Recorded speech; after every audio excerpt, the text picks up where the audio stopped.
There we go. Yo, everybody, good to see you. Hope you're all having a good day. Hi, my name is Lampy, small-time illustrator, football-sized moth. I do a lot of drawing streams, occasional gaming streams, and sometimes some live 2D rigging streams. And today is one of those drawing streams where we're continuing the cam redeem from way whiles back, because I need to finish off a lot of art redeems. I gotta finish off a lot of art requests from before. So that's why we're getting back into this stuff. That's why we're getting back into the arting and finishing off what we got to finish off. With that being said, I hope you all have a good day. I hope you're all enjoying your weekend, and I hope you're enjoying your Saturday. Let's give a couple shout-outs right quick. One, we got to give a shout-out to Xertes. They play a good variety of games. Go check them out. And let's give a shout-out to Sherbert. If you haven't checked out Sherbert, I highly recommend that you do. They do a lot of arting. They do some very chill gaming streams. If you're a fan of No Man's Sky, or there was another game they've been playing recently. There was another game. What was it? I'm trying to remember what the other game they were playing recently, but go check it out. I may not remember, mostly because, well, two things. One, my memory sucks, and two, my sleep has been really bad today. I'll get into more details on that later. But yeah, let's also give a shout out to Hook. They do the 3D arting. They just got into Bloodborne, so if you want to see Bloodborne, that's a good place to go. And let me check some things. And yeah, with that being said, good to see their Ryu, good to see their Xertes, good to see their Sherbert, Hook, Dice. How's everybody doing?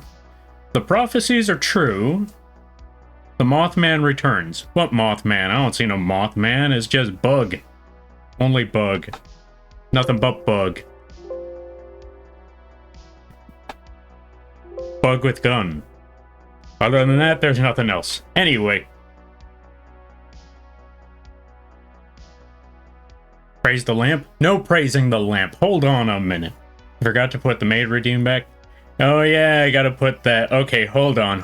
I've been putting that one off for too long. We'll put that back. Yeah, we'll put it back there today. Give me 1 second. Praise the lamp? No praising the lamp. Good morrow, fair Sir Moth. How doth be battle fair? The battle actually be faring fairly well, actually. The dogs stopped barking and whining and wailing and keeping me... Well, they still keep me up all day. But they're not as hectic as they were yesterday. Yesterday was the worst out of it all. Like, without fail, yesterday was the worst. Like, me and my brothers were talking about it, how the dogs, they've just been wailing all day, all night, like, non-stop, and we're just trying to figure out, like, where do they get the energy from? Like, when do they sleep? Do they sleep? Honestly, I don't think they sleep, because every chance I try to get to sleep, that's when they're up, like, and they're up all day. That's why I'm like, I don't know when... How do y'all sleep? When do y'all sleep? I want to know when they sleep so I could sleep. So I don't have to hear them. But it never happens. It never happens. Jesus Christ, I don't know why, but it never happens. Somebody help. Somebody take these dogs away. Anyway. But yeah, outside of that, so far so good. Things have been running rather smoothly. Outside of that, that's the only thing that's been running smoothly. Dead Tired Lampy, you know what? That's a pretty good depiction of me right now. Where is it? There it is. That's a pretty good depiction of me right now. That's right there. But yeah, how about yourself there, Storm? I hope things are well. And welcome on in there, Dryad Jungle. Hope things are well on your end. You do your lurking, and I hope it goes well. Morpheus Sokai, welcome on in. Hope you're having a good week. Hope you had a good weekend. Guns out, praise harder. No praising. No praising. What are we doing here? Bork? Yeah, unfortunately. Not even Bork. It's not even Bork. It's just... How do I put it?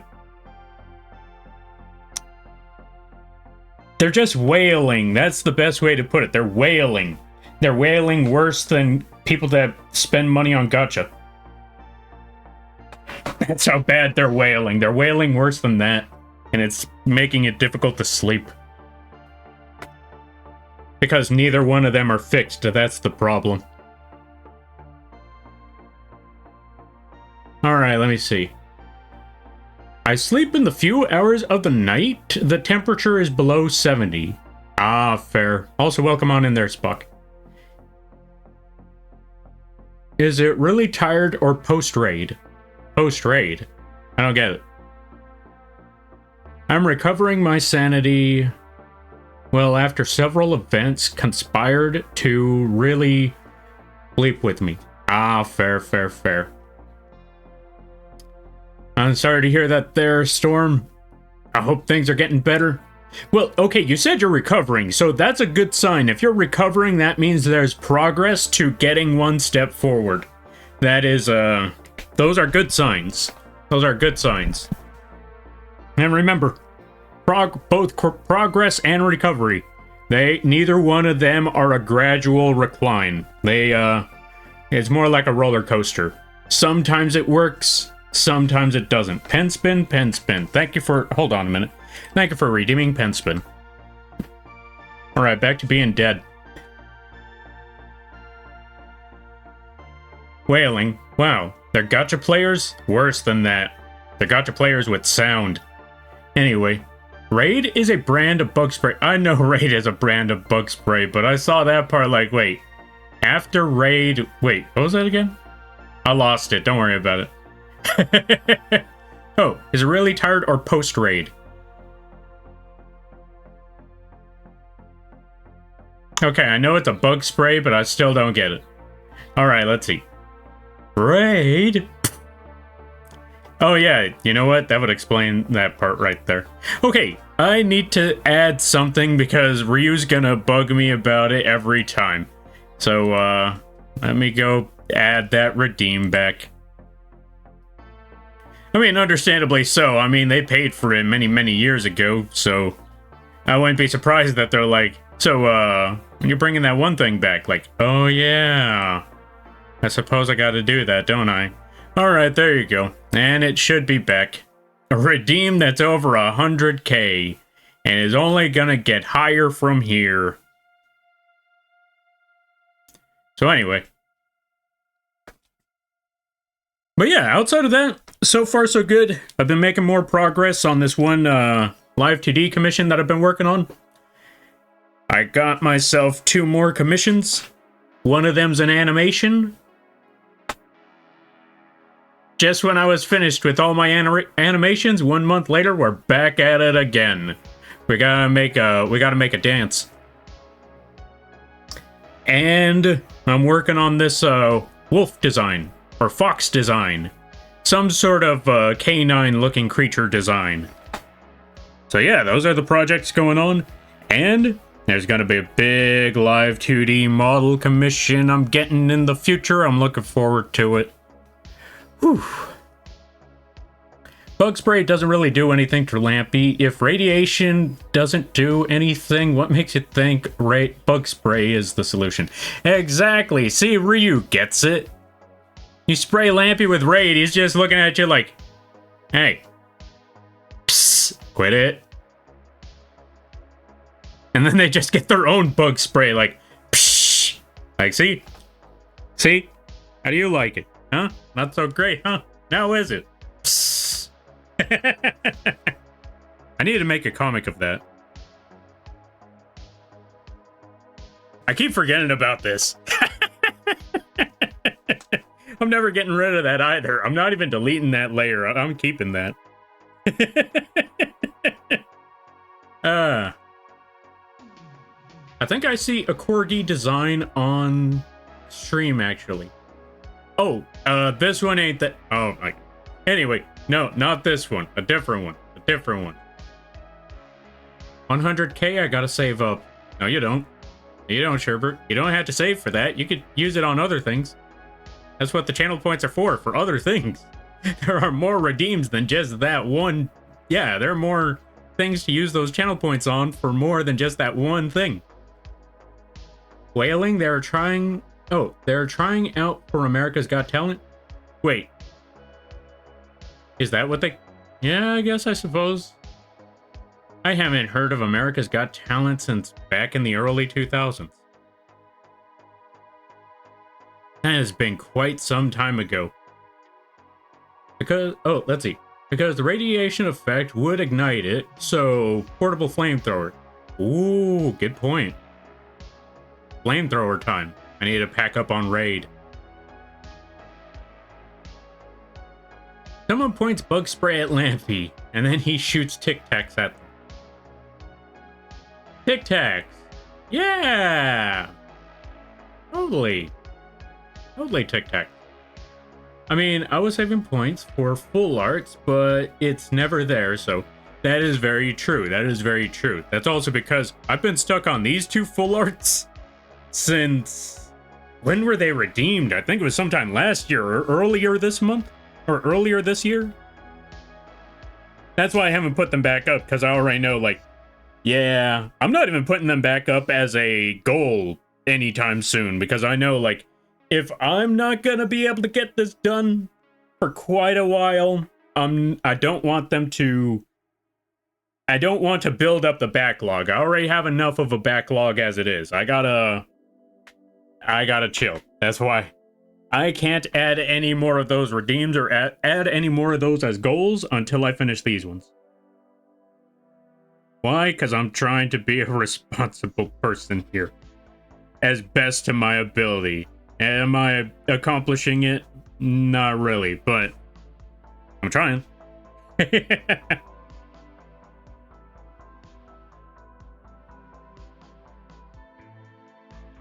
Oh, on the upside,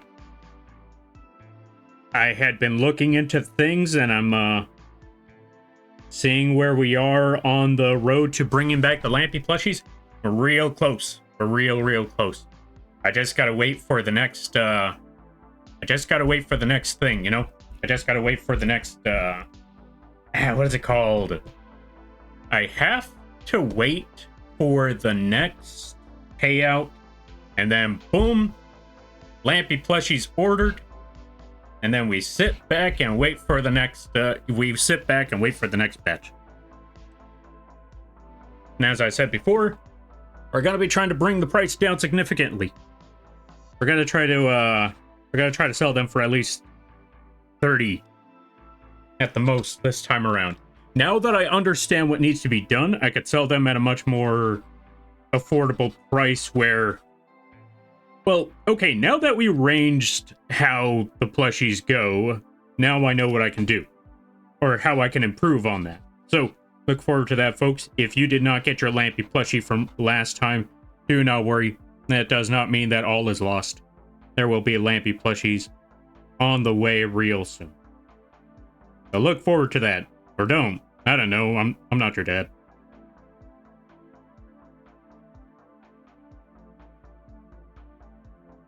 Well, anyway. Lampy plush for $3.50. Yeah, I don't know if we're going that low. I ain't selling this for $1.50. Unless you meant $350, then, well, yeah, no one's gonna buy it for $350.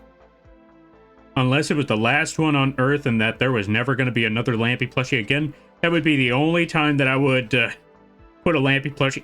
Actually, you know what? I don't even think it would be me that would be able to put that Lampy plushie at $3.30 or $3.50, because if it's the last Lampy plushie on Earth, that means there's never going to be another Lampy plushie again, which means I'm not able to order them ever again. If I'm not able to order them ever again, that probably means one of two things. One, I'm broke and I have to live on the street. Or two, I'm dead. So it's one of those two possibilities. So it can't really be a situation where I would be able to sell them at that high of a price. Maybe someone else would, because from what I've learned, when it comes to things like starving artists, it's this. They only get famous after they're gone. Once they're gone, well, actually, you know what? It's like a legacy. it's something that you never, you never get to experience. That legacy is only there after you're long gone. And I think that's usually how it goes for, painters, sculptors, all that sort of stuff. Like, once they're gone, that's when their work really begins to flourish, mostly because you're never gonna see another piece from them again. So now their supply is low, and now their demand will be high because you ain't, their demand is high because their supply is finite. Kind of tragic when you think about it. That's why I'm looking at it like, a Lampy plushie will someday go for that high of a price. It's just not when I'm around.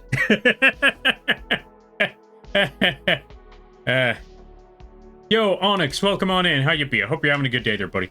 Let's give a shout out to Onyx and catch up with the reading. Folks, if you haven't checked out Onyx art, I highly recommend that you do. They are also bugged. They also do art. They also have a gun show. Not the same gun show, but if you want to find out what their gun show is, go check out Onyx art. All right, let me see. Common points, bugs. Okay, so I saw that part. I mean, I was saying, okay, so I saw that one. Tree Fitty, I saw that one.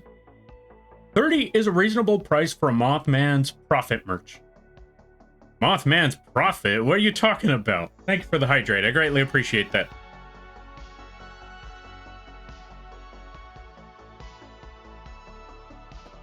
Oh my god, you're dead. I know. Don't worry, I'll be back in 30 minutes. Wait, how long ago was the dead tired Lampy? 12 minutes? I'll be back in about 18 minutes. Make an igloo out of... Okay, let's see. Make an igloo out of Lampy plush. It will solve your housing solution or situation. Lampy igloo. Lampy glue. And Lampy glue... Wait, Lampy glue. Now that just sounds like you're turning Lampy into glue, so we'll stick with the original name, Lampy Igloo. That doesn't solve the internet problem, though. Alright, let's see. Pretend to die so you get money. Got it. Oh, that's genius. Fake your death and then never make art again. Hold on to your stuff and then be like, pretend that you're completely someone else. Go by the name... let's see, what's a good name? Shackleford. Yeah. Rusty Shackleford. So there's your solution. You fake your death, you make it very, very tragic. You leave all your friends and family behind. You keep some of your art. No, actually, you know what? Keep all of your art. Hide it away. Say you burned down in a fire and all of your art went with it. Someone pops up out of nowhere like, I bought some of their work. Quite a while years ago. I was their biggest patron. Really? You knew so-and-so? Yeah. You could say we were good friends. Yeah. Might put up a gallery of their work one of these days. Yeah, I think that might be a great idea. Put a gallery up of their work. This is the type of work you're never going to see again, because they never make this. Because, you know, after that tragic fire, you know, they never were able to make work again. Because they're dead. Yeah. Totally dead. Yep. Not a single trace of them left after that fire. Nope. Not even ashes remained. That was an unfortunate circumstance. Yep. So, how shall we start the bid? What do you think, folks? 250,000? Yeah. Nah, that's actually too small. 2 million? 2 million. I think 2 million. Yeah, what do y'all think? 2 million? 3 million going over here, going once, going twice. Sold. And then boom. You got it made in the shade. You made a profit off of your own death. That's the way we all gotta live our lives. Profit off of our own death.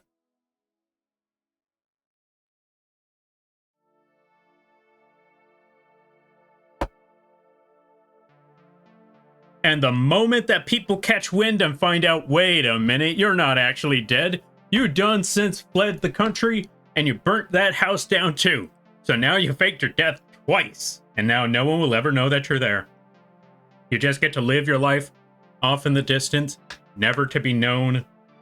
All you do is just live your life off of chicken McNuggets, or whiskey, or whatever your type of interest may be. I don't know. You live the rest of your days playing Elden Ring for the next God knows how many years. I would. There you go. That's how you do it. All right. I can't. I am persistent. I was raised... Oh, let's see. Persistent. I was raised Mormon. Mormons can fake their death, I think. Maybe. I don't know.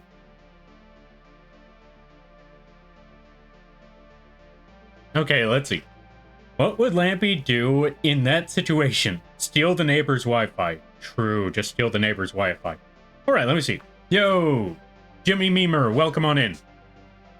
Hi, Lampy. I had a chicken Alfredo before playing Five Nights at Freddy's, and then Chica must have found out somehow and jump scared me 2 minutes into night 3. Yeah, they found out you were eating chicken. I'm sorry to hear that. You know what it is? You know what it is? Google. Google tipped them off. Or something on your computer tipped them off. Because I've learned one thing. Like, if you're talking out loud, you did not once consider any of this.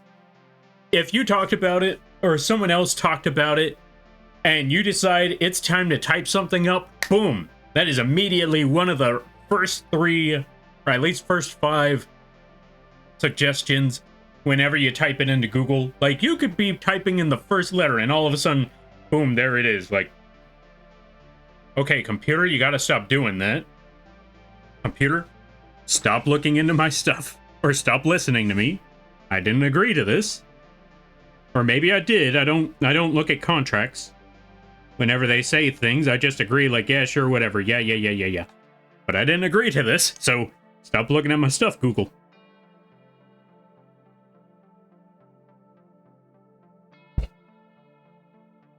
And so, yeah, there you go. What on earth is all of this? Hold on a minute. Okay, so let's switch this out. Let's clean this up, because I'm looking at this part. I must have been extremely tired when I worked on this part, because, yeah. It is quite scuffed on this end. I don't know how it got that scuffed, but we need to fix all of that. Especially this side. This spot in particular is especially scuffed. How did that come about? There we go. That should be good. That should be fine. Let's clean this up a little bit. Let's just erase that entire section. And try it again. But yeah, that's how Chica found out about that chicken Alfredo. The computer snitched on you. And you know what you do about snitches? You know what you do about snitches? Get them. R.I.P. Jimmy's computer. Or fan. Or phone, that's what I mean. Or phone, you never know. Alright, let's see. What would Lampy do if he had a waking dream, thinking he woke up in a world without any lamps, all the way to his streamer name, only reading Cult Leader Moth? I am slapping myself until I wake up, because I know full well this is a dream. As soon as I see that part, like, nah, this is a nightmare. This is a straight up nightmare. Ain't no way. Hey, Lamp. VIP? Yeah! Finally happened. It was only a matter of time. But yeah, there you go. Welcome on in there, Ivy. I was just eating alone. Unless Chica is spying on me through my microwave, there's no way she could have found out. Again, your computer snitched on you. I don't know how the computer can snitch on you, but they do. How do I know? Computer snitches on me all the time. I believe the computer snitch on everybody.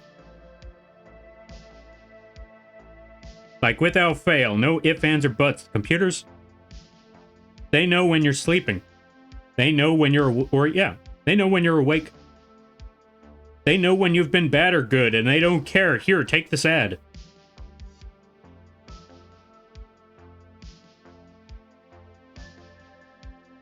$5% off on sneakers at Payless.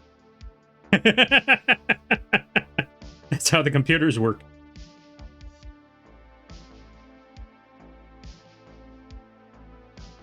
You can't tell me otherwise. You can't tell me otherwise. Wish I could get VIP as well. Shut up, Ryu. Oh, right. Speaking of, I forgot. Okay, so I needed to talk about this one today. Me too. Shut up, Ivy. All right. So this is what we need. Or yeah, I wanted to talk about this one today since I'm here. And since my brain has finally started to recharge and I finally got some cognitive thought again. So speaking of goals, speaking of things that I need to accomplish, speaking of obligations I need to finish, this is what I needed to do. So I was already considering this for a minute, which is the community night gaming streams for Yu-Gi-Oh!, the reset stream for Risk of Rain 2, and the community night stream for Fortnite. I decided I'm going to push them back to June. One Sunday, or yeah, at least once a week in June. I'm gonna try to aim for every Sunday. So that's those 3 streams. One Sunday for Risk of Rain, the other Sunday for Fortnite, and the other Sunday for Yu-Gi-Oh! As for what day, I still need to figure that out. Oh, right, save. I forgot. I forgot to do the save, the stretch, and the posture check. Yeah. Okay, I think we could also get rid of this thingy here. No, not the tablet. Not that either. Not that. Brain dead. No, that's a Jigglypuff. No, that's a Charizard chair. What am I looking for? VTube Studio, that's what I was looking for. Alright. That's why I got rid of the Charizard chair. Because it gets blocked off by everything else. For those of you, for those of you that don't know, or that were not here from back in the day, ever since I started adding too many models to the stream, I kind of had to give up on the Charizard chair, mostly because, well... Oh, look. You could barely see the Charizard chair anymore. So, I just looked and I thought, you know what? It was a fun run, Charizard. Same thing with the Jigglypuff. But unfortunately, there's no more space anymore for them. They have to go elsewhere. However, for those of you that don't know, you can get those 2 on the coffee page. So, I may not be able to use the Charizard or the Beanbag Jigglypuff, but if you were looking for a really weird chair for your streams, there you go. There's a solution. You too can have a really, really weird Charizard chair. Or Jigglypuff chair. There you go. Thank you there, Sherbert. That's where you can find them, right there. Okay, let's see.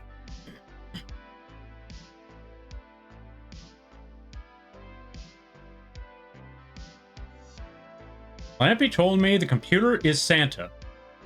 I mean... Does it or does it not get you gifts? Do you not tell the computer what you want, and then they have it delivered to you at any time of the day? Does the computer not send packages out all over the world all year round? Sounds like Santa Claus to me.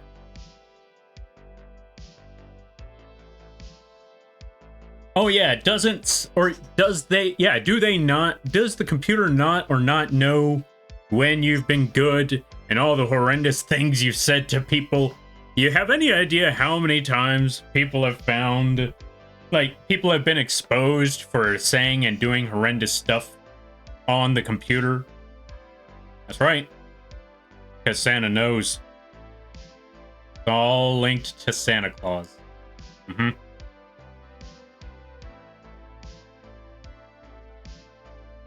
And instead, You're thinking, okay, so when you've been bad, Santa sends you a whatchamacallit, right? Santa sends you a lump of coal, right? Nope, they send you a Google Doc. uh, like they just expose everything, or they just send a Google Doc like, so what am I getting for what am I getting this year, Santa? Canceled. What? You're getting canceled. I'm sorry, I don't understand. You were expecting a present, but this is what's happening to you. Have fun with that. Oh. Oh no. So there you go. Okay, let me see. Let me try to catch up things. That's perfect. Was gonna say, if you do the community thing, it will be perfect for Sunday. Yeah, that and this. Okay, so I looked at it as this Sunday. Like, I didn't prepare enough time to let people know for this Sunday, so I'm gonna leave it alone. Okay, so here was my initial thoughts on the things. I was thinking, okay, I didn't give enough people enough time to know about this Sunday. What about next Sunday? I can't do next Sunday because whatchamacallit. Hold on a minute. I cannot do next Sunday because that's the last day of the month, which means that's when I gotta do the traditional art giveaways. I gotta do so many other things. I gotta finish off some other art projects. So that one's a no-go. So, perfect solution, work on it this coming month. Finish it here. Or yeah, work on it next coming month. This will give me plenty of time. It'll also give me an opportunity to explain how some of the other ones work, because the community nights, there's nothing to explain. The reset stream, that one needs explaining. That one's got some explaining to do. So, yeah. I also need to think through, like, how do I want to go about this? Because just like the last few reset streams, I do want to give people the opportunity, not just through, you know, hype trains or bits or subs or whatever, to force me to reset the run. I want to give people that may not be able to afford it the opportunity to reset the run as well. Or people who have been here for a long time, like, yeah, I've been here for a while. I've been here for a good minute. I got the points to spend. Time to ruin Lampy's day. Totally not doing that as an excuse to make you spend your points so you have a less likely chance of using the Lampy Maid redeem. No, I don't know what you're talking about. It's totally so y'all folks get the opportunity to use those points for something. Yep. Totally.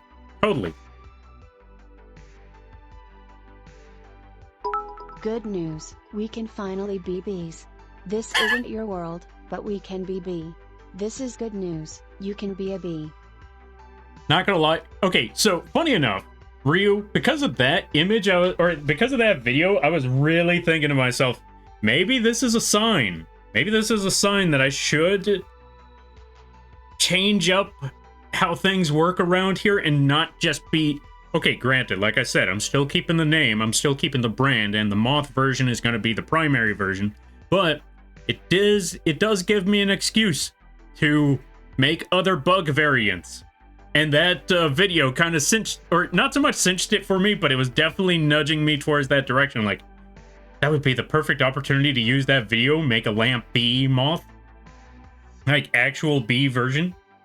And then just start saying that. Just show up on one of the show up on one of the streams and just be like, "Good news, we could finally be bees. This isn't your this isn't your channel, but we could be bees. This is good news. You can be a bee."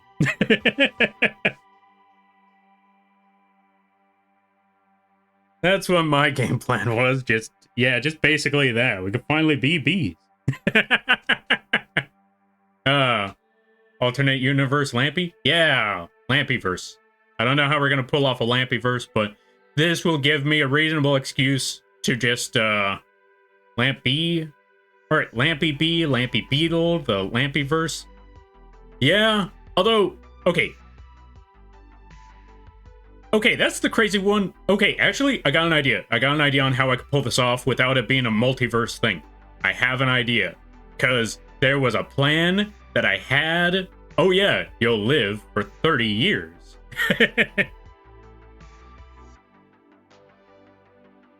You can be a bee, a pet, a pet, a pet. You'll live. Or this is good. Yeah, this is good news. You'll live for 30 years. See that? Okay, so anyway, going back to it, I got an idea. I cannot explain myself yet, but I have an idea on how I could do the whole Lampyverse thing without actually having a multiverse in the lore, because I hate multiverses. They ruin everything. But we could finally be bees. So I have an idea. This is good news. Okay, so yeah, that's the best way for me to put it. I have good news. There's a way that we could do the multiverse, or we could do this. We could finally be bees without a multiverse. And in case anyone's wondering, like, Lampy, why do you not like multiverses? Multiverse ideas are not bad if that is what they implemented at the start. If that's what they originally were at the start of the story, then I'm okay with that. Kind of like the Spider-Verse. The Spider-Verse started off as a multiverse story. But when they add multiverse to the main story, when they add multiverse to a story, and that's not the original game plan, that is when there's a problem, because you know they threw the multiverse in there because, okay, we killed off a beloved character, and we don't know how to bring them back without it sounding absolutely dumb. And the fans want that character back. But, you know, you can't really bring back somebody who's dead. What do we do? Multiverse. Or time travel. Same thing. Either way, we don't have to deal with our own consequences. And I'm not a fan of, you know, the lazy way out. This is why I talked smack about Endgame. I watched that movie, I was like, yeah, that was pretty good. A week later, like, or not even a week later, like a day after the, you know, after watching the movie, like, I thought about it, like, wait a minute. That movie kind of sucked. What the? That's how I felt about it. And then I started seeing people say it many, many years later, like, oh, thank God I wasn't the only one. Thank God I'm not 100% insane. I was a little worried for a minute there. Anyway. I found out the boat goes binted bit, and I love it. Yeah, boat goes binted. I'm glad you found that out there, Ivy. That was just like one of those really small jokes that I tossed in there. Why? I don't know, because I've been watching a little too much Hololive English, and that one joke has been running rampant for a couple months now. Okay. Naturally, the universe has many species of lampy bugs. Yeah, but like I said, I found a way. I know of a way. I think I know of a way. We're gonna find out if it's actually what if it's actually genius, or if I'm just, or if it was dumb and I don't know it yet. We're gonna find out, but I got an idea. Mostly because this one, okay, how do I put it? I've been talking about this, or actually I haven't been talking about this one, but so if you look at the lore comic, which is let's put exclamation point lore and you'll be able to find it. There is a comic where there was a comic that I made, and one of the main premises at the end of the first arc was, where did Lampy come from? What is a Lampy? Where's the first, or yeah, if Lampies, or yeah, if you're all Lampies and you were turned into Lampies, where did the first Lampy come from? Like, where did that start? And so, I had been considering that one for a while. Yes, that is an answer that I do have to give, because, again, that one's technically, okay, unlike what's behind the barn doors, the Lampy question is kind of one of the plot points there. That kind of got the whole thing, or, you know, kind of kept Lampy alive at the end of that last arc. So, I need to actually give that one an answer. As for what are behind the barn doors, that's one of those stories where you never mention that. It's like what happened with, it's like, whatchamacallit. For those that have ever seen Home Improvement, it's one of those mysteries where you're not supposed to answer that, If you answer that, you just ruined one of the best parts of the series. Looking at you, How I Met Your Mother, and how you answered what Barney's job was. The answer to that question, which was a running gag for quite a while, it was so lackluster that I don't even remember what his job was. Wasn't even good. Wasn't even a good answer. Wilson's face? Yeah, that's the one. They never showed Wilson's face. And that was brilliant. That was the best part. There was one good multiverse. Oh, let's see. There was one good multiverse that grew from coincidence. It was trying to end the multiverse that created BS after it. Once you multi, it happens over and over again, no matter how the authors try to force it to reset. Which one's that? Supernatural is the entire reason. Supernatural is the entire reason I hate cop-out answers to character death. Exactly. I mean, to be fair, no character death. There's rarely ever any a time where a character's death can, that a cop-out will work on a character's death. Because two main reasons. One, that character died, and chances are that was a very suspenseful moment. It was a very, it was a pivotal moment in the series. And when you just take that moment away, it means nothing. Absolutely nothing. Also, before we, actually, there's no forgetting this one. I was prepared. I was waiting for this one for a good minute. I saw that name and I was like, let me finish things off. And once I get this opportunity, bam! Yo, folks, go check out Pastel. I highly recommend it. They do a lot of arting. They play a good variety of games. If you're a fan of Elden Ring, that is a good place to go. They love that game. And Pastel, do not worry. I haven't forgotten. One of these days, when the stars align and things are... Yeah, when the stars align and everybody's in a good spot, Elden Ring. I ain't gonna forget. I've been telling... Oh, not gonna lie, I've been telling everybody, like, hey, if you need a player for Elden Ring, yo. Without fail, like Elden Ring. Everywhere, Elden Ring. I haven't gotten the DLC yet, but Elden Ring. But yeah, go check out Pastel. Really hilarious streams over there too. And you get to bury them in boba. Yeah. Anyway. Yeah, they have like this boba cup redeem where you get to just drop one, or you drop a bunch of them on them. And if you do that enough times, you can literally bury them in boba cups. It's hilarious. Alright. There's a Stinky on a stream named Lampy. Ew.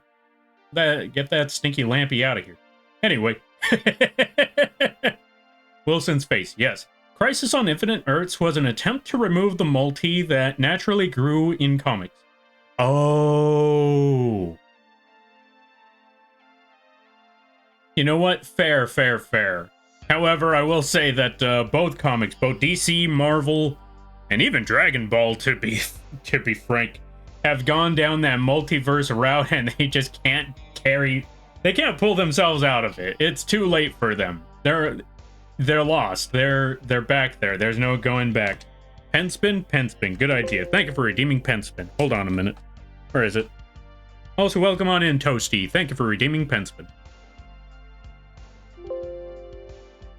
Okay, let me see. And you do your lurking there, Toast. I hope you have a good day. I hope things go well. Alright, let me see. Even Dark Horse Comics did it too. Dark Horse Comics? Is that the one that had the Invincible comics?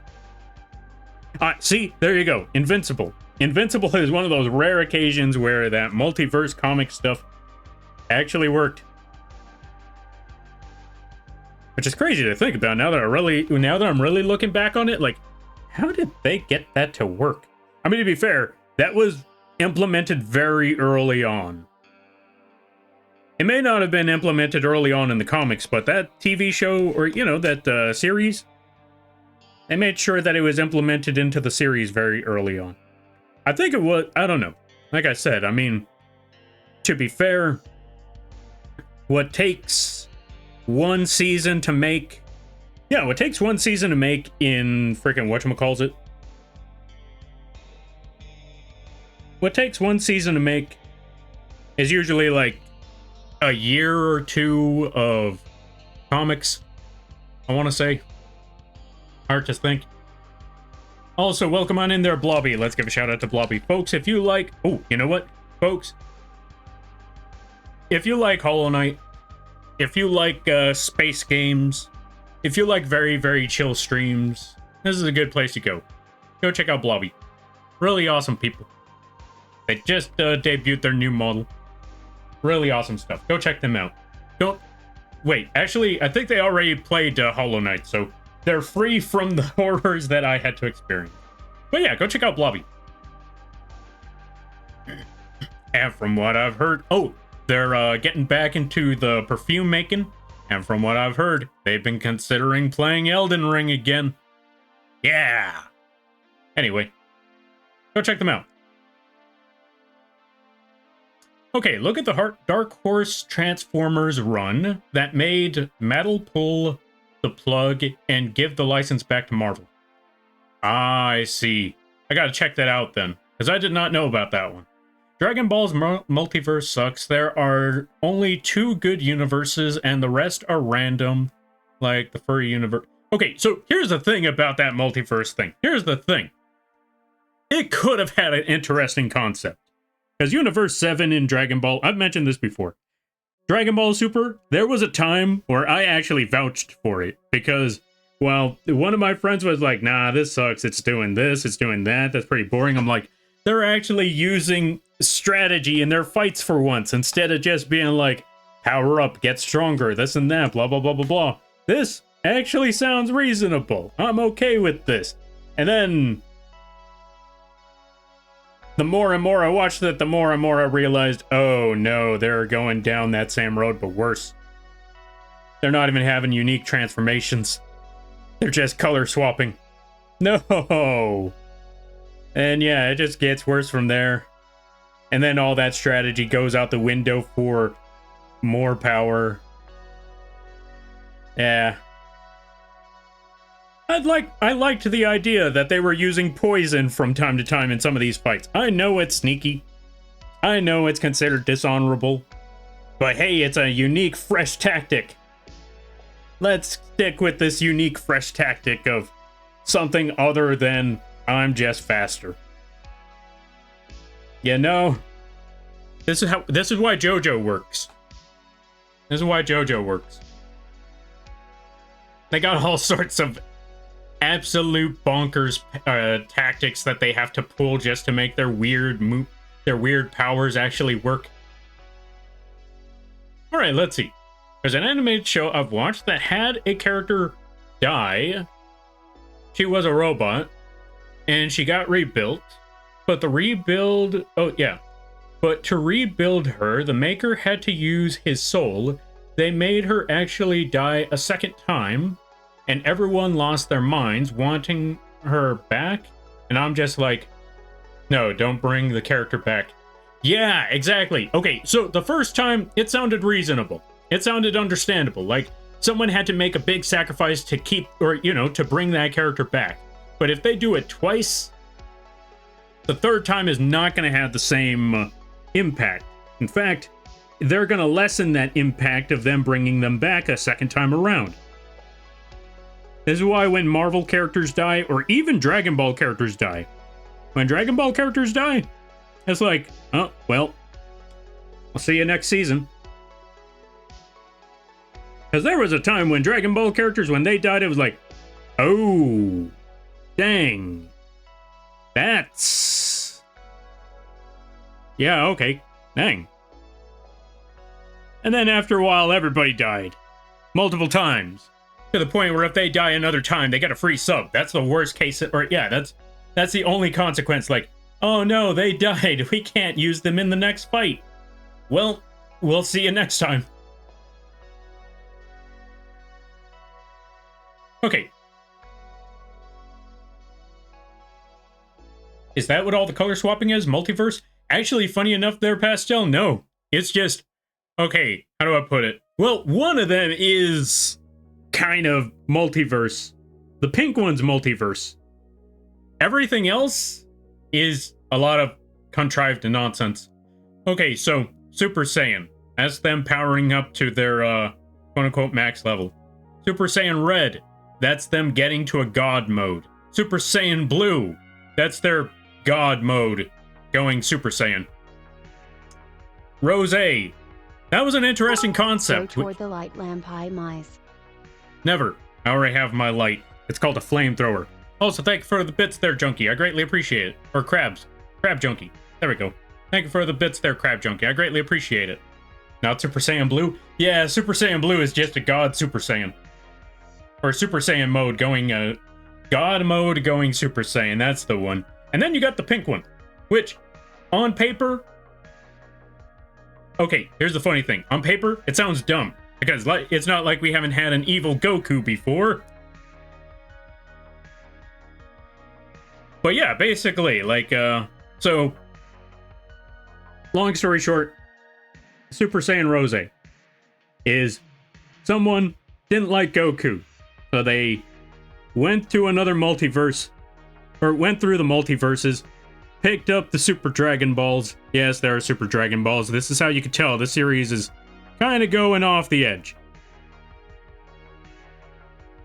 They picked up those. They said, okay, without context, this sounds weird, but trust me, it's not the way you think. He goes to the Super Dragon, tells him he wants Goku's body, not in that way, and, you know, they swap bodies. And then he immediately goes to where his original body was, kills Goku right there, and then goes through all these other universes, killing Goku. Or not killing Goku, but killing everybody. Well, actually, just his universe. He didn't really get that far. But in his universe, he was just killing everybody. Because he was like, I don't know, some sort of dumb stuff. Well, anyway, long story short, it wasn't actually Goku. It's someone that stole Goku's body. And they learned to go Super Saiyan. They were like, you know what? I'll be different. I'm gonna go pink. And that's the story of Super Saiyan Rose. It was just someone stole Goku's body and decided they wanted to look fabulous. And not gonna lie, they made it work.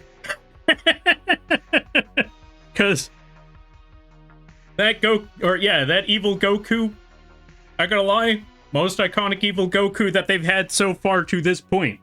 As they've had a lot of evil Gokus. Kind of, sort of. But that's the one that actually sticks, because it was a concept that shouldn't have worked, but surprisingly enough, it did. I don't know how it did.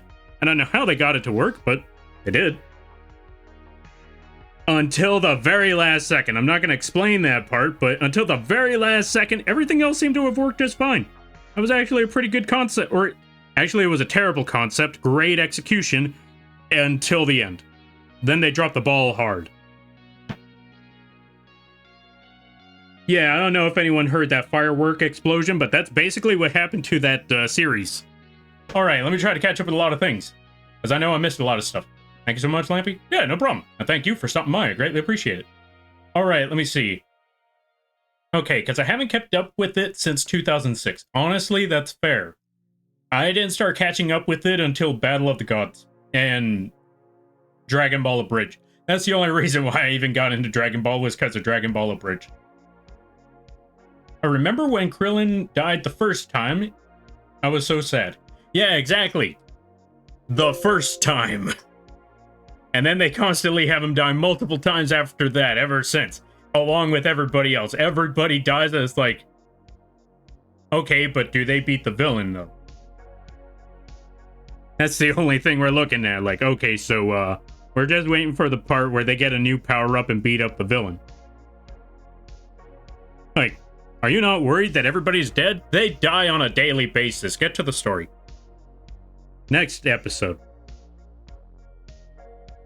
Prove me wrong. Prove me wrong.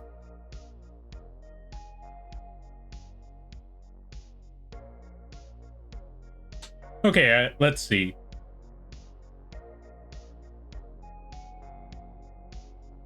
What if less multiverse and more Riddick universe theory, where there is just one whole planet out there with lampy-looking animals?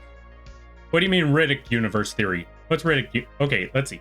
One whole planet out there with lampy-looking animals. See, I'm actually willing to go with that sort of idea, where it's just, kind of like Pokemon. Something down that road, like Pokemon, where it's like... Also, ads start in a minute.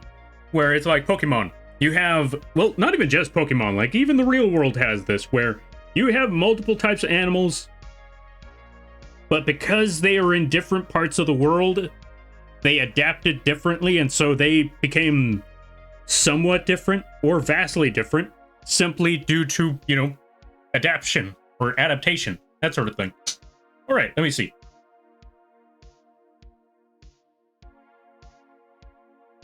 Rose was just Goku mocking, or yeah, mocking them. Yeah, basically. Or Goku Black mocking them. Yeah. DBZ is the only one I watched of the Dragon Ball franchise, and I liked it. And don't get me wrong, there's nothing wrong with that. I will say, Dragon Ball is still a real, or, you know, Dragon Ball Z, it's still a really good series. Even though I have a lot of gripes with it, I cannot deny that it's still a really good series. I mean, heck, it's iconic. The main reason why people even know about power-ups. It is one of, if there's any anime that anybody thinks of, the first one is Dragon Ball. Why? Because it was just that popular. It was just that good for its time. But just like The Simpsons and every other show back in the day, it needs to stop. Dragon Ball tried, and I was hyped for it too. Then I saw what they were doing with it, and then I realized it was good. It was good for its time. It needs to stop. Because it's not keeping up with the times.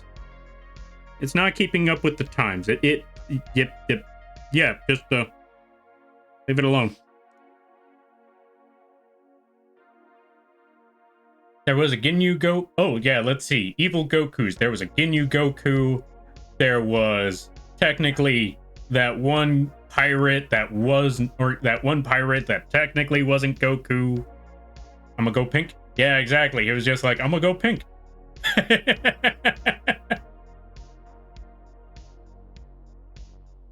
gonna wait for the ads to finish. Let's catch up with some other stuff in the meantime. Fireworks? Fireworks, yeah. In this, I could definitely tell you they're blobby. In this city, fireworks go off all the time. There is no time where fireworks don't go off. Actually, there's like 2 small occasions when the fireworks don't go off. Occasion number 1. It's March. I take it back. That's the only occasion where fireworks don't go off. March and April, because May is, or, you know, January and February, they are real close to... Why March? Easy. Because January and February, they were real close to New Year's. And every firework went off during New Year's and before New Year's. June and July, or yeah, June, or May and June, real close to the 4th of July. That's when fireworks go off like crazy.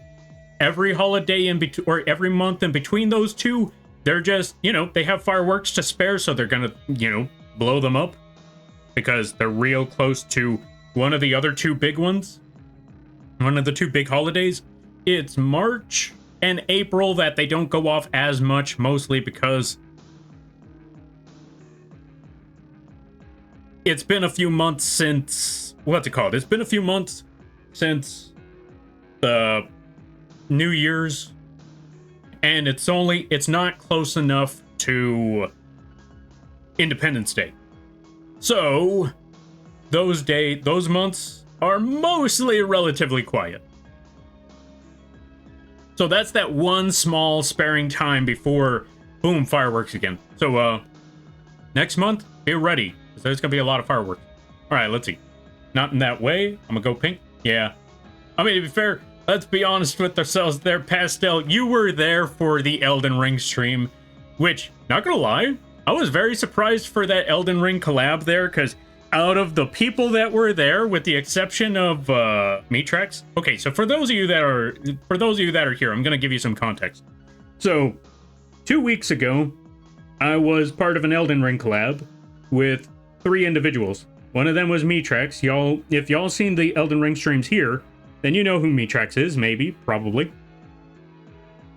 But there's 2 other individuals. And I could definitely tell you, how do I put it? What's the best way for me to explain it? I want to explain this in the best way that I possibly can, because I don't want this misconstrued in any way. Because these people are great. These people are amazing. Requiem and Feast, awesome people. I want that to be stated off the bat before I say anything else. Really awesome people, really great content, really amazing people. They are some of the horniest people you've ever met. And they could say some really absurd stuff. Yet apparently, I said one word, and that caught them both off guard. Out of all the things that they were saying, I said one phrase. I said one saying that made them look at me and think, what was that? And I'm like, oh, come on, y'all have said worse. Apparently not. Apparently not. That's the part that I looked at like, oh, come on. After all the things that I've been saying, like, after all the things y'all have been saying, I say this one thing. Okay, for those of you wondering what on earth I said, how do I put this? Oh my god, I must have missed that. I don't think you missed that one there, Pastel. It was Placidicenta. For those of you that don't know, there's an Elden Ring character named Placidusax, and then there's the word placenta. And since they were saying some really bizarre stuff, I just mixed the 2 words together and just called it Placidicenta, and apparently that caught them both off guard, left them speechless. I'm like, oh, come on, of all the things to be said, that's the one that catches you. That's the one, really? You know what, I'll take this as a win. I'll take this. You know what? I'll take this one. All right, let me catch up with some things. Let me catch up with stuff. All right, let me see. What else? Yeah, there was there was a couple of quote-unquote evil Gokus. Taking a run? Yeah, basically. I'll accept that. You know what? I got those 2 to be stunned. I think that's I got to stun lock them of all people. I think that's an accomplishment. All right. Riddick has multiple types of planets inhabited by different species, even elements. Oh, so more than one planet. Oh, you mentioned one big planet with multiple things. Oh, okay, yeah, I could do that. That does sound like an interesting idea. Why March? Well, there's your answer. Pokemon anime stopped, at least the Ash story, and now it follows a somewhat actual story with original characters. I don't know how good it is, though. I haven't checked it out, although, to be fair, I have not checked out Pokemon since the Ruby and Sapphire era of the anime. After that, I kind of lost interest. It was very cookie cutter at that point. All right, let me see. Not cookie cutter. It was very formulaic at that point, so I was like, eh. I've seen enough. Okay, fireworks are illegal here. Okay, Blobby, I will ask you this. You don't have to answer this question or not, but do you have pets? If you do, then honestly, that's a blessing. Because if fireworks are illegal there, and you have pets, that is honestly a blessing. Because when fireworks go off, your pets, especially if you have dogs, they are gonna go haywire out of absolute fear. Because think about it this way. If you're an animal that doesn't know what fireworks are, and you hear explosions all over the place, yeah, I'd be freaking out too. Like, especially if you don't, again, like I said, if you don't know what fireworks are, and you just start hearing explosions left and right, that is a problem. That is a concern. Yo, Astral, welcome on in. Risk of Rain 1. I hope you're having a good day. Unless you're lurking, then you do your lurking and I hope it goes well. All right. So it's quite a big deal to go see the fireworks during National Day and political rallies. Oh, you know what? That's actually really cool then. Because you know what? You at least still get fireworks at some point. And you know what? I think that makes them a lot more special when you get to see them only like once a year. I mean, heck, I think that's how it was supposed to be here, but then for most places, I think they still do it that way. But where I live, got so desensitized to the fireworks because they go off all the time that it's just like, yeah, they're there. Like, hey, you're gonna go check out the... Actually, nobody even asks if you're gonna go check out the fireworks in the city, mostly because we could see them everywhere. Sometimes for too long. Sometimes all year. We don't need all that.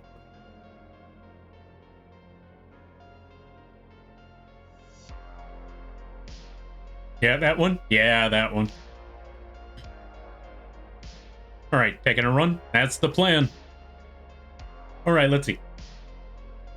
I would have been speechless in that fact. I couldn't breathe from laughing too hard. Now, if you thought that was funny, then Sherbert, imagine if that popped up out of nowhere, because I will admit it did come out of left field. Like, there was no setup. It was just saying that, you know, just saying... There's actually a clip of it, honestly. Let me see. Do I have the... Okay, if you look for... Okay, obviously I couldn't put the clip in the Discord. But if you look for...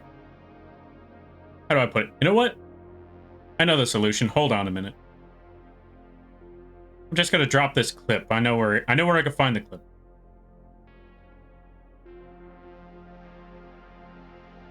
I know how I could answer this solution. I just gotta look for it over here. Give me 1 second. And also, I'll be honest here, folks. Today is one of those days where I'm just trying to stay awake. Mostly, and try to get some drawing done. I don't know how much of the drawing I'm gonna get done today, but I'm gonna try to get some done, mostly because, yeah, my brain is very fried my brain is very fried. So I don't know how long I'm gonna be able to stay awake. Okay, let's see. Where is it? Where is it? There wasn't that one, but honestly, here we go. Okay, so I found one of the clips. Where is it? Where is it? Where is it? Copy link. There it is. Although, I also saw another link where, yeah, I just realized after a while, like, I'm just being a troll in these streams. Okay, hold on a minute. I also got to share this one. Why? Because I think it's very, very funny. Hold on a minute.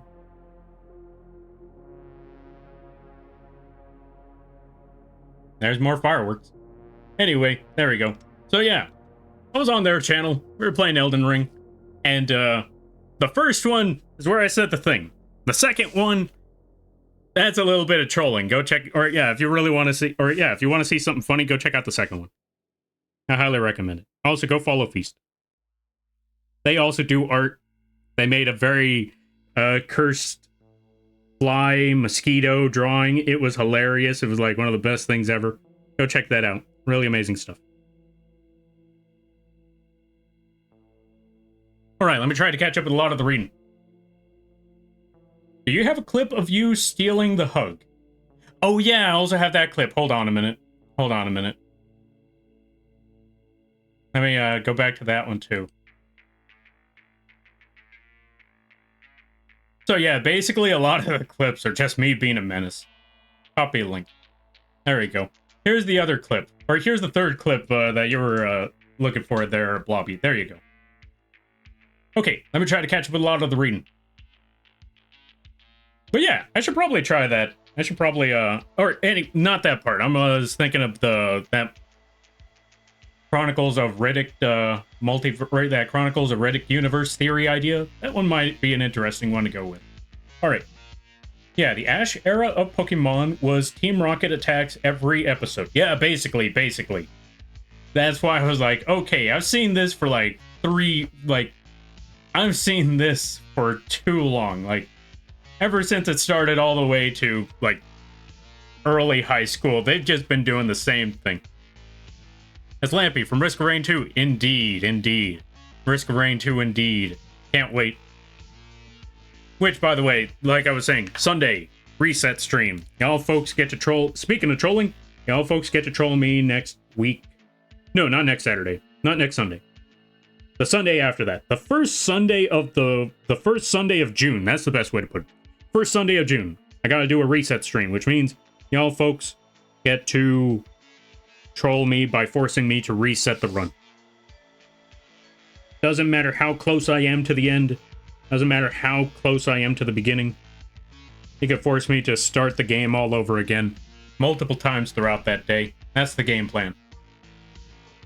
How, you may be wondering? I'm gonna give more information on that as we get closer to the... I'll give more information on that in June. There we go. I'll make an entire post to show this is how you control Lampy and make me cry. There we go. That's the best way to go about it. Keep me stuck in a time loop or something. That's the best way to go about it. Alright, let me see. Yo, Genie Problem, welcome on in. And Mini Potato, how you be? Hope things are going well. Hope you're all having an amazing week. Especially if you have PTSD from Army, I guess. True. Also true. That would also be a problem. We can control Lampy. Make him reduce the made points significantly. Y'all had the opportunity to make me reduce the made points significantly. Y'all missed that chance. Good to be here, bud. I'm glad to hear. Speaking of which, we gotta give a shout out. Folks, go check out Mini Potato. They do a lot of art, really awesome stuff. Go check them out when you get the chance. And what else am I trying to do? I'm actually looking at this image right now, like, what is my next move right quick? But first, we also get to give a shout out to Genie Prom. Go check out Genie Prom. Thanks, bud. Yeah, no problem. All right, let me see. Let me zoom out for a minute. Okay, so we got the shadow there. We got the shadow there. We don't have any highlights for the rest of the body, so, like, we need to add a highlight here. Hold on a minute. Let's go to this section. Drag that across. I'm Yakko Warner. Welcome on in there, Yakko. I remember that cartoon. It's been too long. Wait, I just called it a cartoon in front of them. Might just given them an existential crisis. No, wait, no, that's not an existential crisis. I remember how the Animaniacs worked. They always knew they were part of a cartoon.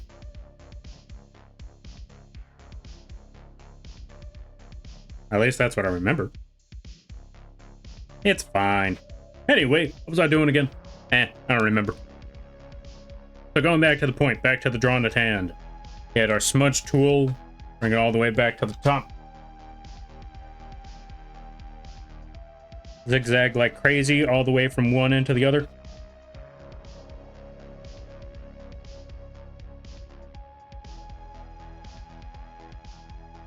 What was I talking about again? I don't remember what I was talking about no more. Oh, right, I was talking about the Risk of Rain stuff. Well, I already talked about that one. And I'm still trying to figure out what schedule I'm going to put the rest of the... Yeah, I'm still trying to figure out what I'm going to put for the schedule for the rest of the whatchamacallit stuff. The rest of the community night thing. I'm thinking I'm going to leave Yu-Gi-Oh! For the end of... Or, yeah. I think I'm going to leave the Yu-Gi-Oh! Community night stream for the end. Why? Because... Oh, I know why. I'm going to put the Yu-Gi-Oh! One at the end because Fort Knife has some sort of limited time events. So I'm probably going to leave it there. Outside of that, I don't know. I think that's the best way to explain. I'm just going to put the... I'm going to work with the limited time event first. As Yu-Gi-Oh! Sure, Yu-Gi-Oh! Has limited time events, but let's be honest, they don't really amount to too much. Although, not gonna lie, Master Duel did have one limited time event that was really, really fun to me. And you're probably thinking, It's the one where they went all the way back to GOAT format, right? Or it's the one where they went back to Edison format, right? Nope, it was the one where they only gave you like 2,000 life points. Because it was 2024. So they gave you 2,224 life points. No, not 2,200. That would be 22 something. 2,024 life points. That's what it was. And you best believe we were all playing burn decks. Although some of us were more clever with our burn decks than others. I just went with the simple tactic of just add all these all these magic cards that do burn, and I'll be fine. There were some people that were very crafty with their cards, like adding a card that actually prevents them from getting burned that turn. So their turn, they get to do all the things that I was trying to do. And then there were other people where they would set cards face down. I'm just sitting there thinking, you didn't kill me this turn? Well, alright, time for me to start playing my tactics. And then they hit you with everything on your turn, like, oh. You know, I should have seen this one coming, but I was too excited for my turn to pop up.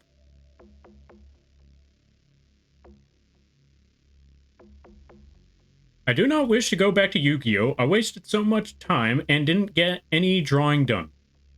Ah, you know what? That's fair. That's fair. You know what you should do? You should do what I do.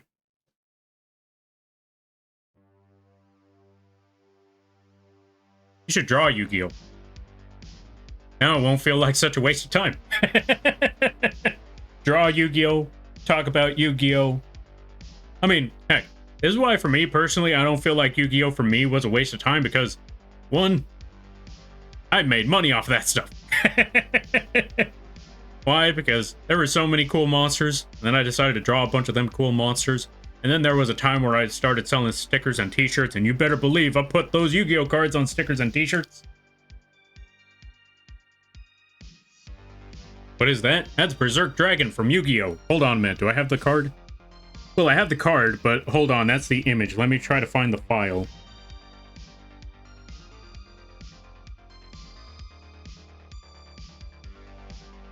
Let me go find the proper thingy here.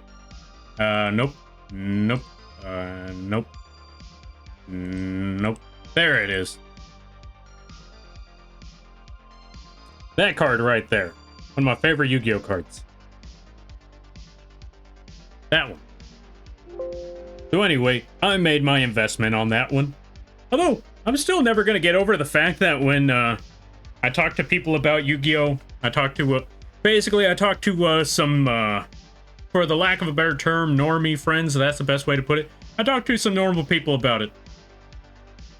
And I told them how you should teach, or, you know, okay, one of them was, like a teacher. Yeah, one of them was a teacher. And they were talking about how they could help teach their kids how to learn, you know, math and all that stuff, but in a fun way that isn't so boring. I was just like, I got it. Yu-Gi-Oh! They're looking at me like, Yu-Gi-Oh! Yeah. I've learned how to do division, multiplication, all sorts of number crunching, all because of playing that game. Not only that, but if you've looked at these cards, you have to understand English. You have to understand reading comprehension to get how these cards work. It's a really great way to teach kids how to play, or how to learn English and math and all of that stuff, all with a simple card game. And at first they were like, yeah, that's pretty cool. That's actually pretty amazing. And I'm like, yeah, you can also teach them about the stock market this way. Like, what? Yeah, they got a whole market on these sort of cards. Like, sometimes the cards prices go high, they go low, you could sell high, sell low, all that sort of crazy stuff. Like, sometimes you could hold on to these cards as an investment, wait for their prices to go up, sell them, boom. You can teach your kids how to do the stock market with trading cards. And then everyone that was sitting there was just looking at me weird, like I was spouting. They started looking at me like I was spouting out that the end is nigh in God knows what year. I'm just looking at them like, what? Am I not wrong? I've seen people, there are literally videos, there are literally channels where they talk about this stuff like the stock market. You can make some decent money off of this stuff if you know how it works. And yeah, they were just looking at me like, okay. Like, what? There's nothing weird about it. Is it? Folks, is it weird to look at Yu-Gi-Oh! And realize that there's a stock market in there? That you could teach people how stocks work with a card game?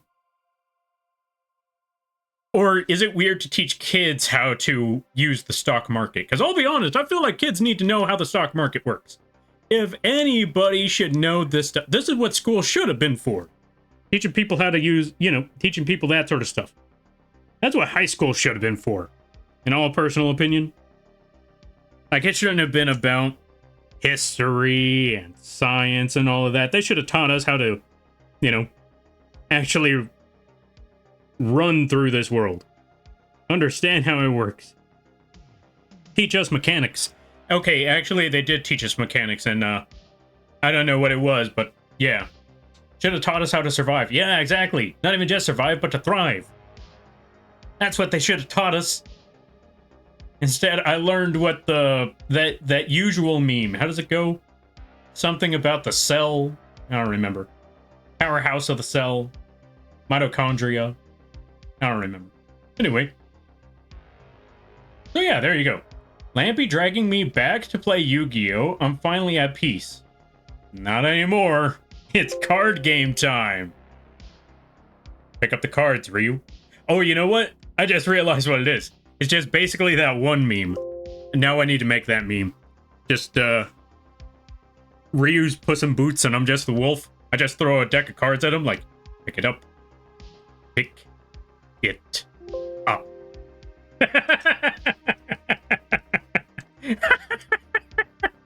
That's the best way to go about it. Alright, let's see. Looks cool? I know, right? That's why I had to pick up that card.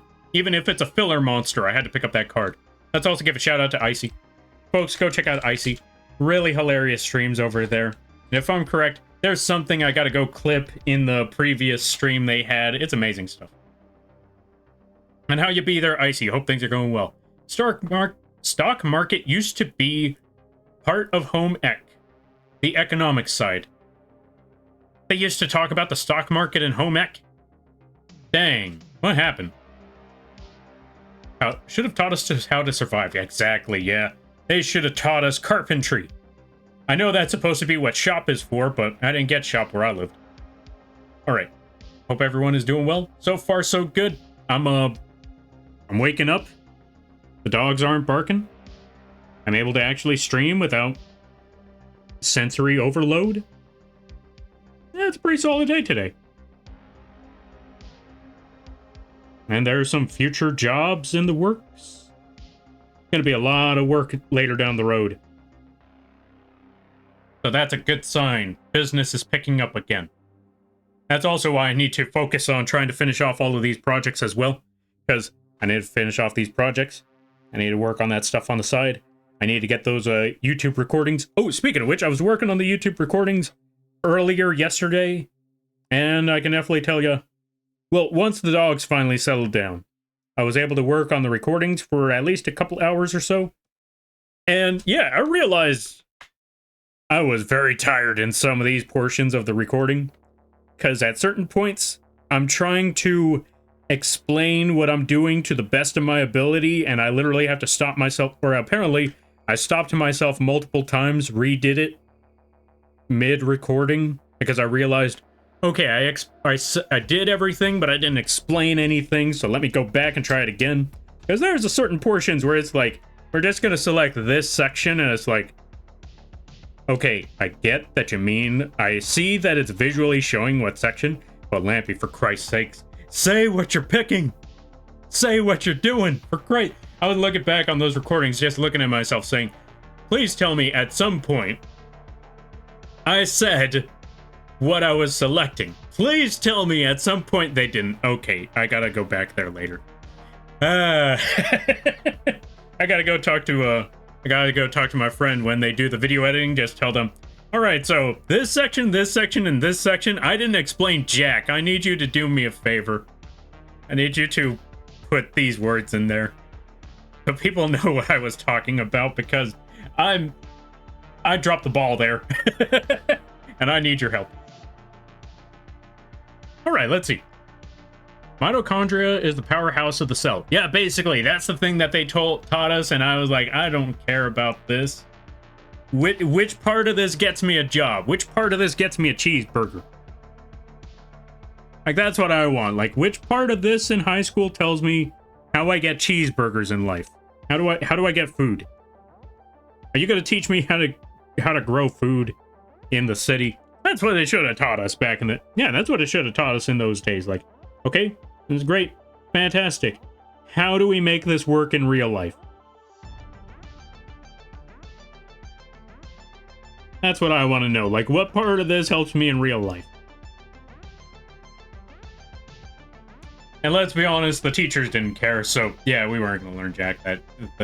I kid you not, those past 4 years were a waste. All it taught me was to hate everybody around me. That's basically all it taught me. And then I had to unlearn all of that in college.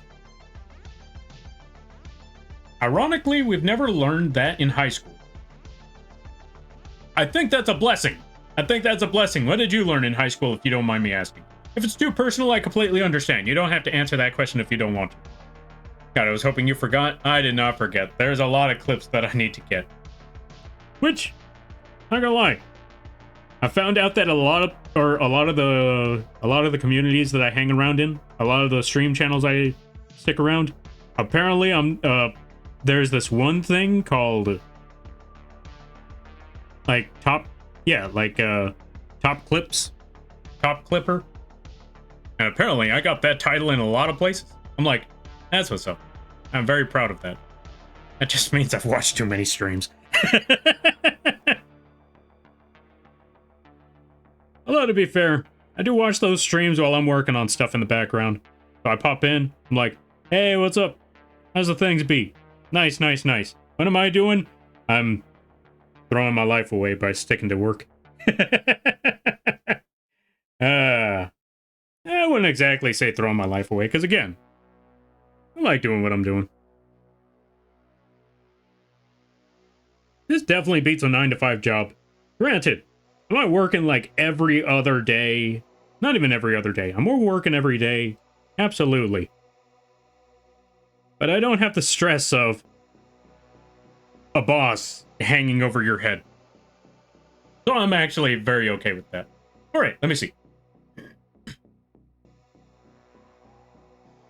I'm doing good. I just got back from hanging with friends. How are you? Yeah, so far so good. I'm awake. Surprisingly. Not gonna lie, before this stream started, before I even mentioned that I was gonna stream, I was thinking, do I even have the energy to pull this off? Let me figure this out. Let me give it some time. And then 4 o'clock rolled on in, like, you know what? I'm actually awake. I feel like I have energy.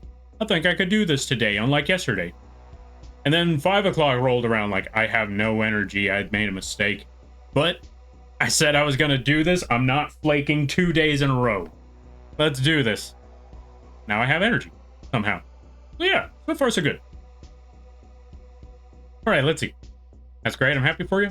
Thank you there, Ice. And likewise. I'm glad to hear that you got to hang out with friends. That's always a cool time. Also, you missed the guy I was hoping to see before I ended stream. I missed it? Okay, I need to see. They got baggage, don't they? I know it. Like, the moment Icy says, yeah, there was this one guy I was hoping to see in this game. They got massive baggage. Like, unbelievable baggage. They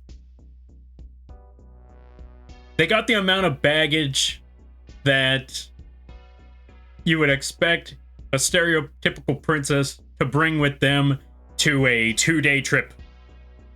Where the bag is like 3 times the size of the person that has to carry it for them. That kind of baggage. Baggage that is almost 1/3 the size of Kaiba's ego from Yu-Gi-Oh! Almost 1/3 the size. Because ain't nothing bigger than Kaiba's ego. Alright, let's see.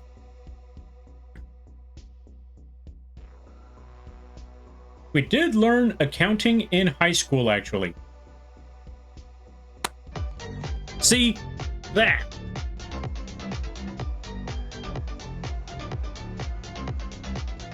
Accounting is what we should have been learning in high school. That's a job right there. Accounting. Why didn't we get accounting in high school? I mean, I know we got math, but let's be honest, that's not far enough. In our econs, half of home econs. Ah, fair. Always love to have Lampy around.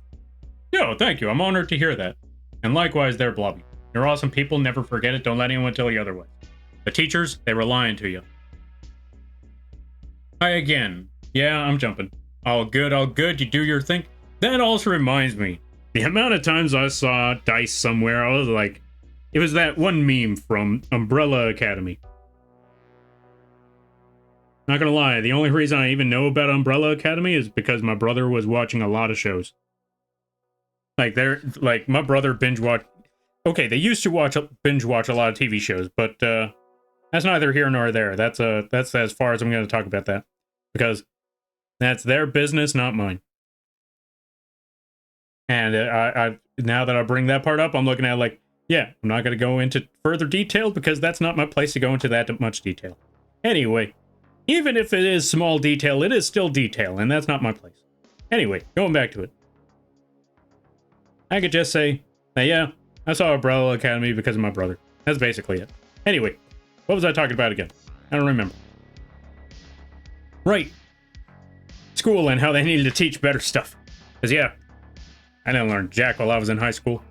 Or middle school. The only thing I learned in middle school was that I needed to fight. What I learned in high school was I needed to get out of there. And what I learned in college was to unlearn everything I learned in middle school and high school.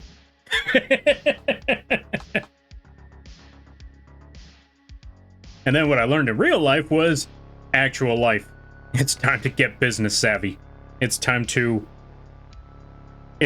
stop being, what's the word I'm looking for? It's time to actually deal with life. It's time to pick myself up by my bootstraps. Or not worry so much about what people think of you. And just get life done. Because ain't no other way it's gonna get done. It's time to get to life. It's time to get to business. And that's what I learned when I was that's what I learned after college was it's time for business stuff. Because a 9-to-5 job sucks. Or worse. You want to know what's worse than a 9-to-5 job? 2 to 10. Now, not everybody may agree with that, but 2 to 10, 2 to 10 is worse than a 9-to-5. If I had to take 9-to-5, I'll take 9-to-5. But 2 to 10, that's like the worst hours. By the time you get out of work, everybody's asleep. By the time everybody's awake and they're like, hey, let's go hang out, let's go do this, let's go do that. I can't, I'm at work. Nobody else is on. Nobody else is awake at that time. Like, I'm still never gonna forget that Halloween celebration that I missed. And the worst part was, folks, I'm gonna tell you this. If you have friends, what about night shift? The best hours imaginable. When you're at work, everybody's asleep. When you're asleep, everyone's at work. When you wake up and you got time, guess what? Everybody's awake. They're out of work. Like, all right, let's hang out for a minute. And when they say, like, all right, I gotta get going. It's already late. I gotta get to sleep. I got work in the morning. And you're just like, yeah, I too got work. Oh, really? What hour? Right now. I'll see you. Yo, Poison, thank you for the raid. I greatly appreciate it. Let's give a shout out to Poison Ash. If you haven't checked them out, I highly recommend that you do. If you're a fan of gacha games, that's a good place to go. And how was the Star Rail? I hope it was good. And everybody stopped by. Hi, my name is Lampy, small-time illustrator, football-sized moth. Yes, the bug is the streamer. I do a lot of drawing streams, occasional gaming streams, and sometimes some live 2D rigging streams. And today is one of those drawing streams. We're just adding some highlights to the hair, to this here Corky. And then we got to add some fire and some cookie dough and whatever it is in the background. I hope you're having a good day, and I hope you enjoy your stay. I hate Star Rail. They didn't give you the character you were hoping for, did they? What happened in Star Rail? I'm sorry to hear that. Let me catch up with some things. Also, Sundrake, thank you for the save. Thank you for the crab rave. Or thank you for the crab rave, their dice. Hope things are going well. All right, let me see. You have no idea? Yep, I knew it. What Icy was talking about. Baggage beyond the mountains. I knew it. Want to see a pic of him? Yeah, let me see the image of this character that you're waiting or that you were looking for in that game. Let me see this character. We had a class that taught us how to write a resume, and it was so nice. Ah, fair. See, at least there's that. There was at least that. You know what's funny about those about those resumes or those classes? They tell you put all of the information you have, put all of your work history, put all of your skills, put all of that. You want to know what's the one thing that they never told you that is very, very pivotal? And I understand why they don't tell you this, because that would have gotten them in a lot of trouble. But the most important thing that they tell you to, or that they can't tell you put on your resume is anything that'll actually get you the job. Because if you just put what you currently have, what you've currently done, you gotta exaggerate it a bit. Let's say, what are your skills? You're good at, you used to mop the floors at your old job. Ah, you used to be a custodian. You weren't a custodian, but let's be honest, just put that on the job. And what else was there? Like, oh, I used to pick up the phones at my jobs from time to time. Telemarketing. Or communication. Actually, no, not telemarketing. Communications. Communication specialist, as a matter of fact. Mm-hmm. Like, how long were you working there? I was working there for the summer. 3 years. No, 5 years. Got it. There you go. Problem solved. That's how you do it.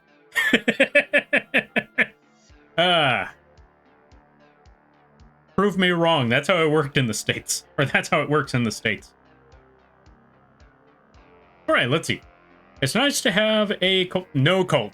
There's no cult. There's no cult leader. Well, there is a cult, but there's no cult leader. You're talking about Icy's love interest that has baggage. You were very much right. That was the case. Icy does have love interests that are full of baggage. They have a storm that's approaching. Provoking. You know the rest of the song. Okay, let's see. Why must they make their quests so long? I know, right? Sometimes the quests take forever. That's why I haven't finished the Genshin quest. Because it's one of those quests where I'm like, I'm not really interested in this story right now. But I'm forced to go through this part. I can't even just skip a season. It was in a total of over 8 hours long. Oh, honestly fair. It's longer than Genshin? Jesus. Now you know that's a long story. Understandable why you're not a fan of Star Rail. Today. Okay, sent the pic. Judge me? Alright. We're gonna see the judgment here. We're gonna judge. Alright, let's see. Let me finish this right quick. Let me catch up with the reading, and then we're gonna go judge Icy right quick about their interesting characters. Alright. Still funny, let's see. Still funny, I used you as a reference for a mod application that got me the position. Hey, congratulations! There you go, that's what's up. Or receptionist. Yeah, see, there you go.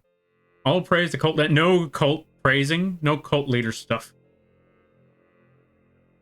It's longer than Genshin, and that is for only one part. Only one part? Jesus. Yeah, that's a lot. That's a lot going on there. In total, okay, let's see. In total, over this story, it was 3 hours, or 30 hours in one place, and it isn't even over. I am so glad I never got into Star Rail. Because I'm hearing this part, and I'm just thinking, yeah, no, I can't. I can't play Star Rail if that's the case. I would not be able to hang. Okay, I have been hearing good things about whatchamacallit, though. What's that one, trying to remember what it's called. I've been hearing good things about Wuthering Waves. But then again, I don't know. Okay, to be fair, I did tell a friend that I have been looking for another gacha game to play. Because Genshin, I think I just got that burnout from Genshin. So I need to find another game. And then they just started telling me, like, play this one. Play this. Lampy, get into this game. What are you doing? And I'm just looking at it thinking to myself, should I? Maybe. Then I downloaded it and then I realized I got a lot of space. Or I don't have a lot of space on my PC anymore. I then realized there's just honestly not enough space. I tried, and then my computer told me, yeah, with Genshin, Elden Ring, all these other projects you have in the background, Risk of Rain 2, all the mods you put in Risk of Rain 2, these other games, you gotta stop. Like, no more. I'm just sitting here thinking, come on, one more game. Like, no. Like, fine. So yeah, I have to stick with Elden Ring. Although I say that like it's a bad thing. I say like sticking to I say that like sticking to Elden Ring is a bad thing. I'm gonna play that thing. I'm gonna play that game for years. It's like I did with Bloodborne. Which also reminds me, I want to make assets for Elden Ring. I want to draw some Elden Ring assets. As for what, I do not know, but I wanted to draw like an Elden Ring weapon for the upcoming streams. But I don't know what weapon that... I don't know what weapon that I want to draw that I feel like a lot of other people would use.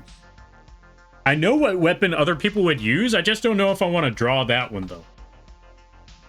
Because I know there's like 4 weapons, maybe 5 weapons that I could think of where people would most definitely use those weapons in their playthroughs. The first one being the giant blue sword. The second one being Guts' sword from Berserk. The third one being that giant fleshy sword. I'm trying to be as vague about these swords as possible. The fourth one being this one weapon that's all about blood builds. Like the blood build weapon that everyone plays. I use the Kopesh? Which one is the Kopesh? I think I know which one the Kopesh is. I'm going to have to check that out. Let me try to catch up some things right quick. Burnout from gambling, I imagine. Nah, I didn't gamble a lot in that one. I made sure to build up my points, earn them for as long as I possibly could, and then once I've built up my points, then it's time to gacha. But I haven't had a lot of points in that game in a while, so I haven't actually had any reason to play the game and look forward to... Actually, I think that's the other thing. One, the story isn't quite going towards a direction that I'm particularly a fan of. And the characters that have been coming out, they're okay, but nothing that's really been catching my eye. So I haven't really had any reason to, save up points. I'm like, there was one character that I was really looking forward to, and then, no. Like, he ain't popping up anytime soon. If he's ever popping up at all. That's why I'm looking at, like, well, you know what? Unless he comes back, or some other character catches my eye, I think I could sit back for a minute. Besides, I got projects to work on. Thank you for the crab rave there, Nazcat. Welcome on in. Let's also give a shout out to Nazcat. If you haven't checked them out, I highly recommend that you do. They do artin. Welcome on in there. Hope you're having a good day. Welcome on in there, Unlucky RG. How ya be? Hope things are good. Hope things are well. Just become addicted to roguelikes, like Binding of Isaac. Yeah, that's true, that's true. I should play what's it called again? Crypt of the Necrodancer. I think that would be a great one to play. Alright, let me see. In total of this story, it's almost 3 hours. Oh, gotcha. Zenless Zone? I tried Zenless Zone once. Don't get me wrong, the characters there seem pretty funny. They seem pretty cool. But since it wasn't an open world game, I fell off real quick. I fell off on day 1 when I found out Wait, this isn't an open world? I mean, I can't just run around the city? Dang. Well, 30 hours. I could 100 something mask twice in that time. What's that? And I love this new place. Dang, sorry to hear that there, Poison. I feel like you might like to hear about an upcoming gacha game. What's this upcoming gacha game? It's called Silver Palace. Oh no, it's a Yu-Gi-Oh! It's about that one Yu-Gi-Oh! Archetype. But yeah, what's Silver Palace? Just become addicted to gacha or roguelikes? True. I should play what's it called again? Risk of Rain 2. I'm already addicted to one roguelike. Silver Palace is kind of like it's a really interesting steampunk world that has amazing fights so far. Is it open world? That's the one thing I want. Is it an open world? If it's an open world, I am definitely down for that. All right, let me see. Silver Palace is an open world. Sold. Sounds like Bloodborne. I'm pretty sure it's not, but could you imagine? Bloodborne as a gacha. Oh, Jesus Christ. Actually, no. No. I take all of that back. No. I like Bloodborne, and sometimes I like games that happen to be gacha, but Jesus Christ, no, not a Bloodborne gacha game. Jesus. No. No. Absolutely not. I take back everything I thought. I take back that entire thought concept. All right, let's see.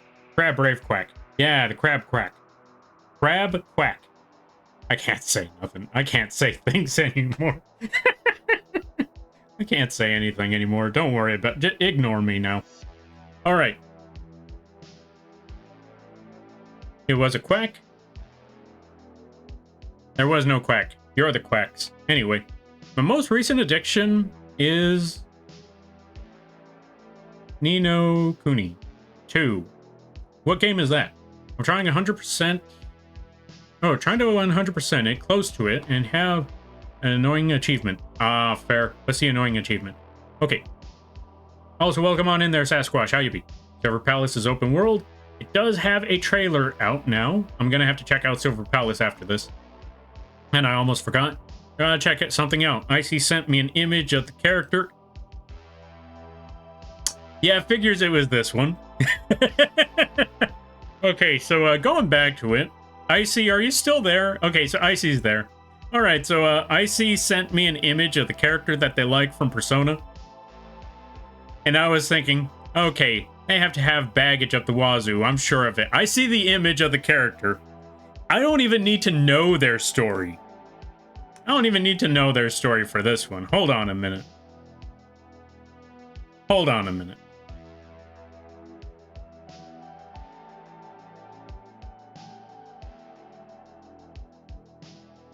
Yeah, off the bat, the appearance of the character themselves already says, yeah, there's baggage. There's straight up baggage right there. You don't even have to know the story to know there is baggage like nobody's business. Thank you for showing the character you were talking about there, Icy. What do you mean? What do you mean, what do I mean? Look at him. Alright. Hat nearly covering their face, giant red trench coat, battle axe as a weapon. That's baggage like nobody's business. I need two things in the game: open world and good story. Also very true. Also very true. Or if it's not a good story, at least don't force me to go through it. That's the main two things. Like, if the story is good, then yeah, I want a good story. If the story's not good, but the gameplay is good, give me the opportunity to play the entire game without ever having to see that story. Those are the two things. Okay, let me see. I'm staying up for games we trust. True. Alright, let's see. My recent brain rot is watching Stranger Things again for the third time. You know what? Honestly, that's fair. Sometimes there's a TV show or a movie or something that you're interested in that just catches your attention. Forever. And honestly, I don't blame you on that. I mean, heck, I don't know how many times I watched The Crow, No, not Night of the Living Dead. Well, yeah, Night of the Living Dead as well. Dawn of the Dead. Dawn of the Dead, my favorite zombie movie of all time. Without fail. Shaun of the Dead, second favorite zombie movie of all time. That is such a great movie. All right, let's go back over here. Let's zoom out a little bit. Let's add some shadow underneath that schnauzer of theirs. There we go. That's the best way to go about it.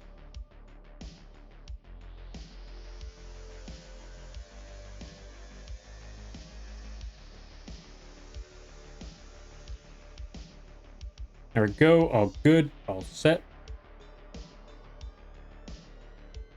You know what? Here's what we're going to do. I'm going to snag this entire nose part. Also, I will catch up with the reading soon enough, because I know there's a lot of reading to catch up to, because I was just rambling on for hours and hours.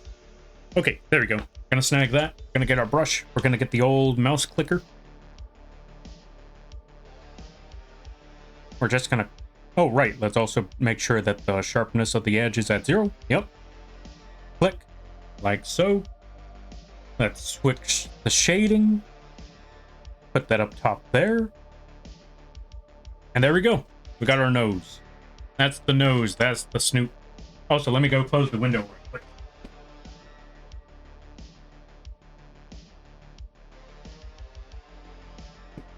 There we go. Okay. Let me catch up with the reading. Not gonna lie.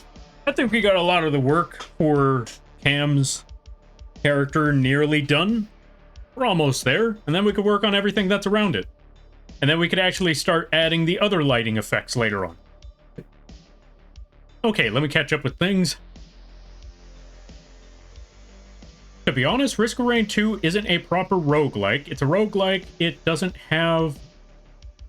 let's see. Not a proper roguelike. It's a roguelike. It doesn't have procedurally created maps. Builds are almost always the same, and it's not turn-based. Wait, roguelikes have to be turn-based? Wait, is Binding of Isaac turn-based? Like, legitimate question, is Binding of Isaac turn-based? I don't know. Either way, it may not be a proper roguelike, but it's still my one of my favorite games without fail, because you know what? I actually like the idea that a lot of the... Yeah, I actually still like the idea of the builds that they have there. Okay, let's see. What do you mean? What do I mean? What do I mean? I think I've stated my case just from the image of that character alone. Alright. I found an archive of D&D materials someone put online, and I'm looking through all the old maps I haven't seen in decades. Nice, nice, nice. I'm just thinking about D&D now. Not gonna lie. Or yeah, actually, now that I think about it, with D&D, okay, we'll come back to that soon enough. But yeah, I was already thinking about D&D and how my friends finally finished off a campaign that has taken like about 3 or 4 months. I thought Risk of Rain 2 was an actual roguelike. Me too. I guess I don't know what roguelikes are. Okay, Legend of Zelda Majora's Mask, through not open world, has a story that hits hard. Yeah. I can wholeheartedly agree with that. There's a lot of stories in Majora's Mask that... Whew, those are wild.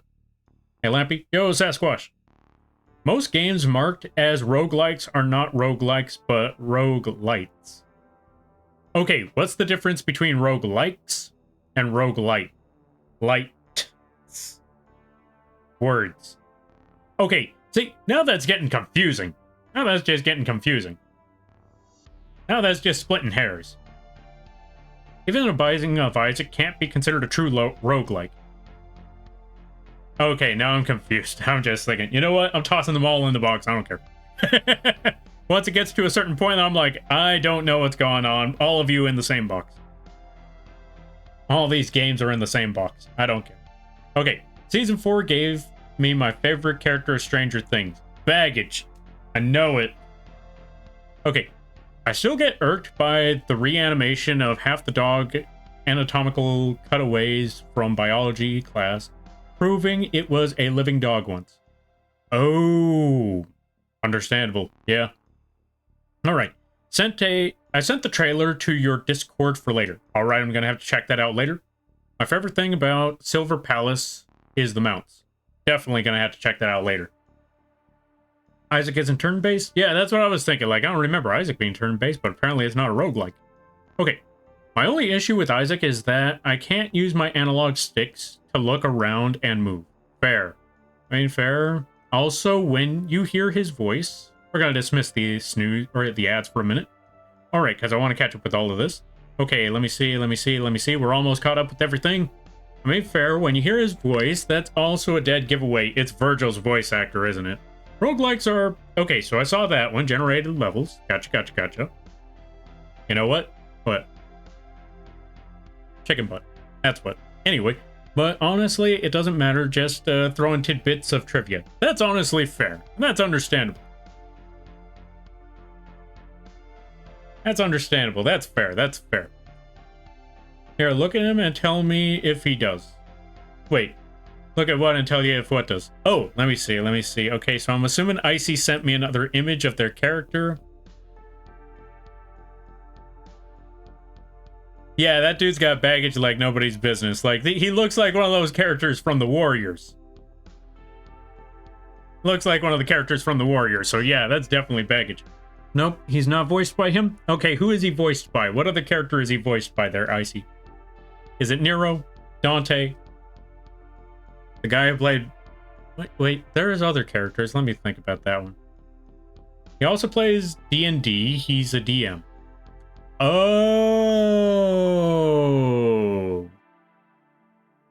Matt Mercer. Okay. Anyways, I gotta go to bed. Have an amazing rest of the stream. Let me know your opinion on Silver Palace. All right, will do. That's the second thing I need to give an opinion on, because the first one was someone asking about this one. Okay, so funny enough, folks, sometimes it's a good idea. I'll be honest, there's a good number of times where I accidentally do this, where I see someone that I know, I recognize them, they've made a post on the internet, I put a like on it, I read the post, and then, sometimes I either read the post or I don't read the post. I'm like, hey, I recognize them, support, put the like button. And sometimes I look back on it like, oh, they said that, I already put a like on that. Well, or sometimes like someone, or like this one occasion, this was one of the first times this happened, where I put a like on somebody's post. They messaged me like, oh my god, you know this? You know Sleep Token? Or do you know Sleep Token? I'm like, I didn't know what they meant by Sleep Token. I think I saw it once in one of their posts, but when they said like, do you know Sleep Token? The first thing I thought was, oh no, they got hacked. Let me see if I could verify first. Let me see if I could verify if this is a hack or not. I'm like, so I play along like, what's Sleep Token? Assuming the worst. I'm expecting to see a link right after. They told me, it's a band. Have you ever heard of that one? Or, yeah, it's a band. I saw that you liked the post, so I thought you must be a fan of that band too. I was like, oh, thank God, it's a band. Oh, I thought it was like some sort of crypto scam. I let them know off the bat too, like, okay, I did not know. I also let them know off the bat, like, okay, I'm a level with you there, buddy. I don't know Sleep Token. I just wanted to support the post. But now that we're here, what's Sleep Token? What kind of music is it? Since we're here, you know what? Tell me about Sleep Token. What's this? I am so glad because I thought it was a crypto. I thought I thought you fell for a scam and that you got hacked. I was just glad that that was the occasion and not the actual scenario that I thought it was. But yeah, it also put egg on my face because I was just looking at it like, oh, I don't know what they're talking about right now. Like, I've never heard of this band. I just wanted to support. Well, now I know better. Now I know better. Okay, let me see. No, the guy in Stranger Things is a big D&D guy, and he's a DM. The guy that voiced the guy from Persona also does the voice for Steely Dan from Stardust Crusade. He's the voice from He's the Steely Dan voice? That's ironic. That's actually wild, because nobody likes Steely Dan. For obvious reasons. For folks, for those of you there, if you haven't watched JoJo's Bizarre Adventure Stardust Crusaders, there is a character. I'm not going to go into details about this character because spoiler territory, even though Stardust Crusaders has been out for ages, still potential spoiler territory. I will just tell you this.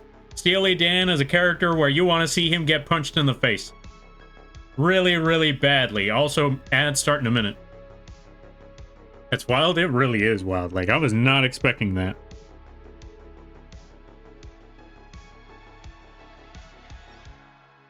Alright, so I think we got, well, almost everything. We still need to add the shine to the metal. So here's what we're going to do. We're going to get our eraser. Add that shine like so. All the way across like this. Alright, I'm surprised I never mentioned this part. Honestly, folks, despite, you know what's funny? I was almost at a point where stress, like, it was all gone. It was mostly disappeared because financially in a comfortable spot for the next couple months.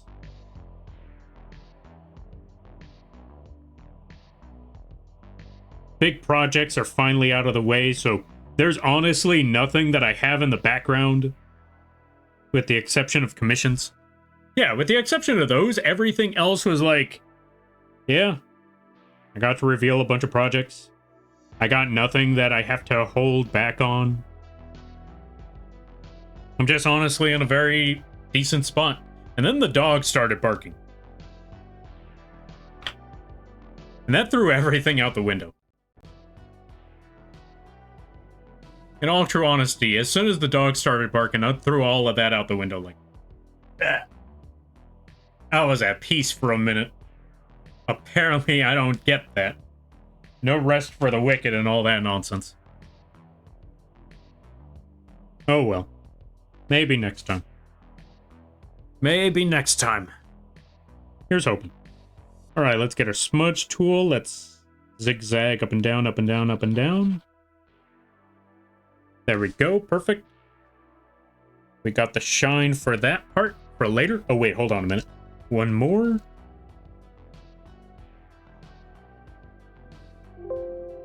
There we go.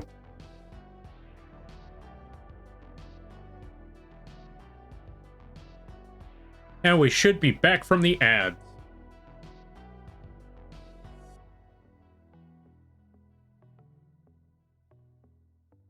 But yeah, outside of that, despite the fact that I've gotten all those projects done, and that there's nothing to talk about that's waiting in the wings in the background, does not mean that I'm out of ideas. Oh, buddy, do we got ideas left and right.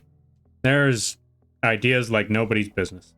As for what those ideas are, it's going to be a while before I could get to those. But there's definitely a lot of ideas waiting in the wing. Which also reminds me, that's what I need to do next. I'm thinking next week is when we start working on a live 2D model for the Etsy page this time. Because we made a good amount of stuff for the coffee page. But now it's time to set up that passive income idea again. And set up stuff for the Etsy page. That's the game plan here. Where it's there and available for those that are interested, and I don't have to give it much of a thought, much of a think. Or at least it'll be there whenever I'm sick, you know? That's the game plan. That's the idea in mind. I also need to fix up that merch store, because I don't think Teespring is working like it's supposed to.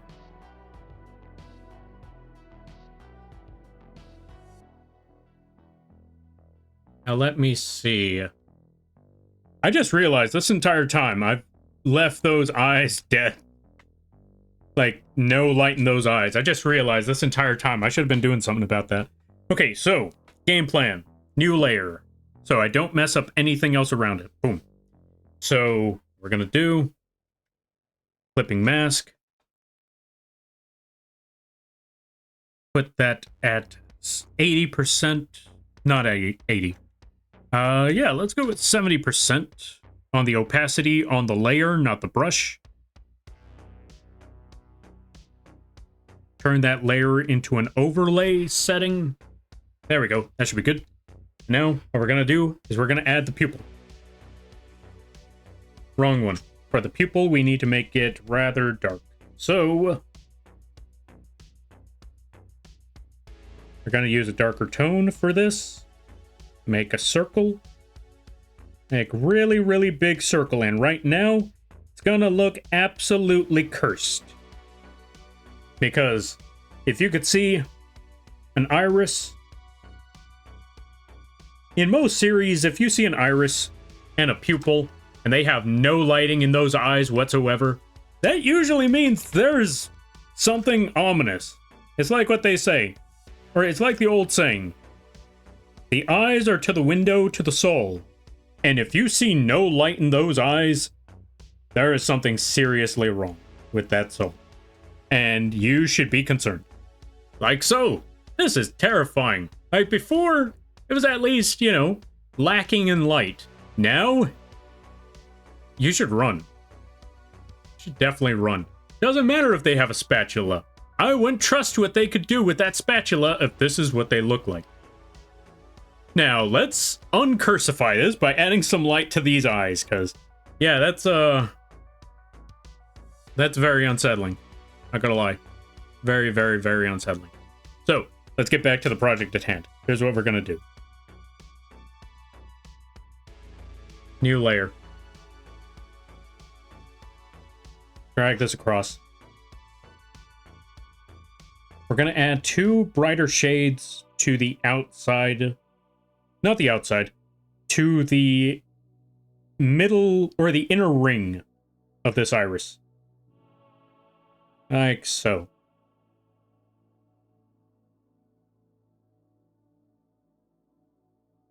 And we're also going to add a later, or yeah, we're also going to add a little bit of light at the bottom here. Oh, you know what I should have done? Take all of this back. Let's go back to this layer. Here's what I should have done first. Let's snag this whole section. Select the entire iris. Like so.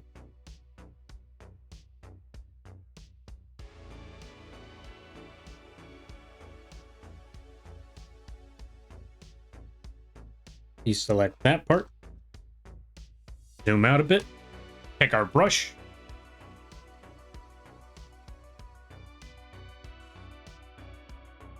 And put a lighter shading up top.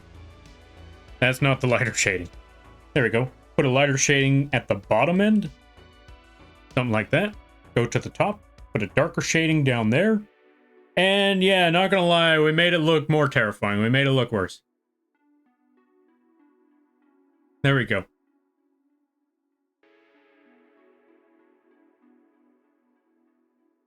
Now, trust me, this is still gonna work. It's still gonna work. I just gotta trust the process, because I know what I'm doing. I know what I'm doing.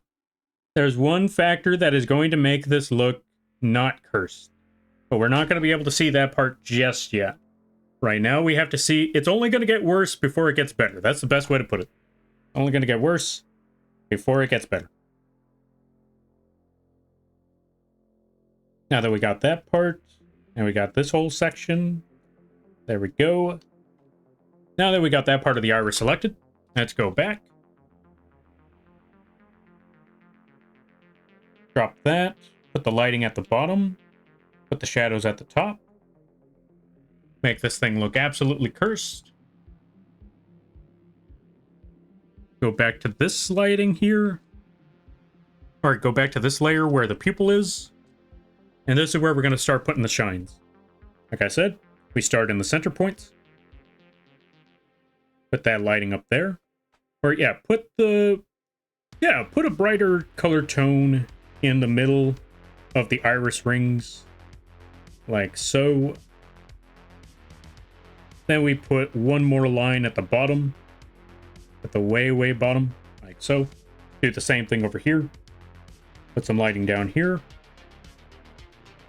Put some lighting on the sides next to the pupil. Up like so.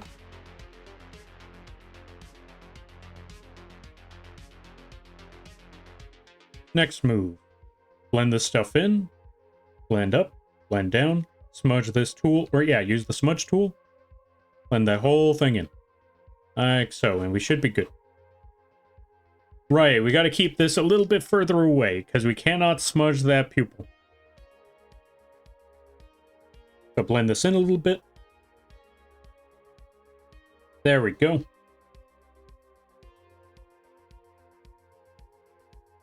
We should be all set up with this. Now let's go to the bottom half, increase the size of the smudge tool, and really blend this thing in like crazy. Zigzag a little bit. Just to give it that effect. Blend it in left to right. Do the same thing over here. Move this part down. Or move the side shine down. Move the side shine up. Just zigzag it like... Or not zigzag, not this part. Move it around a bit. But yeah, we just need to blend it in to give it that shine effect. There we go. Do the same thing over to the other side. Blend it up. Drag the smudge down. Drag it up. Drag it down again. Move it a little bit here and there. Move it to the sides. There we go. That should be all good. All set. Move it around a little bit just to line it up properly. We should be good.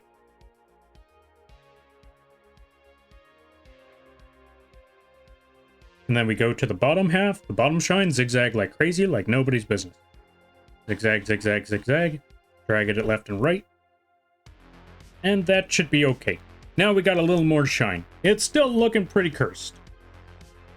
That's okay. We haven't gotten to the point where everything, you know, lines up just yet.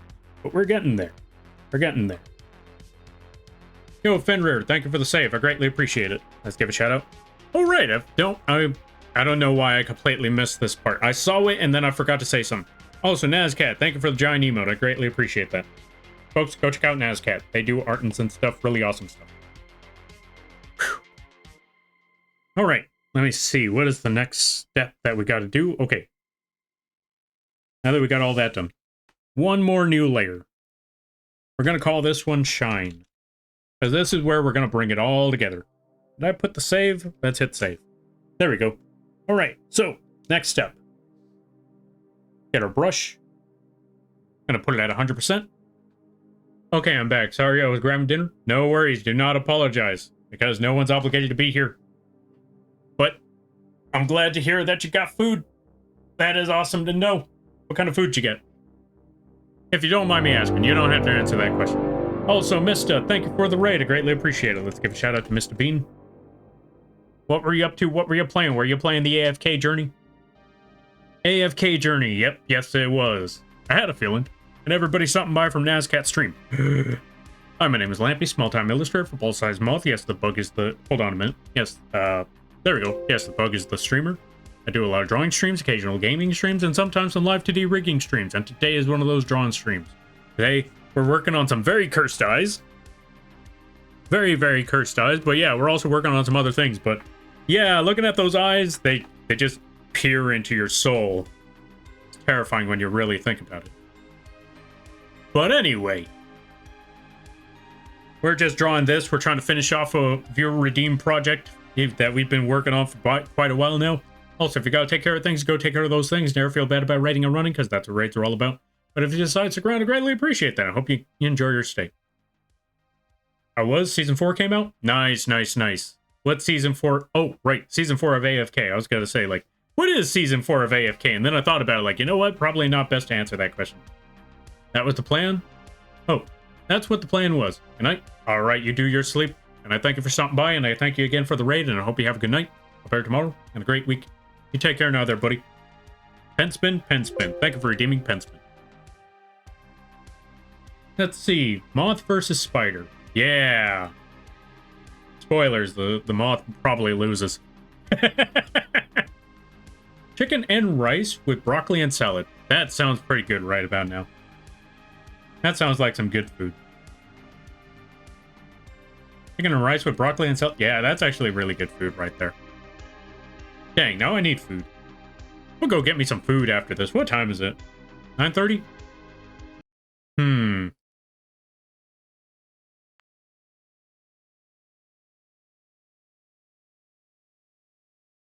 I don't know what's going on with my PC or my not the PC, but I don't know what's going on with my earphones, but they are struggling to connect to things. Hold on. Let's shut that off.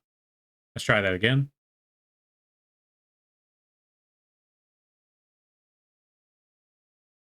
And it should be good. I'm going to need to do all this all over again. So close that, start this, put that, because I can't hear music. And if I can't hear music, then I will never know if it stops at any point of time. There we go. Go there. Go to here.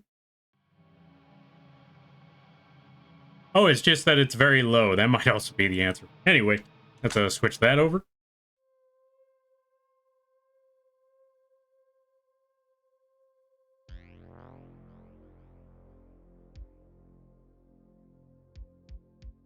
Okay, that should be good. Alrighty then. Let's catch up with some things. Now, going back to not having these eyes stare into your soul like the original, or like the plan that we currently have is. So, here's what we're going to do. We're going to put this all the way at the top, above the line art. We're going to put that shine above the line art. Why? Because we're going to need that to go beyond those iris lines. So now that we got our brush, we're going to put it to at least 50% on the shine. Or not 50% on the shine, 50% on the sharpness, 100% on the layer, 100% on everything.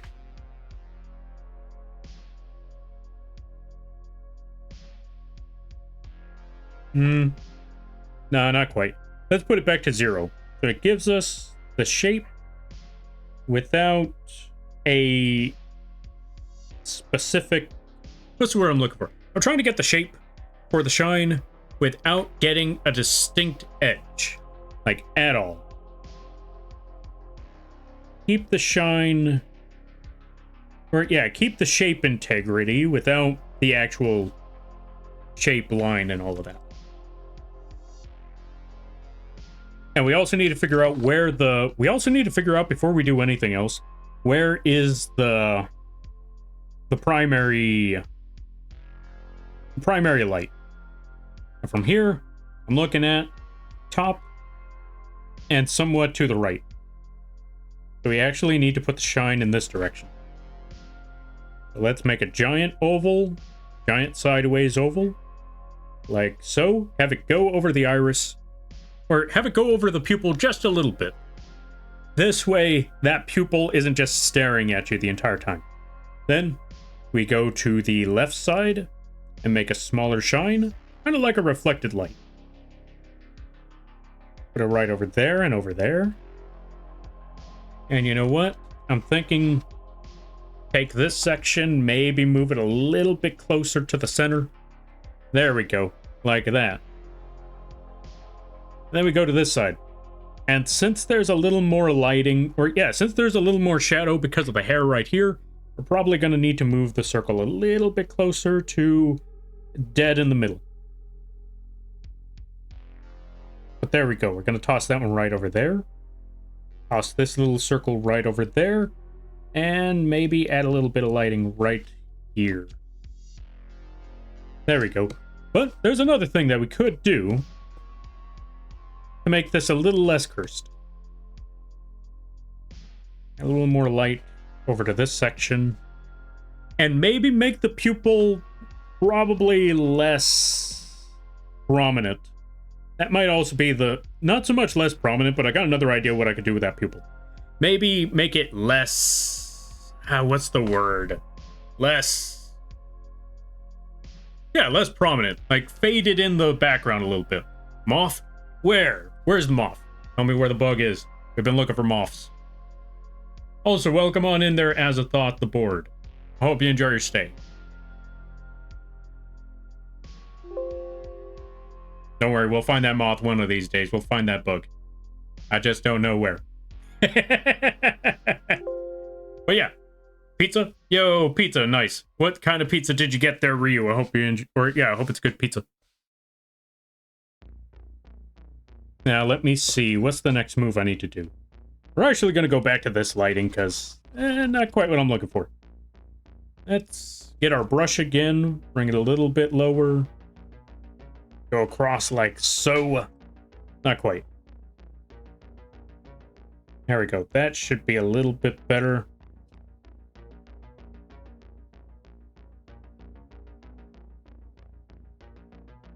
But yeah, I'm thinking that might be the other issue with this. Maybe it's too, or yeah, maybe it's too low. Maybe that might be the other thing.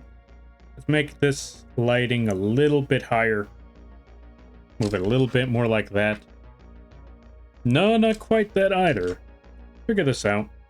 This is, at this point, just messing around, trial and error, and we'll figure out where it's missing. Where it needs to be, where it needs to go. Let's also go back to this section and light the bottom of this iris, or this, the shine of the iris a little bit more down here by just adding a little bit of white in between the shine and smudge it like crazy. Just give it a lighter highlight, like so. Now let's go back to the pupil lighting. Here's what we're gonna do about that pupil lighting. We're gonna get our eraser. We're gonna put it at 50% opacity. We're gonna erase that part. Let's see what it looks like with 50% of the opacity erased from the pupil lighting. Where's that pupil? That's not it. That's not it. That's not it. There it is. We found the pupil. Let's erase. There and there. And let's see what it looks like when we zoom out. A little bit better, but also I feel like it lost a lot of its pupils. So let's try that again with a lesser strength, with less strength on the eraser. That might be the better way to go about it. All right, let's see. Lampy, please hear me out. Why? What did you do, Icy? What was your game plan? Meat lovers of pepperoni, ham, prosciutto minus the Grateful Dead. What? Prosciutto with no Grateful Dead? This is an outrage. This is a mockery. Where's backgammon? You can't tell me that you could have prosciutto without backgammon time. All right, let me see. You know that meme with Shredder from the old TMNT cartoons where it goes, I brought back some takeout. So like, oh, I brought back some takeout. So like, let's get down, or yeah, let's get down and pig out. And it's Shredder. Oh, it's Shredder. Where? But you're trying to find the moth. You know what? Fair, fair, fair. The eyes feel doll-like? They do. I may have put too much shine. We might need to tone it back a little bit. Because yeah, those are looking a little too doll-like. I agree with that. So here's what we're going to do. We're going to go back over here. We're going to get our eraser. It might be that the irises may be a little too big. Sometimes having an iris that's a little too big can be rather cursed. Especially if they're too shiny. Because what I was looking at here was there was a bit of an issue that I'm looking at that I do kind of need to fix. So, you know what? Here's one idea that we can do. Erase this one. Put that back at 100% opacity. Erase these little shines. Add a slightly smaller shine. Just slightly smaller. Like so. Then we go back to the irises. Or the pupils, that's what I mean. Then we go back to the pupils. Go back to the eraser. And instead of putting it at 50% strength, we're going to put it at 30. And just erase everything there, so where the pupil is prominent enough, but not too strong. We don't want it to be too strong, or else it becomes absolutely cursed. Let's zoom out and see. Still doll-like, but not as terrifying as before. And so I think this can kind of work. But with last but not least, let's go back to the shine over here, and I got an idea. Let's go back here, erase that entire section, erase that entire section. What we're going to do is this. Just going to get our brush. No wide iris for this one. Let's just get our brush, put it at 100% opacity, make it a 0% on that part, increase the size. Boom. One right there. Actually, you know what? Bring it down a little bit. Go over to this side, bring that part down a little bit. Let's zoom out and let's see what we got.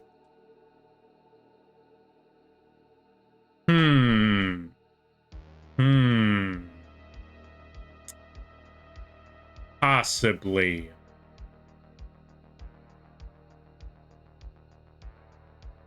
Maybe.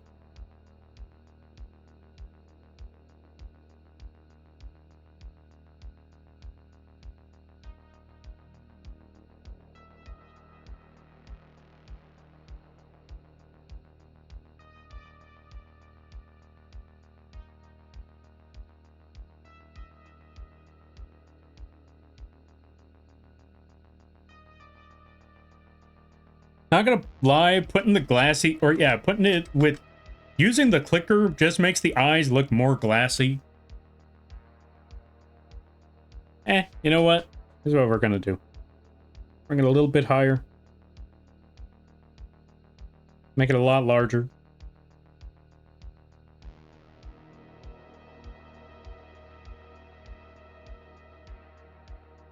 Yeah, nope, we're just gonna stick with the doll effect. Actually, not gonna lie, there was one effect that it still gave that doll-like eye effect, but I was okay with this one. I was actually okay with this one right here. I think this actually worked better than the other two. So, we're gonna leave it like that. I think this should be fine. Alright, let me see. It's gonna give that uncanny valley look a bit, but I think this should be fine. Alright. Snappy. I brought back some takeout. Now let's eat. Ryu, it's a moth. Where? Or has the shotgun. You know what? Yeah, I could see that one. Alright, let's see. I think they have too much detail. They seem deliberately slightly overdone to draw attention to the glassy to indicate the lack of sensitivity to the light. You know what? You might be right on that. You make a good point. We're going to try something a little crazy now. We're going to go back to this part. We're going to test something.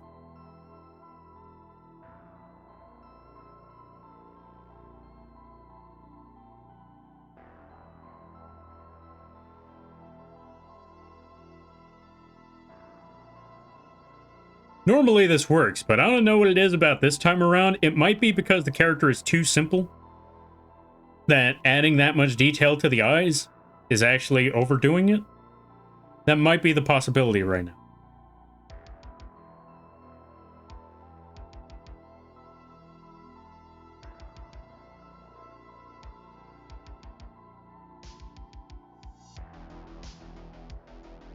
I'm gonna erase that, and down here. Go back to the shine.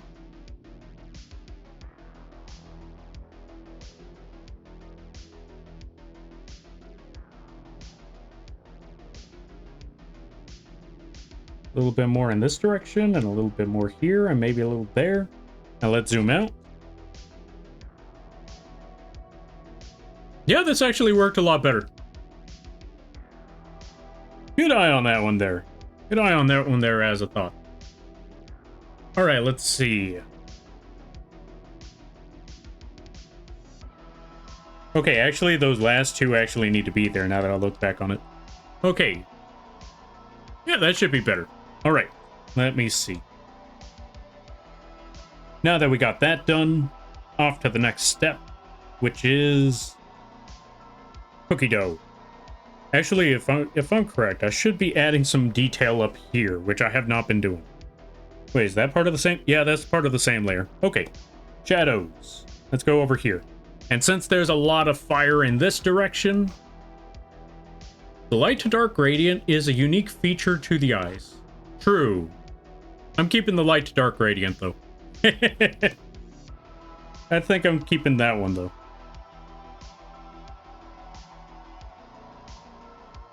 Considering everything else has got that gradient stuff, I can't help it. I gotta keep that there. But yeah, that might be one of the main reasons why it's getting that effect. But I think we got what we're looking for here now. Alright, next step. Adding that lighting. So what we need to do. Time to add some shadows to Lampy over here in the background.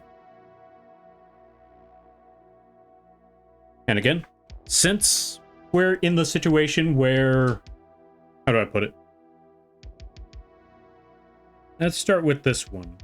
That one's got like, what, 70% on the lighting? Yeah, this should do. So, since the main light source is coming from this direction, or for Lampy anyway, the main light source is coming from the fire itself, we're going to have it over there. So, let's drag this whole... Or yeah, let's put the lighting on the opposite direction. Since that's from the top... Or, since that's basically from the left side, we're going to put all the lighting on the right. Or all the shadows on the right. All the lighting's from the left, so all the shadows are on the right. That's what I'm trying to say.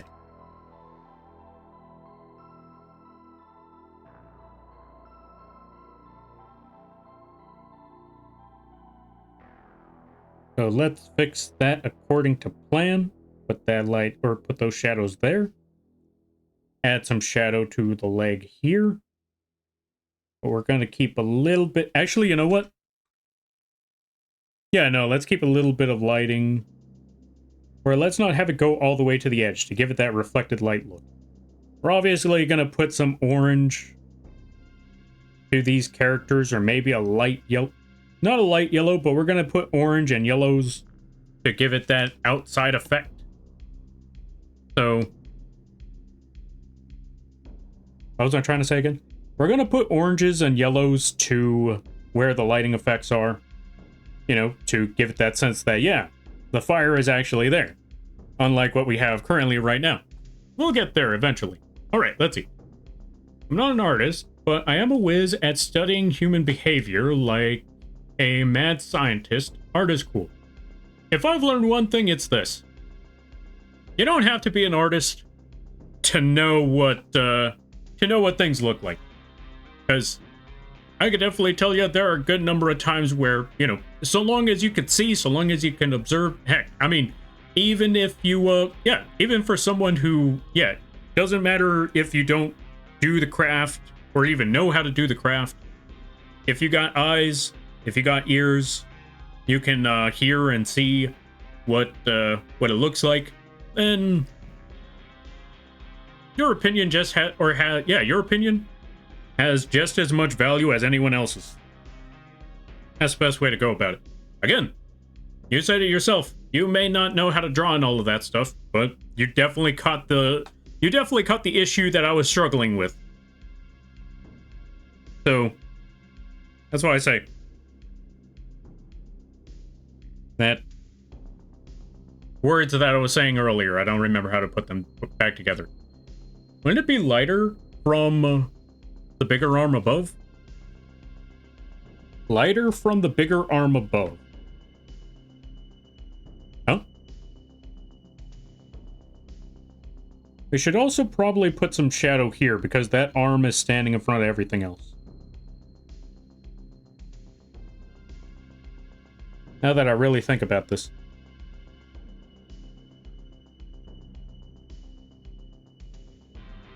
Something like that. Alright, let's see. Words are hard. Words are hard. They're very difficult to articulate. Just be sure what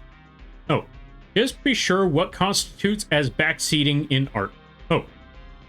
Just to be sure, what constitutes as backseating in art? Okay, so basically what I would consider backseating in art is if I'm working on something and I'm not stumped.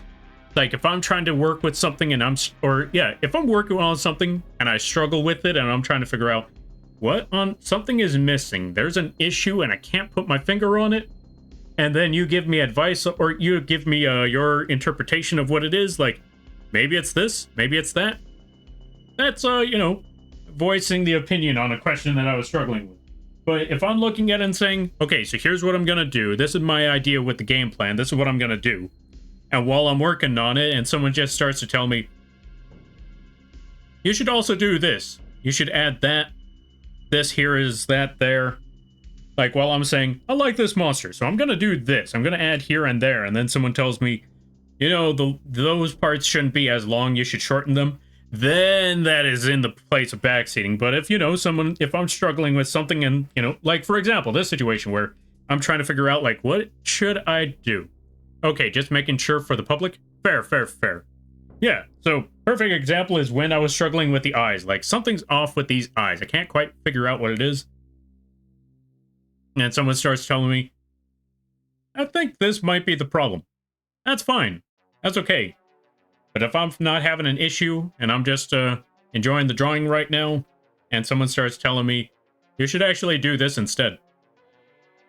With no, with, how do I put it? With, no signs that gave warrant, or yeah, with, without warranting it. There we go. That's when it becomes backseating in art. There we go. All right, let me catch up with some things. All right. Hire the shadow. Possibly.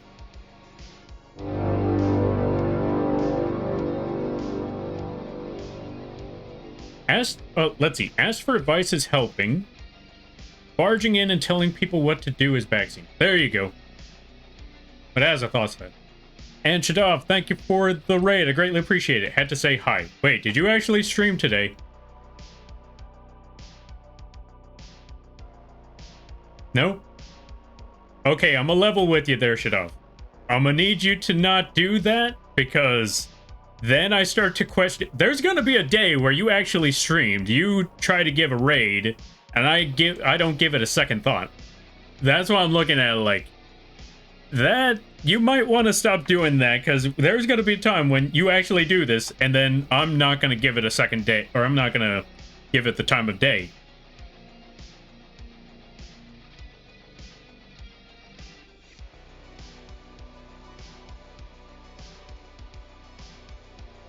What about suggestions? Depending on the situation. Dog, I'm too high to be sounding articulate. But yeah. Welcome, or yeah, so suggestions, I would say depending on the situation. I want to say, I feel like, okay, I would say this. The best way to go about suggestions is asking, the first thing you would want to ask is, might I suggest something? Or would you mind would you mind if I suggest something? Like, I have something that sounds like it would be really cool, but I want to run it by you. Something like that. That's the best way to go about it, is to ask for permission for the suggestion first. Like, mind if I mind if I run this by you first? You take suggestions. That's another good way to go about it. Asking if they take suggestions. Long story short, just run the suggestion, or, run the idea of a suggestion by them first, and if they say, yeah, sure, give me your idea, then that's when you toss the suggestion at them. Because I will say, there are times where someone will pop up and just be like, instead of asking, like, mind if I run this one by you, they're just immediately like, you should do this. When the person already has the original game plan in mind. Sometimes that can, make them not feel as interested in their own project anymore. when they see so many suggestions, like, I could do this, I could do that, people want to see that part, but now I didn't really feel like doing that part, but now people want to see that, so I might have to do that, and then you just kind of lose interest in your own project, and then you kind of don't go back to it. So this is why I will definitely say, when it comes to suggestions, asking them is definitely asking is definitely the best way to go about it. Ask if they take suggestions. If they do, then run it by them. Okay, let's see. I know gaming it sucks getting backseating, but it is baffling to see in art streams as well. You'd be surprised. Advice is asked for, backseating is not. There you go, that's the best way to go about it. Thank you there, Azathon. And sometimes, again, you can also offer the advice. Like, offer the idea. There we go. Offer the idea advice, not the actual advice. Like, if you have advice, ask them if they want that. And honestly, I feel like that's with games too. Like, if you're, if someone's struggling with something, the best you could ask them is, do you want help? Or do you want the answer? If they don't want the answer, then there you go. That's all you need to ask. Like, do you want a hint? But make sure to ask that for every part, because I will definitely say, I myself have unfortunately made the mistake where I'm trying to struggle, or I'm struggling with something, someone pops up and they're like, do you want a hint? And I'm like, you know what? I've been here forever. You know what? Give me the answer. Give me a hint. How does it work? And then they start to explain the entire thing to you, like, long after you asked for that one hint, they tell you the entire thing. And it's like, okay, I asked for that hint for that one part. You can stop now. So yeah, in those sort of situations, just that one hint is more than enough. All right, back to the shadowing, because I forgot. Not the fire yet. We're getting there slowly but surely, but not yet on the fire. We need to add some shadows over here. We'll figure things out along the way. So yeah. Also, I thank you all for being patient with me on all of this. And what was the other words I was looking for? There were other words, but I don't remember them.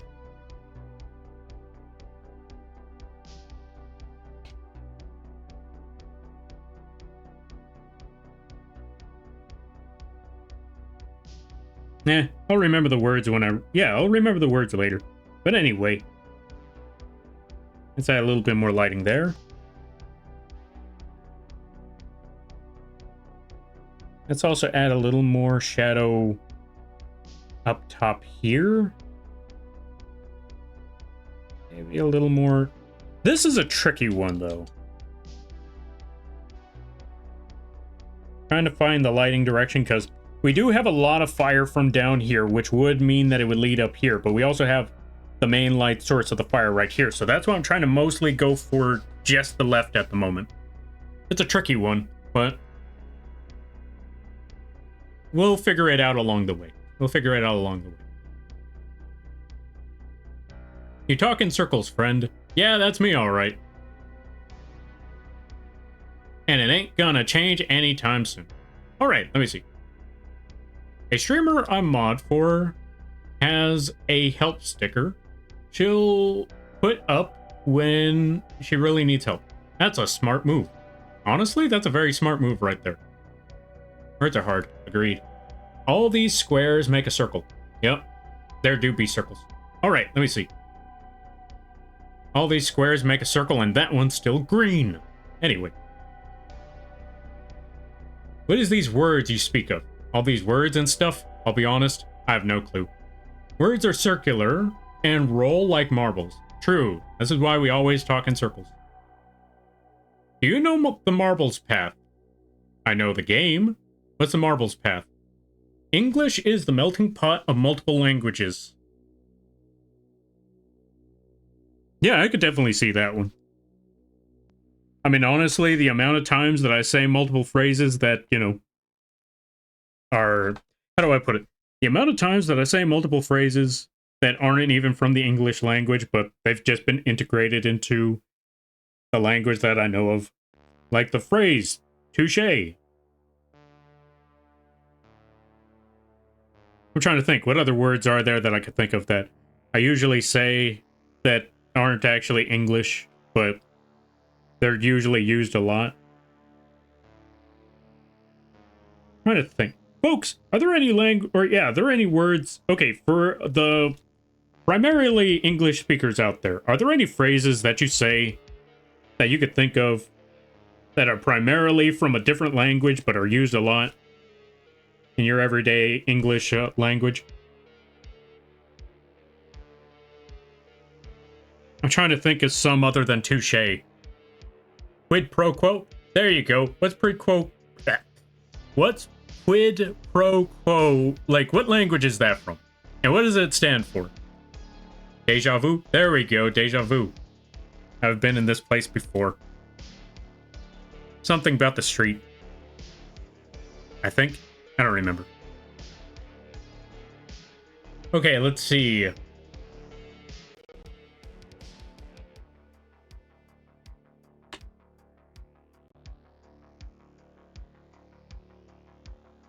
Red quo pro quo. Swine, hound. Wait. Hound isn't an English word? What's a hound from? What word is hound? English is the dumpster fire of stolen grammar. I mean, if it works. In the 90s, sayonara was used a lot, as I didn't know it was Japanese for goodbye. True, I forgot sayonara was a thing back in the day. Same with adios and hasta la vista. I think Latin. Favor for favor. Oh, gotcha. Q Sarah Sarah. What's Q Sarah Sarah? Quid pro quo was Latin. Gotcha. Carpe diem. What's carpe diem? Is that carpet bomb? Hound is German, I believe. Swine is French. Oh. You know what? That makes sense.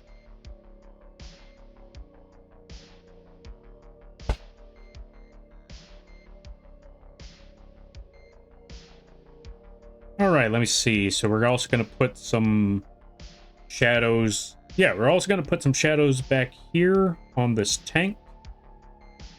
But we're going to keep a little bit of an outline. Yeah, we're not going to exactly hit the edge of the right side of that tank. We're only going to go just before it. Give it a little bit of a shine outline. Give it a bit of a reflected light. There we go. That should be okay. A little too much on one end. Let's bring this back around. There we go. Perfect. Now we got that lighting effect going on over there. Let's look at everything else.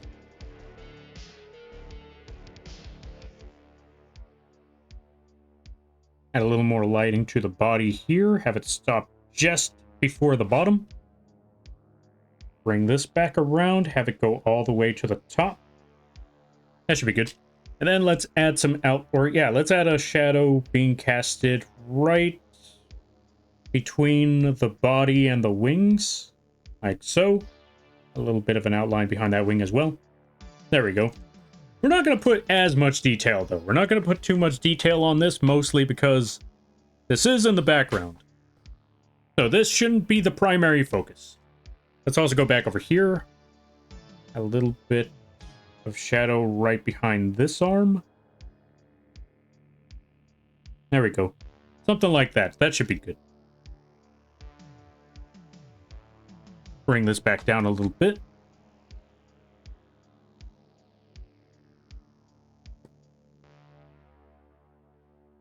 Drag it across like so. That should be okay. We might also need to put some shadow on everything that hits... How do I put it? Everything that hits the right side of this little flamethrower thingy here. All the way up to this point. All the way across. And I will catch up with the reading soon enough. But first, let's add that shadow all the way across over here. But there is one other thing that I should do as we go along with all of that. First, we're going to cast the shadow, then we're going to take a gradient and erase as much of it as we can. Or not too much of it, but we're going to erase some of it as we can. Now that we got that part all set up, let's snag this entire section. Everything on the right side, like so. Boom, there we go. Let's erase, or let's remove that part, and a little bit of this part. Now let's get the eraser. Get our eraser like so. Make it relatively large, but not too big. It's going to be a big circle. Take our sharpness set eraser, put it to 0. And not put it directly on it, but put it as close to... Take the edge of the circle and put it as close to the left side of the left side of that shadow. And just click, maybe click one more time, and that should be okay. Now we could just remove all of that. Boom, we got our shadow. Because despite the fact that, you know, this part is probably going to be hit by, or, you know, since this side is probably going to be casting a lot of shadow because of all the flames, the closer section should be almost completely lit up. But we will put a little bit of shadow right down here. Well, maybe not even right down there. Just a little bit on the lower end, but not all the way in the front. Because again, because of the shadow, or because, you know, the fire, there should at least be no light coming from this side here at all. There we go. However, because of this section and the fire, mostly the lighting coming from there, there will be a shadow casted right here. So I think that part should be fine. All right, let's catch up with some things. Let me see. Que sera, sera. Oh, que sera, sera. Okay, that makes much more sense. I understand now. C'est la vie. That one is honestly a phrase I still use, but I didn't know that c'est la vie was... Oh yeah, c'est la vie was used a lot. It's just that nowadays I know what it means now. Okay, let's see.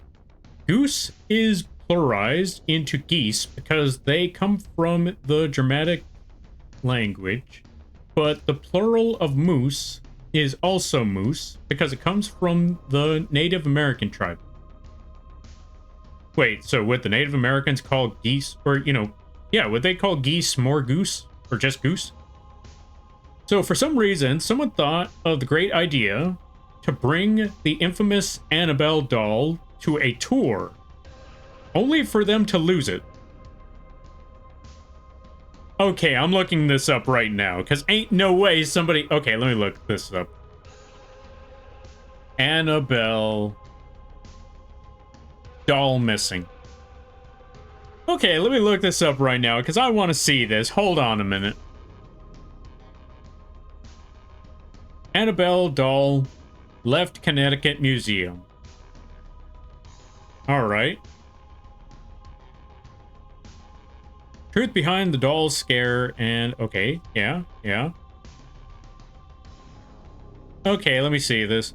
Real-life doll Annabelle, which was inspired by the Conjuring movie... Or, which inspired the Conjuring movies, has not gone missing from its current location. That's AI overview, so I can't really take that one for 100%.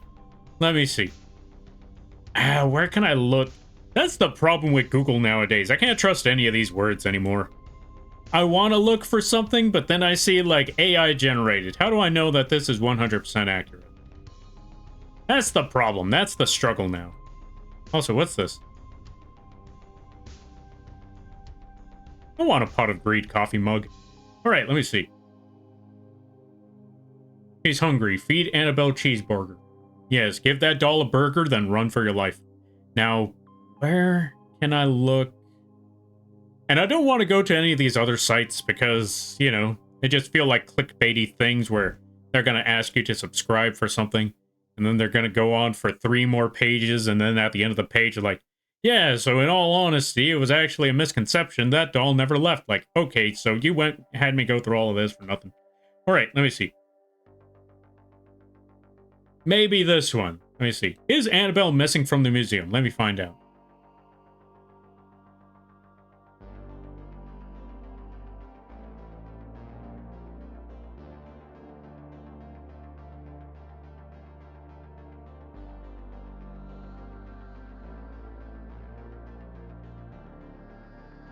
Last update, August. No, not that.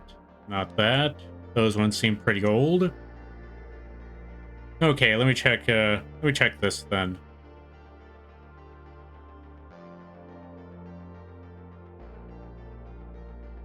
Annabelle doll on tour. Let me try looking that one. On tour.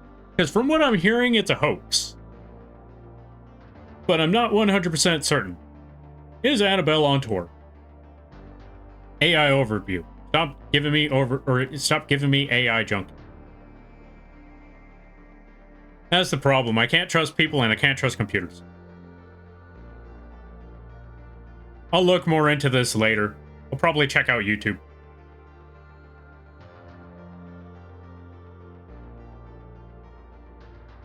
Because I want to find out how true is this, because that sounds ridiculous. English is made of Latin, Greek, French, Norse, Dutch. Let's see.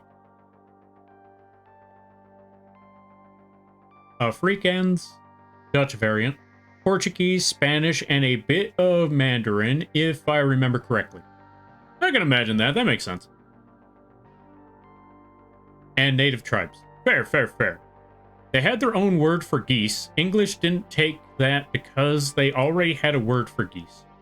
But English didn't have a word for moose, so English stole it from the natives. Fair. Alright, understandable. There were funny correlations of the Annabelle tour also causing firehouse burnings. I need to look into this. Because I didn't know about any of this till today. I need to find out more about this stuff right now. But yeah, as far as I'm looking right now, a lot of people are just saying it's a hoax. But then again, this is just people. But oh no, it's hard to say. I'm still looking into this. You know what? I'm gonna bite the bullet. Let me see what this AI generated stuff is talking about. Let me bite the bullet on this one.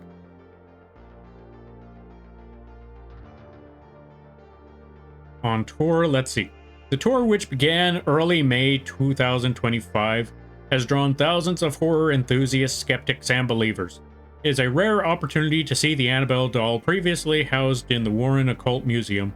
Outside of the museum's closed doors, the tour features stops at historically haunted locations, offering visitors the chance to view the doll, participate in paranormal investigations, and listen to lectures from paranormal experts. This video shows a tour. Okay, so the tour is real. Now let me see. Doll missing. The real-life Annabelle doll, which blah blah blah blah blah blah blah blah. While there are rumors circulating that it has escaped from the Warren's Occult Museum in Connecticut, Tony Sparrow addressed the situation on social media, clarifying the doll was still safely in her enclosure. The rumors were fueled by false updates on the Wikipedia page that claimed that the doll had escaped, and later addressed the blah blah blah blah blah. Okay, so from what I'm hearing is that it is on tour, but it has not left the bill, or yeah, it has not disappeared. That's what I'm getting from this. So there's a chance that that is a hoax. But if you want to do some conspiracy crafting, there's a possibility that that's one of those things. People still believe Wikipedia. Yeah. But yeah, if you want to do some conspiracy crafting, there is a possibility that that could be used to quell the masses, calm them down, to let them not know that the doll has actually escaped. You never know. It could be a possibility. I've seen enough movies where they're like, okay, so this thing has actually happened, and this is pretty bad. but we can't let the public know that it's that bad. So just tell them it's fine. It's not real. There is no war in Ba Sing Se. Also, Chess the War Shark Sheep, or Sharkeep. Thank you for the follow. I greatly appreciate it. Welcome to the Moth Fleet. I hope you enjoy your stay. By the way, you're Lampy now. If you don't know what that means, don't worry about it. All right, let me see.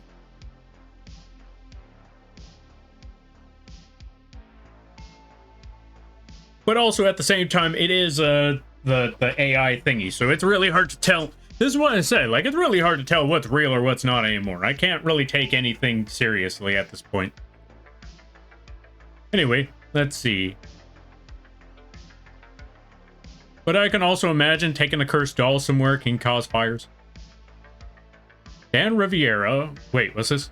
Dan Riviera of Acronyms soon debunked the theories of the doll missing is what I've found. Ah, there we go. Switch to DuckDuckGo. It doesn't have AI overviews. DuckDuckGo. I'm gonna have to look at that one. Gotta head to bed, everyone. Have a lovely night. Hydrate, stretch, and med check if you need it. Good idea. And thank you for stopping by there, Mini Potato. Thank you for, thank you. I greatly appreciate it. I hope you have a good night, a better tomorrow, and a great week. You take care now there, friend. I'm gonna get spaghetti. Go get that spaghetti. Can't really provide answers because internet do be tricky, but the tour is real is all I can say. The tour is definitely real from what I've been seeing. They even got videos of that. But yeah, the internet be tricky. It's hard to get any answers off of this thing anymore. Wonder what's more haunted, Annabelle or a Lampy plush? A Lampy plush. Annabelle might cause some mishap. A Lampy plush, you know there's going to be fires. And your wallet's going to go missing. So there's your answer on that one. Lampy plush all the way. Hello? What war in Ba Sing Se? Exactly. Exactly. See, what Ryu said. What war?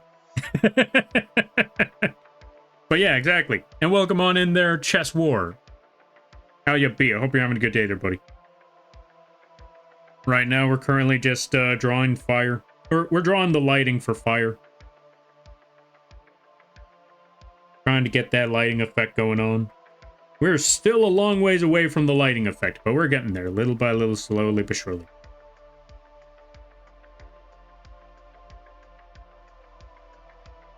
There we go. And that should be all set. Let's see the next step. Joke's on you, I got no money. No, but you still have things that could be set on fire, and that's the problem that you gotta worry about. Alright, let's see. The wallet goes missing, and you get a shipment of more Lampy plushies. Yeah, that's the game plan. You buy one Lampy plushie. A Lampy plushie steals your wallet, buys more Lampy plushies, aka profit. The downside is, now you're stuck with more Lampy plushies, like, right around the corner. This is how they multiply. This is how they divide and conquer.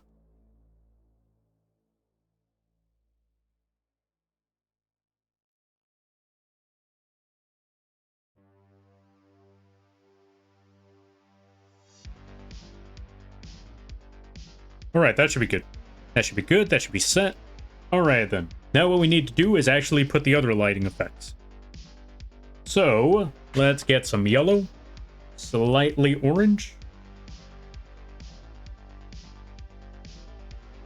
This lighting should be okay. Switch this sucker around.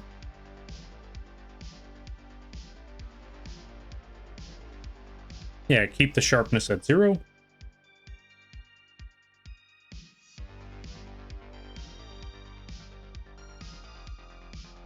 Actually, for this part, we're not going to use the pen tablet for this one. We're actually going to use the mouse for this. I know, folks, sacrilege. We're going to use the mouse clicker. Click. Just keep on clicking to get that yellow lighting effect. Also, maybe not on this spot. It's not quite giving the effect I'm looking for. Let's try this again elsewhere. Maybe here. Also not bright enough. We're going to need to make a new layer for this lighting effect. So let's go up top. New layer. We're just going to call it fire, or just orange. Orange. There we go. Just gonna call it orange.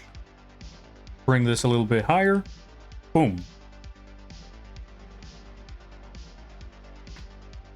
Bring up the lighting a little bit.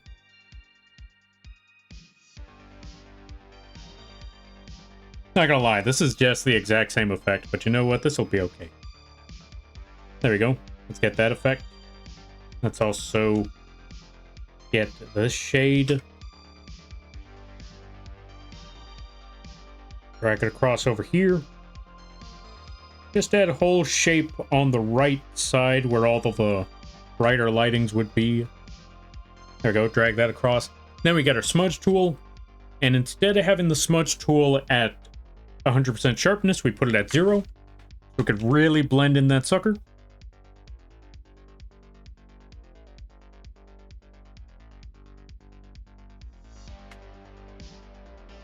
We're also going to put that overlay, or not the overlay, the mask, layer mask. That's what it is. Something mask. Yeah, this is how you know I'm really tired, because I don't even remember the terminology behind all of this stuff anymore. I'm just putting things.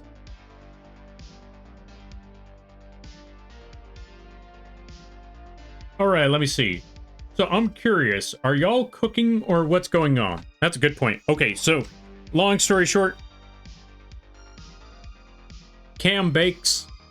They make pastries and all of that stuff. So they're, you know, using the whisk to make all that cookie dough, all that crazy stuff. And in the background, they wanted me in the image somewhere, so I was like, okay, so if you're doing the baking, what on earth does Lampy do? What do I do in the background here? And so I thought, you know what? And I also asked them what did they want for the image, and they just said, okay, the only two guides is have it be themselves, or you, basically them and me, Cam and Lampy. And so I thought, okay, so that's the only guide. So fire is definitely going to be involved. And in my head, the idea is cookies need to be done ASAP. They need to be done by yesterday. So it's time to cook those, it's time to bake those cookies. But an oven ain't going to be fast enough. It's time to set those cookies on fire. That's the one. So that's the idea. That's the concept I'm coming up with here. All right, let's see. Seeing as it's Cam, I'd say yes, or at least Cam was cooking and Lampy helped. Yeah, basically, that's the best way to put it. I'm helping. Yeah, close enough. The light of the Lampy burns precious.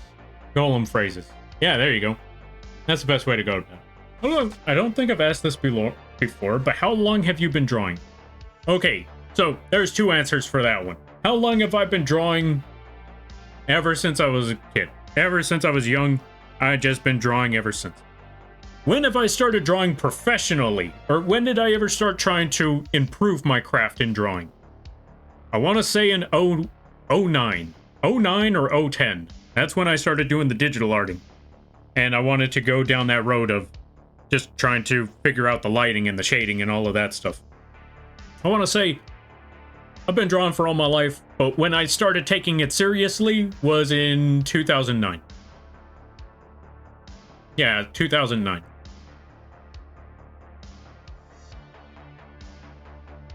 So I want to say it's been about 14 years since I started taking it seriously. All right. Okay, I was wondering if it was... Oh, I was wondering if it was that, or if they were fighting a creature with the whisk while Lampy is burning the others. But my brain likes war, so it went to fighting. You know what? I don't blame you. I mean, honestly, you have someone with a flamethrower in the background, you already think it's a war.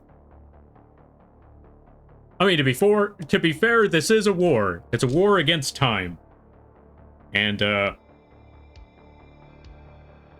it's basically a war against time. There ain't a lot of time left, and those cookies need to be out the door. There you go. speaking of war, I need food. I know that did not segue at all whatsoever, but I need food. Anyway. I was wondering, okay, so I saw that, okay, so I read that one. My headcanon, the cookie dough used to be Zograd. So these are Dograd cookies. Rest in peace there, Zograd. Snack war. Yeah, snackage war. I need snacks. Also, if you like Lampy's art, he has a commissions page if you are open at the time. There is a commissions page. If you just put !vgen, that'll give you all the information.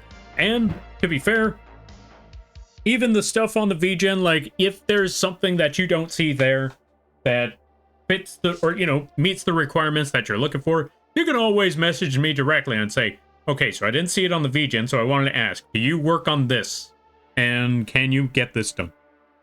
Because I know a good number of people where, even though I had the vgen, that's not where all of my commissions come from. I still know a good number of people where they just message me directly and are like, hey, you do work? I'm like, I might do work. I might do work. I haven't done work in months, so maybe. There might be a possibility of work. What kind of work you look, right? Yeah, what kind of work you look. Now, boom, they tell me the work that they're looking for and I get to work. Sometimes. To be fair, not all the time, and that's honestly fair, because there are some times where someone asks, because they got an inquiry, or, life just happens. It's usually a multitude of reasons. But in all honesty, all the reasons are valid. Even if the reason is, alright, so I see your prices, I'm not a fan, but, yeah, that's basically it. Like, I see your prices, I'm not a fan of the prices, so I can't work with this. Like, I will definitely tell you this, folks. I will tell you this. If that is ever the reason, I would completely understand. Although I will also say, if the prices are too much, the best thing you could really tell someone is, all right, good to know. I will take this into consideration. Because I want to say, that is the most polite way to tell someone, I can't work with that, but thank you for letting me know. And if you yourself are someone that, takes commissions, if someone says they can't work with that, don't take it personally. Do not take it personally, because sometimes, there are some prices, there are certain budget, some people have certain budgets that they just can't work with. Some people can, some people don't. If they can't work with your prices, that is completely fair. So long as they don't try to get you to lower your prices. That's the other thing. Like, if they just say they can't work with it, then that's fair. That's completely understandable. If they start saying your prices are too high, I want you to work with this, that's when you just tell them, get out of my office. That's when you pull out the gun and just tell them, yeah, I need you to leave. That'd be great. That's the only time when you pull the gun out on them. If it's any other reason, like, tell you what, I'll let you know if I can work with that. Like, all right, sounds good. If they can't work with it, that's fine. That's fair. If they tell you that they need you to change your prices, that's when it's a problem. That's the only reason. There you go. All right.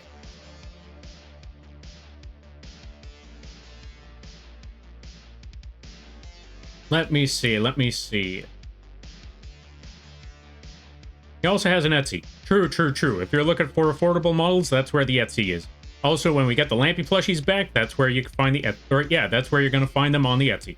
One day, I'll have money to throw at Lampy to make my 2D avatar and rig it. Yo, I'm looking forward to that. That's awesome to hear. You'll get there, Shadov. You will get there eventually. You got this, I believe. Don't worry about it. I prefer being less... Oh, let's see. I prefer to be less circumspect and say, I can't afford it, but I wish I could. That's also a fair option. That's also a fair way to go about it. Like if someone says, if you just say, I wish I could, but I can't afford that one. That's also honestly fair. If someone takes issue with you saying that, that's their problem, not yours. What if they say, this here is how much I got. What can I get with this? Honestly, that's a reasonable answer too. If someone has an issue with that, that's their problem as well. If you say, this is how much I have, what can I get with this? Then that is, I'll be honest. If someone asks that, then as someone that's doing business, the best you could really do is either tell them, I unfortunately can't work with that, or let them know, like, okay, so seeing this is your budget, because me personally, I will tell you this, if someone personally asked me this, like, this is how much I got, what can I get with this? I would definitely tell them, you got more than that, hand it over. No, I'm kidding. God, no. No, you don't tell them that. Anyway, me personally, if someone asked that sort of question, I would just tell them, or I would look at how much they showed. I would look at the price. Also, Cookie Cyborg, welcome on in. How you be? I hope you're having a good day there, buddy. So if someone asked me that, I would just tell them, all right, so I see how much you gave. I see how much you have. I looked it over. Also, make sure you look it over. Look over how much they have to work with, and see what you can do with that. But yeah, look at the price. Look at how much they're offering, and see. Tell them, all right, let me look this over right quick. Look it over, think about it, think about what's fair to you for that price, and then come back to them and tell them, all right, so I looked it over, and tell you what, this is what I can offer, how does that sound? And if they say that, then it's in their ballpark. Then they give you either the, all right, I could work with that, or, tell you what, I'm gonna keep looking, but thank you for thank you for considering. And then either you work from there, or you both go your separate ways. And again, don't take any of it personally, because customers are just looking for what they can work with, and you yourself should also look for what you can work with. Also, always remember, even if that is their budget, work with their budget, but don't overwork yourself. Make sure that you get a fair price too. Because again, you don't want to, I will say this, again, you don't want to do something where you put too much work for yourself and now you feel demotivated or unmotivated to continue, and thus, since you are unmotivated to continue, you struggle with even getting the job done. And now it's going to take a lot longer because you honestly don't feel like it because you're not getting paid enough. Make sure that if they are trying to get a fair price, try to get them a fair price, but also make sure that you are getting a fair deal out of this too. Don't... What's the word I'm looking for? Don't do this simply for... What's the right words I'm looking for this one? Don't simply appease the customer. There we go. Don't simply appease, or don't only appease the customer. That's the best way to go about it. Don't undersell yourself. Yeah, there you go.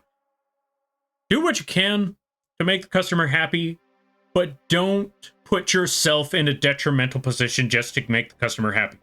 There we go. Okay, let me see. Let me try to catch up with things now. I used to work retail, and sometimes people would come by with, here's how much I have. How far does that get me? And I always appreciate those fellas. That's fair, that's fair. Honestly, it doesn't happen as often, but that, I feel like that is also a very solid option too. Like if they say, again, if they say, how much can I get with this?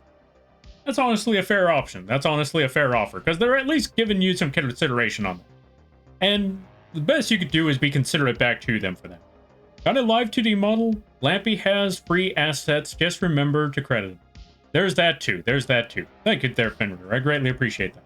Start throbbing the person with a limited budget. Not the smartest of moves, but whoever said that Lampy was smart.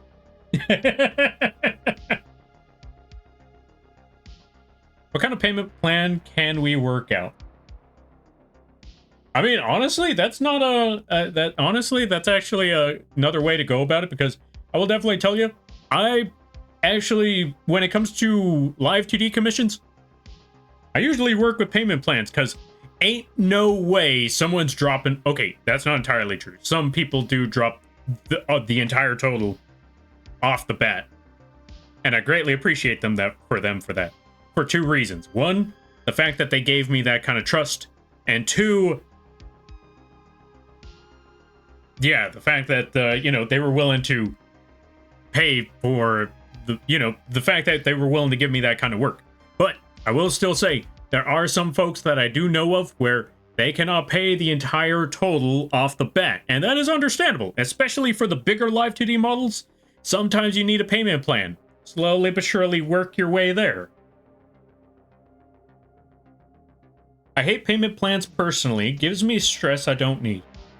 That's also honestly fair too. That is honestly reasonable. Because, again, you're just looking at that thing like, I owe this person this much. And it's bugging me that I owe this person. I completely understand. I'm okay with either option. Like, some people want to go with payment plans. Some people just want to toss you the entire thing and say, all right, here you go. I look forward to the results. And again, when someone gives me that sort of trust, I'm looking at it like, all right, it's time to do our best freaking shot at this, because ain't no way I am gaining someone's trust that is willing to trust me with this amount of money and then just walk away with it. Nope. Because I'll be honest, whenever I see that, or not see that, but whenever whenever someone gives me that kind of trust, I'm like, all right. We got to make sure that they do not regret trusting me. That's my #1 goal, that they do not regret trusting me.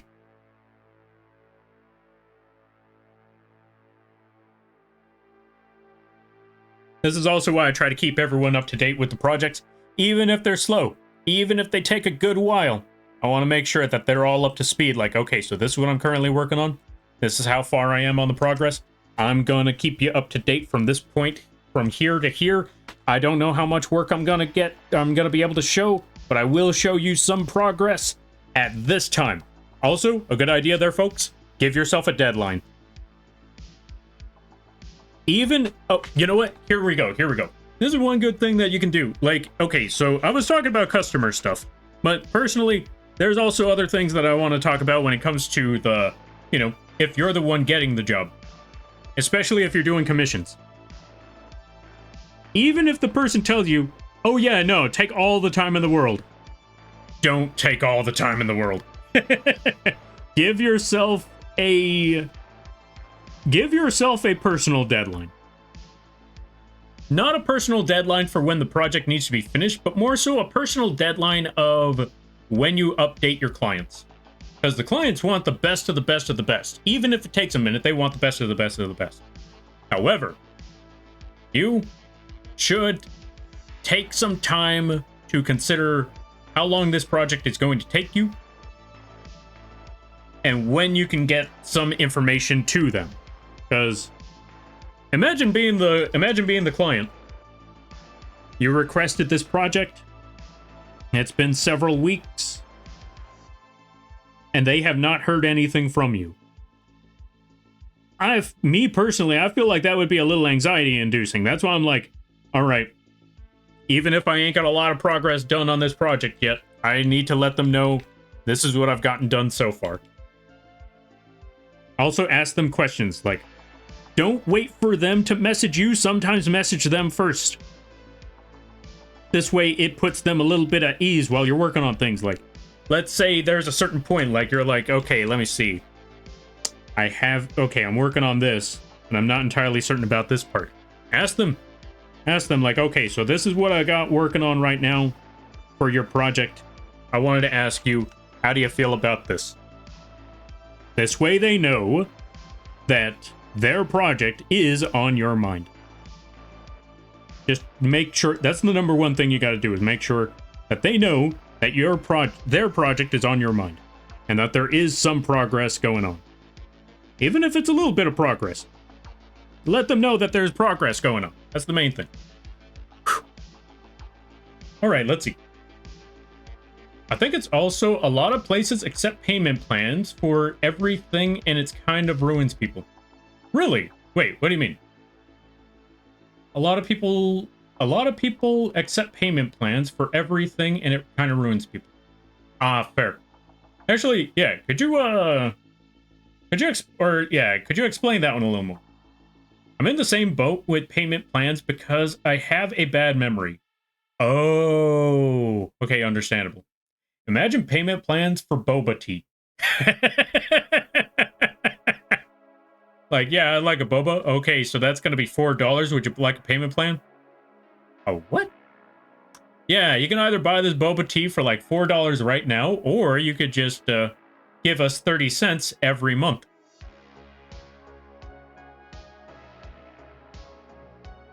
Also, would you like to do that with cash or card? Just take the money. We laugh, but it's for real. Honestly, that's usually what a lot of humor is. Sometimes it's just humor. Yeah, sometimes humor is just laughing at the situations that just seem a little too ridiculous. Again, the classic, what's the deal with online or on, what was it? Oh, that's what it was. What's the deal with airplane food? Like, it may be a ridiculous joke, but that joke had to come from somewhere. There we go. Okay, you know what? I may have been putting too much detail in the lampy that's in the background. I was just looking at this like, I just got overly focused by fire. I'm just sitting here like, you know what? I'm just yammering, talking, looking back on it. Like, I've just been putting nothing but fire this entire time. Okay, let's see. Because some apps treat themselves like a credit card. Oh, okay, yeah, fair. Okay, that's the other thing I will say. Like, sometimes payment plans may not be the best, especially if there's interest. Personally, I don't do interest. But if there is interest, then yeah, that makes it a bigger problem to work with. I can agree with that. Like, you don't have to deal with all of that interest and the constant bugging if you just pay the whole thing up front.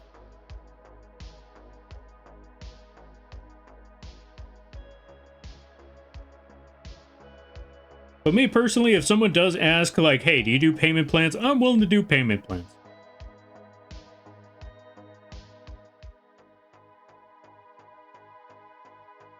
I just need to make sure that we're all on, or yeah, but the next time I'm like, I need to make sure that we're all on the same page first.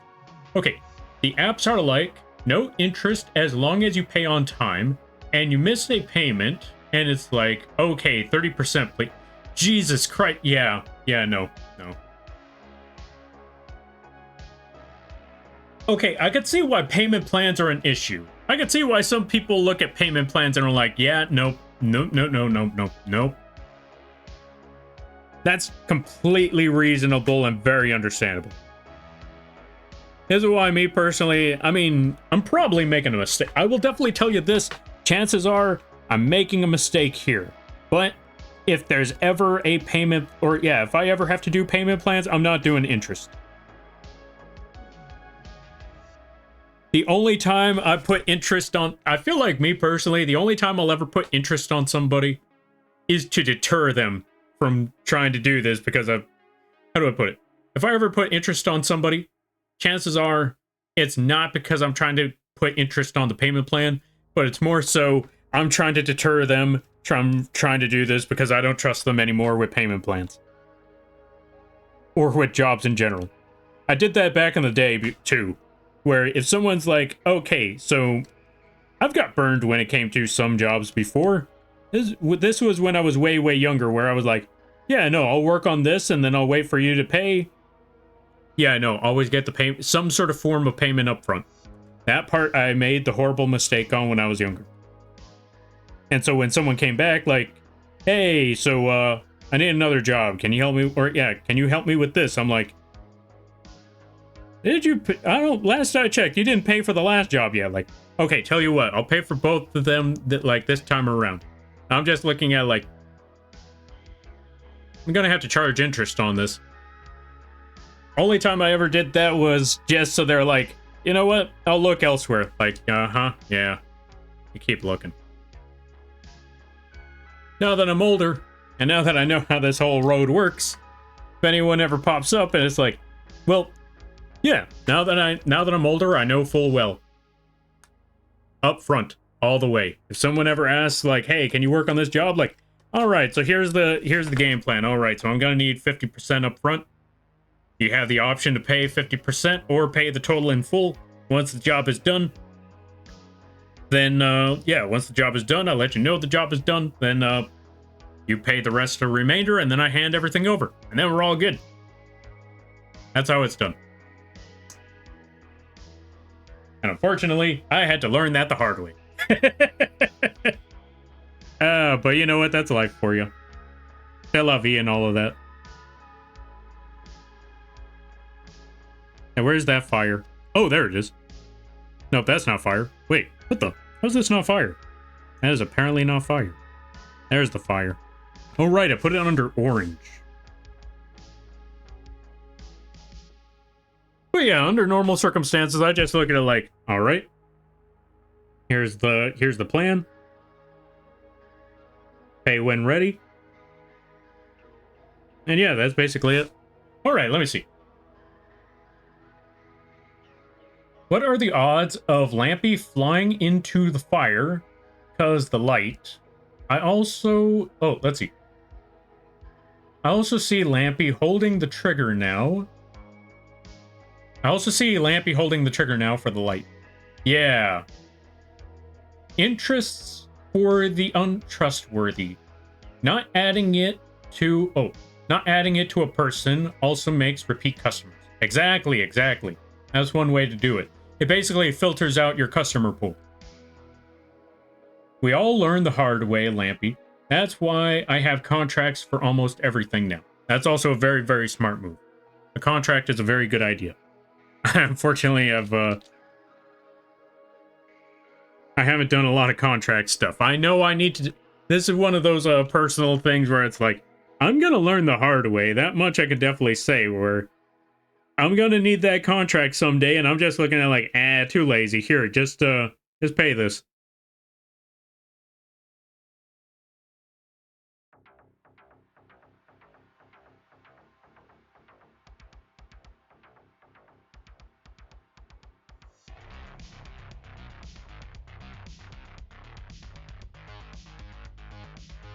I'm unfortunately, or fortunately, depending on the situation, one of those small-time one of those small-time business savvy people. It's like, I don't want none of this corporate mumbo jumbo. You hand me money, I make stuff for you. That's basically it. That's how this works.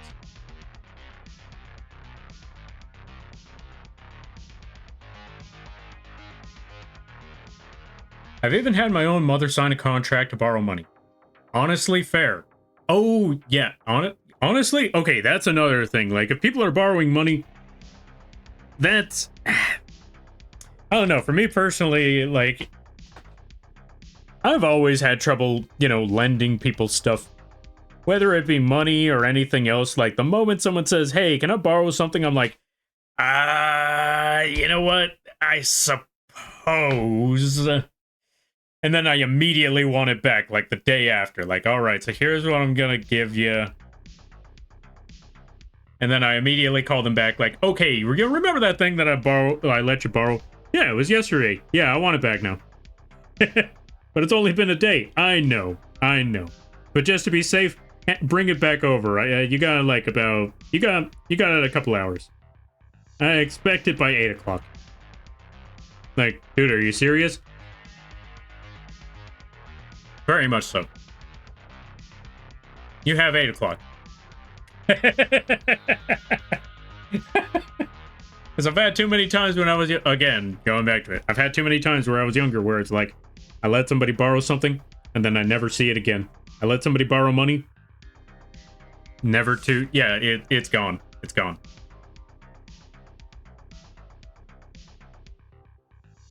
Old school... Oh, let's see. Old school. My word is my bond. Yeah. I mean, to be fair, I don't trust that either, but just to be safe. That's a very commendable thing, but I will definitely tell you, unfortunately, I'm not the type of person that can trust that. Like, someone says my word is my bond, like, all right, but just to be safe, I'm gonna need some sort of reassurance.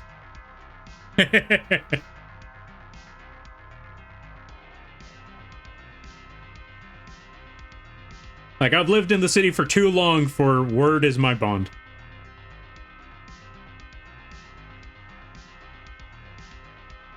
Like, if someone says, come on, you could trust me, man, I'm like, guess you saying that makes me trust you even less. I need some collateral.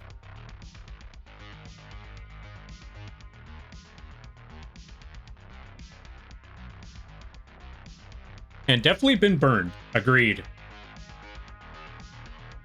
Burnage ain't easy.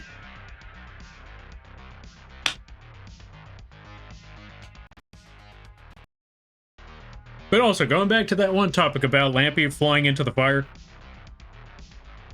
Not to say that isn't a possibility. But why fly into the fire when you could just set more things on fire? Now you're surrounded by fire. I think that's a better solution.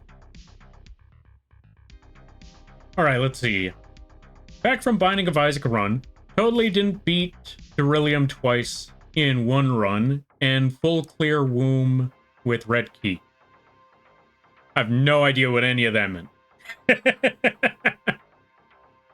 Very simple one is, I do XYZ for X amount, payment DOE in full, payment DOE in full upon delivery, in full upon delivery on X and Y date, circumstance happens to date, may extend to more than 3 months, as an example. And I am going to copy that for future contracts. Yoink.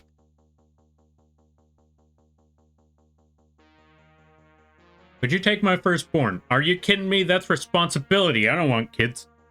You can keep them.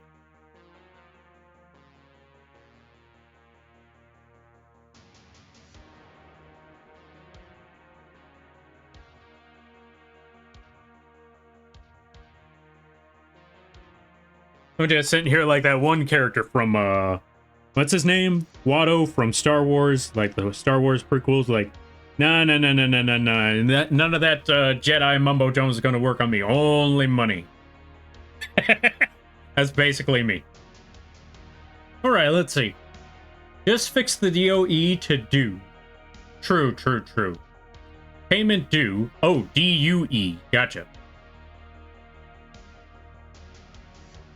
I mean, they are 24 hours, but still. Oh, and to bed. Good night, everyone. All right, there, Ryu. You go get that sleep. You go get that rest, and I hope you have a good night, a better tomorrow, and a great weekend. You take care now, there, friend. I have a better contract. If this person doesn't pay the required sum by this date, I own their kneecaps. That's also a good option. And add unforeseen before circumstances. Ah, gotcha. All right, just have that, have people sign that, just be like, I agreed to give money. That's the contract, like. All right, so sign here, initial here. Contract just says, I agreed to give money. Yep, that's the plan.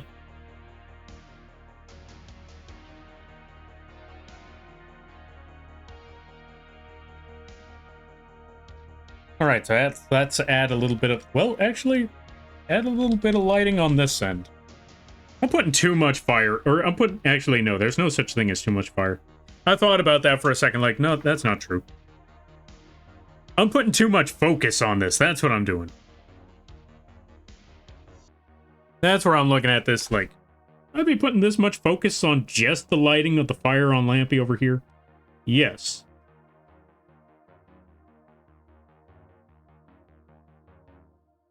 Actually, yeah, you know what? I take my previous thoughts on this.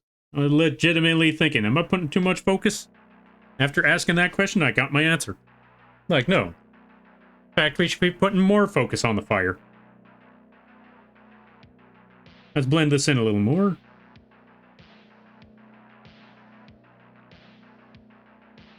I just realized there's still a lot of movies that I need to see. I still need to see the Sonic 3 movie. I still need to see that Deadpool movie. Actually, yeah, it's just those two. No, wait, there was an Alien movie I needed to see. All right, let me catch up with things. They can pull a Loki on that contract, though. I own their kneecaps, but not their shins and muscles around it. Okay, then so surgically remove the kneecaps from that body. There you go. Surgically remove it to where they keep everything else, but the kneecaps are now in your hands. There you go.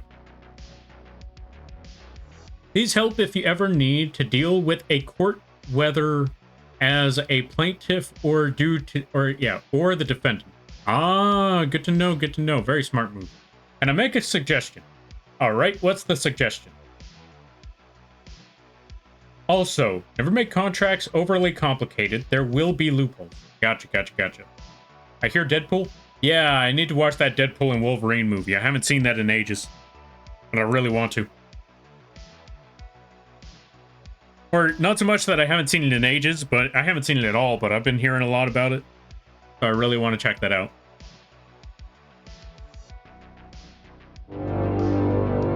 Yo, Requiem, thank you for the raid. I greatly appreciate it. Let's give a shout out to Requiem. If you haven't checked them out, I highly recommend that you do. Let's give a shout out. Hold on a minute. Really amazing streams. Really high energy. Right, we gotta put you first, and there we go. Really high energy.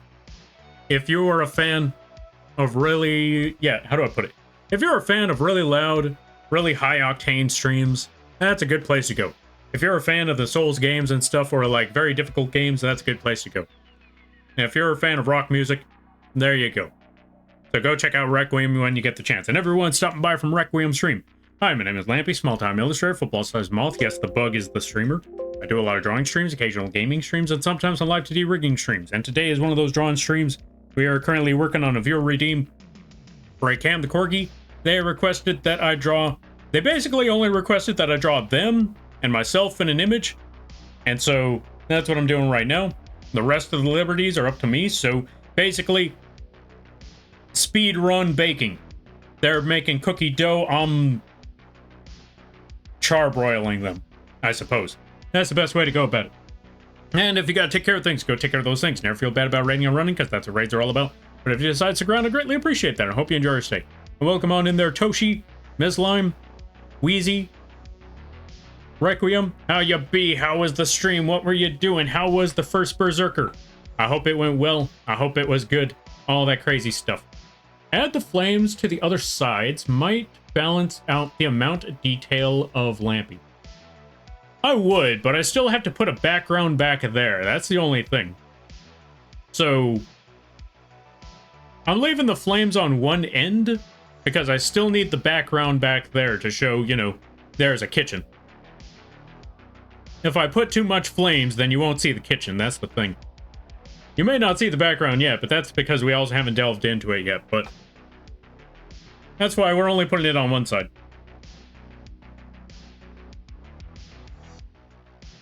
Let's see. Extra crispy cookies.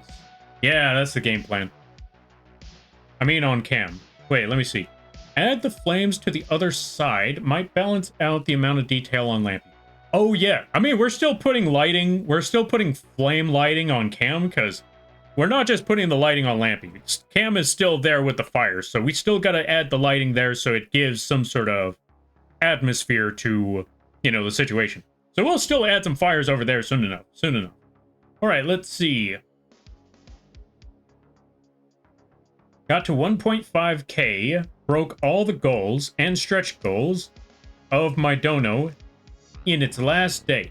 I'm kind of lacking in words, broken even if I had a crying emote. Oh, if I had a crying emote, it would go here.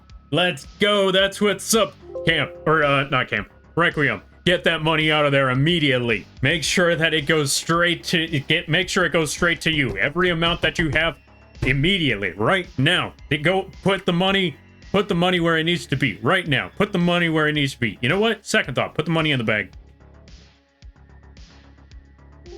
This is not a debate. Yeah, put the money away as soon as you possibly can.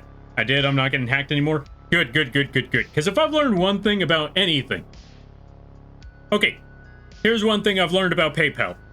I probably shouldn't have this expression while I'm talking about PayPal. Well, not when I'm talking about PayPal, but when I'm talking about like some serious business stuff.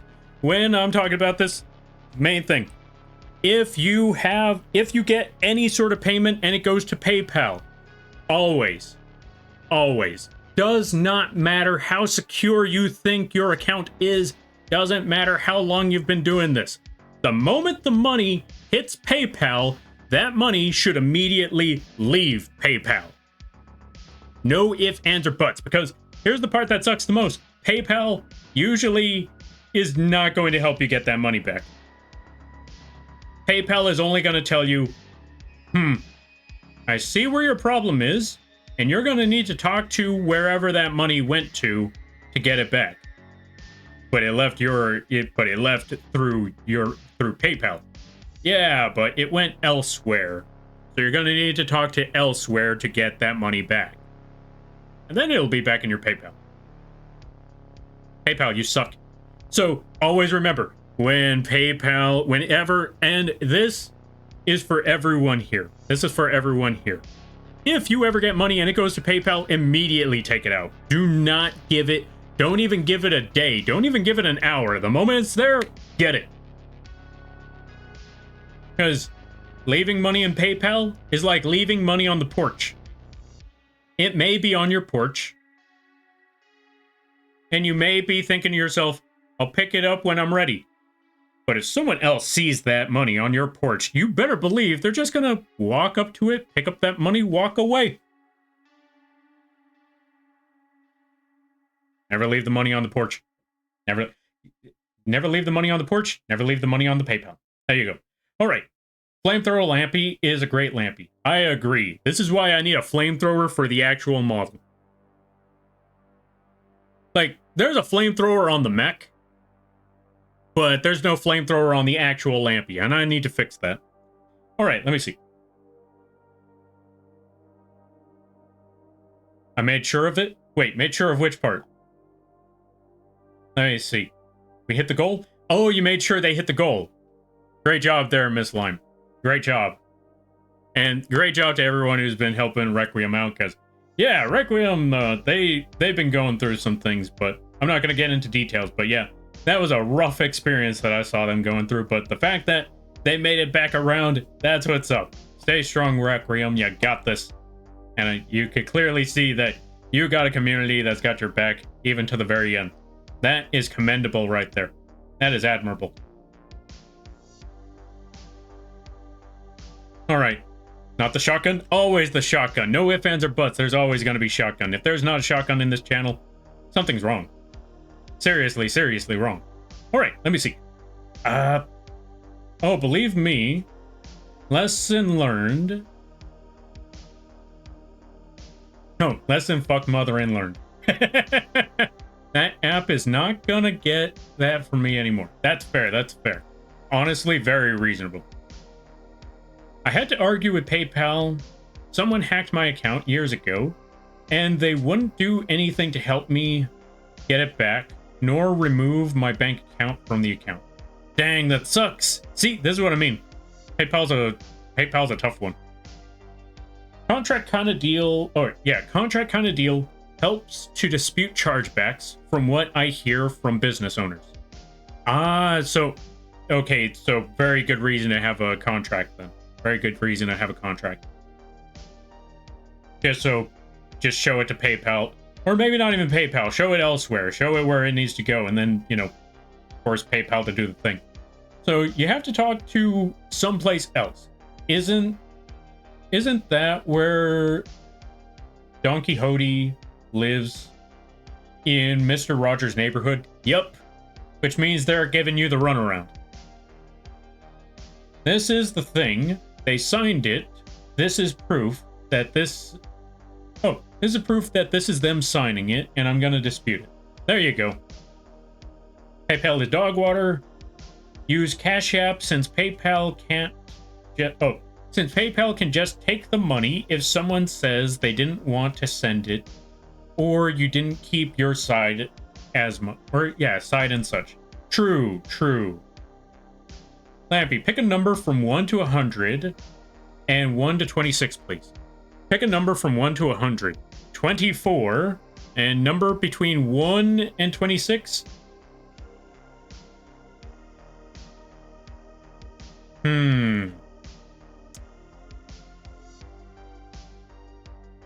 4. 24 and 4. Those are the two numbers. Oh no, I made sure he moved the money. Good, good, good. Yeah, always very smart move. Very smart move. Cash App only works in the US and UK. Ah, that sucks. Surviving a break-in, having Potato PC not die, getting hacked, and pushing through. Kappa 24.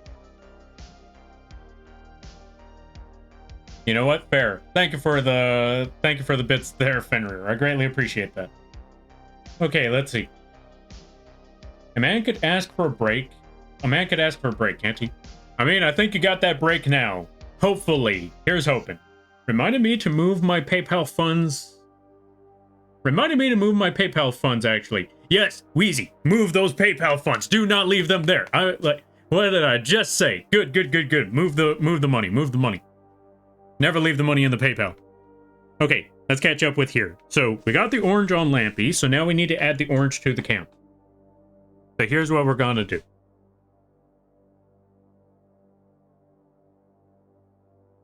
You know what? What happens if I put an overlay? Maybe not overlay. Maybe screen? Not quite on screen either. Lighten? I think lighten works.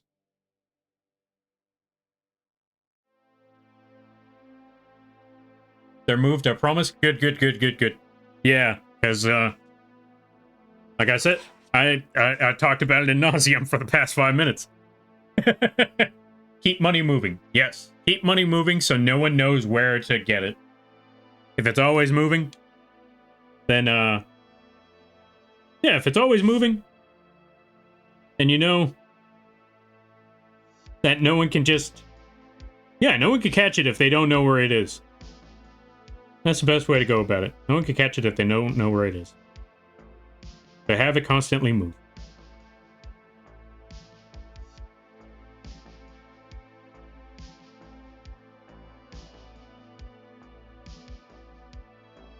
All right, let's add a little bit of lighting up here. Boom. A little bit of lighting over there.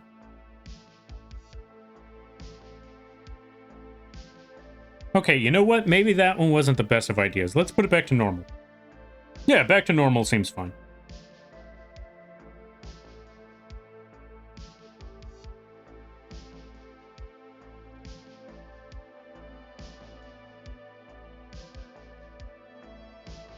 Whew.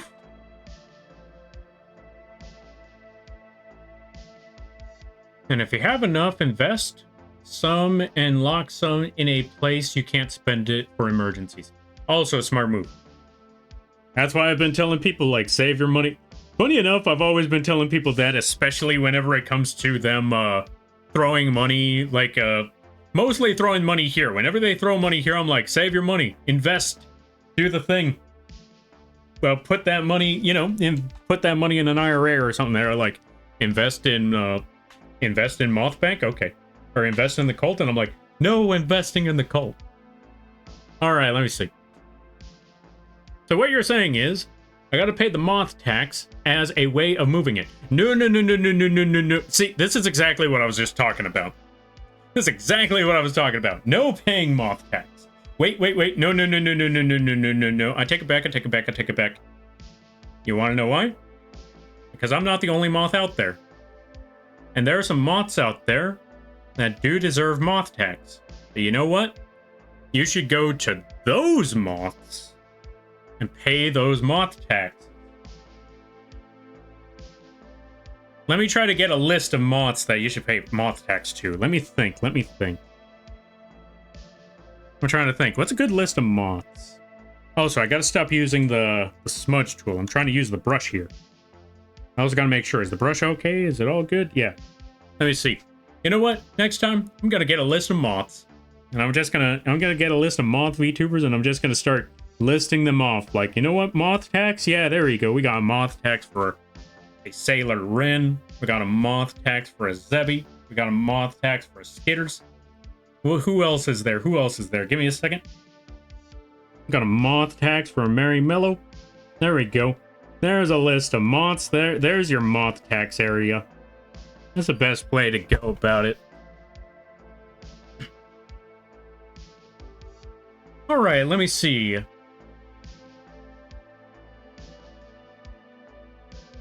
Is the temperature still cold in the US? Or are we moving to summer? We're slowly moving to summer. Sometimes it's a little chilly. Sometimes it's mild. I know there was a heat wave from time to time, so we're slowly getting to the... Also, here's all the money since you're still holding the gun. XD cheer while 1 Corga 1 Uni 1 Show Love 1 Party 1 Seems Good 1 Pride 1 Kappa 1 Frankers 1 Hey Guys 1 Dance Game 1 Try Hard 1 Craigasm 1 Forehead 1 Swift Rage 1 Not Like This 1 Failfish 1 Vohio 1 Peach Salt 1 Mr. Destructoid 1 Beat. Thank you for the rest, or yeah, thank you for the bits. That was not at gunpoint for a robbery. Take the money back. Okay, let me see. But yeah, it's not quite warm, but it's not quite cold anymore either. Lampy, I was shocked he didn't say 69. Also, I'm sad they deleted the 2-bit opinion, or 2-bit options. Okay, to be fair, I was thinking of 420 for a minute there, but then I thought, you know what? I'm just gonna pick my favorite numbers. I'm just gonna pick my favorite numbers. I think that's fair. Sorry, I'm heading out. Have a good night. No worries. Do not apologize for heading out. Do not apologize for that. You want to know why? Because again, no stream is an obligation. You gotta take care of things, you can take care of those things. If you decide to stick around, heck, nobody even has to be here. That's the best part about streams.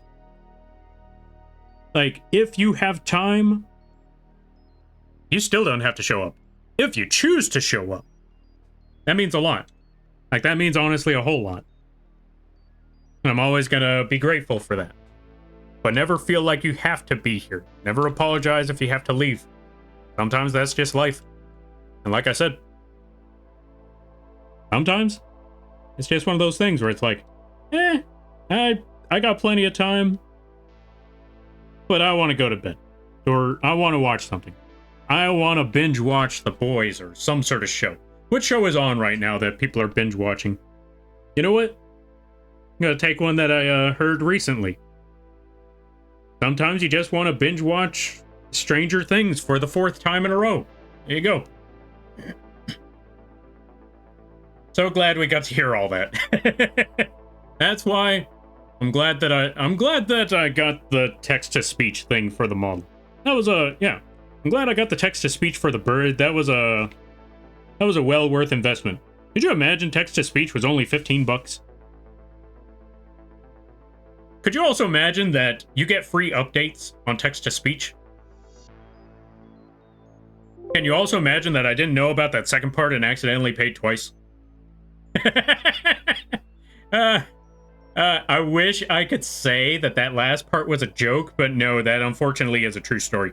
I found out, like, wait, you mean all I had to do was just go back to my history and just look for the update?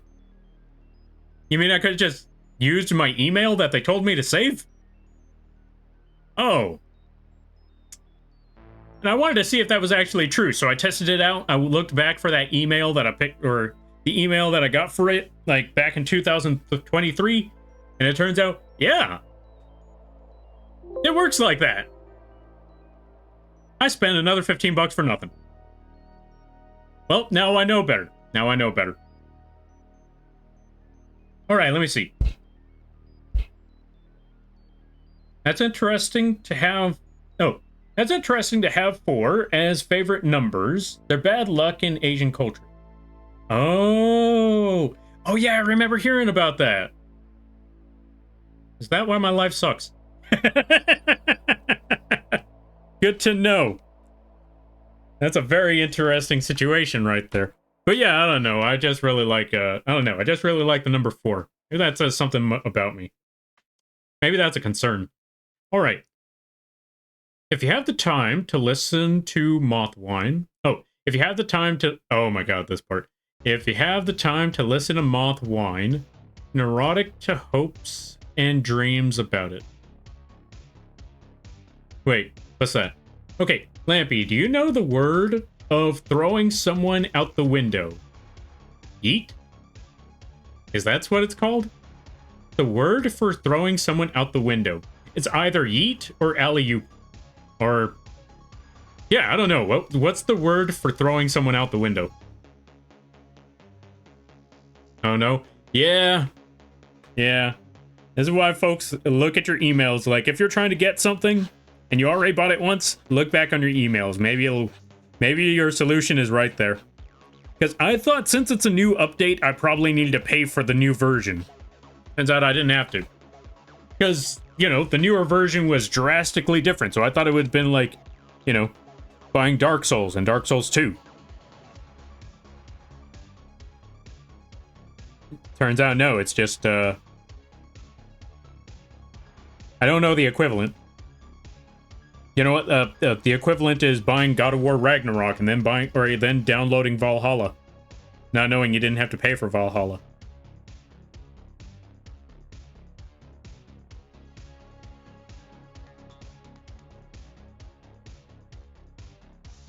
That also reminds me, I still want to look into more roguelikes. Ads start in a minute. Did you read my Lampy Tax comment? Lampy Tax comment. What Lampy Tax? Oh, let's see. Pays Lampy Tax. Sierra Pacific Power demands... oh, pay Lampy Tax. Sierra Pacific demands it, and if you don't pay, I can't use my lamps. Don't pay the Lampy Tax. There is no such thing as a Lampy Tax. Just pay your electric bill and invest in stocks. That's it. That's all. Nothing more, nothing less. No Lampy Tax. All right. Let's see. Some buildings are missing the... okay, let's see. Some buildings are missing the 4th floor, and sometimes the 13th, sometimes both, and it gets real frustrating. Oh. What do they call the 4th floor if there's no 4th... or yeah, what do they... yeah, what do they call it? Do they call it the 5th and 14th floor then? What's the situation there? Defenstration. You know what? Honestly, fair. You know what? I mean, that sounds like self-defense. Defend yourself by throwing the enemy out the window. I'm trying to think. Why does that sound familiar? The Crow. There was a scene in The Crow where they just threw the guy out the window. I was legit sitting there like, thank you for the 2 bits there, Fenrir. Save your money. Alright. Do they come in a set? Oh. Oh, do they come in a set? They skipped the number. Wait, does what come in a set? The God of War? As if I'm correct, God of War and... yeah, God of War Ragnarok and Valhalla technically come in a set. Well, actually, not even so much a set. It's more so that, you know, they have free DLC. That's the best way to go about it. You buy the game, and the DLC comes with it for free. Actually, I think it comes with a code. I could be wrong. God of War set, my bad. All good, all good. Yeah, I think there's like a code to download the God of War Valhalla. Maybe.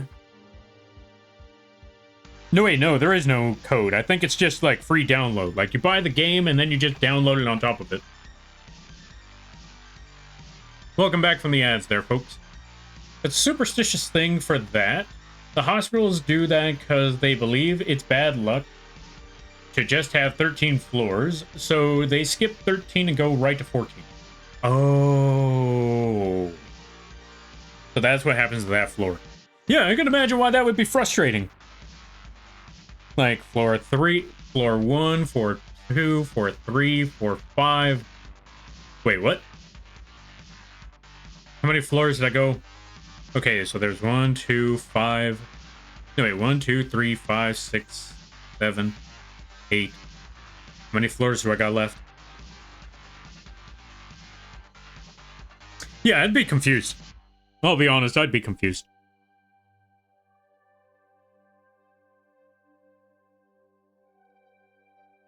Wait, this smudge tool is way too big. Let's bring this down a little bit.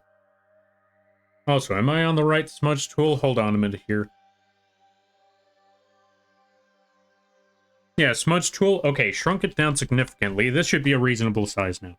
Just blend all of this in like nobody's business. Blend it in like crazy. More so specifically on this side. We are trying to make this look very, very warm right about now. Trying to make this a very, very warm room. That is our game plan right here.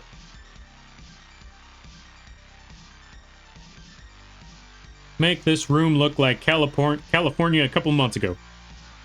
And it's okay, I can make that joke. I live in California. Trust me. It's worse than you think. Alright, let me see. We have a word for throwing someone out the window. Defenestration. But yet we don't have a word for the day after tomorrow. France has similar problem, but the odd word they have for slapping someone with a phallus is a word. Oh, I will send the word if you request. Nah, it's fine. I don't need to know the word. I didn't even know that there was a thing for that. And I'd rather not learn that. I'd rather not learn what that is. Basement, ground, first, second, third, fifth, sixth, seventh, etc. I saw the elevator panel before. Oh, gotcha. Yeah, I could see why that would be frustrating. Like, just thinking about it, like... Just put the missing numbers. Like, no, it's bad luck. Put them! Like, it's bugging me. Well, actually, I don't know if it's, like, bugging, but it might also be one of those things where it's like, I am having trouble trying to find this floor. Alright, so, you may have went a little high. Or you may have went a little too high. I don't know. It's a tricky one there. Alright, let me see. There is a word for... Oh, there's a word for day after tomorrow. I'm pretty sure it's overmorrow. Overmorrow. Well, the more you know. Let me look up overmorrow. Let me look up Morrowind. Overmorrow. Overmorrow meaning is an older word for the day after tomorrow. It's considered a bit archaic and not used as commonly in modern English. The day after tomorrow, the word has been used since the mid-1500s and was likely borrowed from a German term.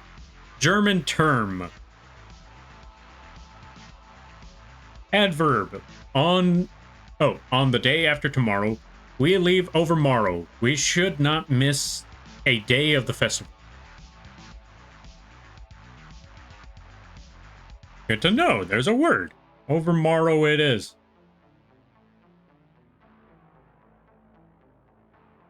Yeah, the world's wired with language. True. Oh, wired with language. I believe after Middle English left the main communication English, it was removed. Ooh, I'm bringing it back then. When are you know what? Fair. Wheezy. When are you bringing the word back? When are you bringing it back?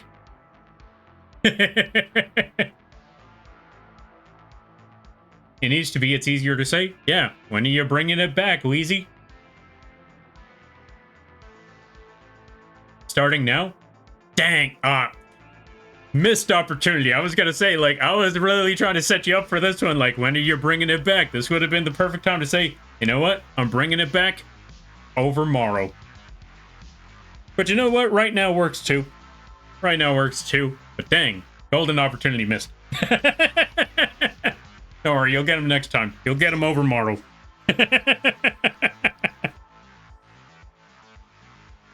Maybe I'll forget about it by overmorrow. There, see, there you go. That's what's up. Now you're getting it. Oh, you know what you should do? Now you just need to go to some... you want to know how you'll remember this word and how you'll be able to bring it back? Go to your favorite streamers Drop that word in there every chance that you get. Every opportunity, every slight chance that you get, every excuse that you could find, use that word, and then they'll be looking at you like, what's that word mean? You let them know what that word means. There you go. And then they'll know that word, you'll know that word, and now it'll stick in your head. The mods will be like, true. Okay, don't overuse the word. All right, let me see.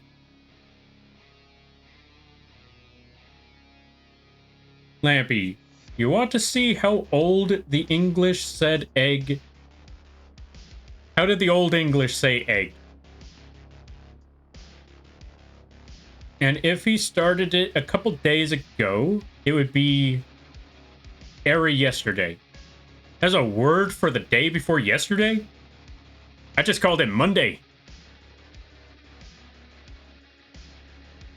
I got there in the end. You know what? You did get there in the end. That's what matters. It's not about the destination, it's about the journey. No, wait, that would imply the other problem. You know what? It's not about the destination, it's about the journey. No, that doesn't work anyway. Either way. That one doesn't work. That doesn't work either. You know what? You get the point.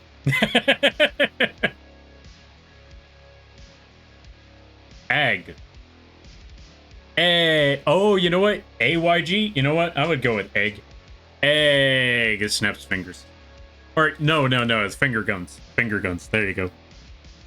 Like, hey, let me get some eggs. Finger guns. And then your friends just look, or either the person behind the counter is just looking at you weird, like, what? Sir, I'm gonna need you to leave. Like, aw. That's when you never say eggs again. Alright, let me see some things here. We got the lighting going on. We'll add a little more to the hair, and maybe a little more to the face.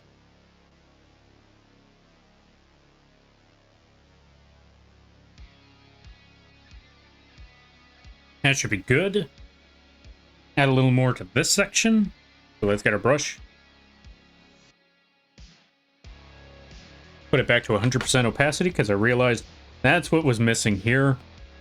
I didn't have it at 100% opacity. Add that outline to the right side of that. Add a little more lighting to the bottom of this here paw. There we go. That should be good.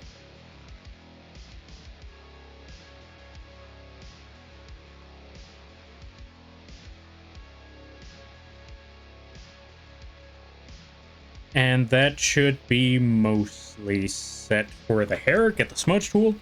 Blend that in like nobody's business.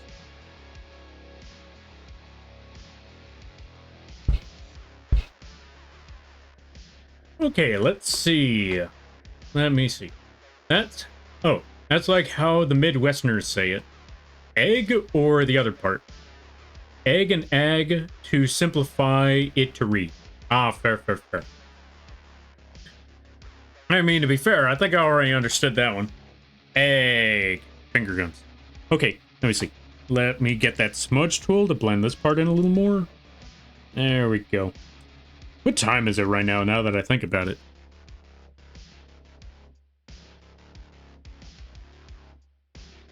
It's about to be 12. Oh, Jesus, it's about to be 12. Okay, let me see. Let's try to fix this up to the best of our ability. Get that brush tool. Add a little more there. Add a little more here. Actually, you know what? Leave that one as is. Just add a little more lighting this side, that side, that side.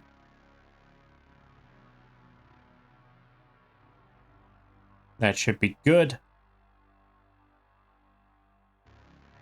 Actually, not too much. That should be okay.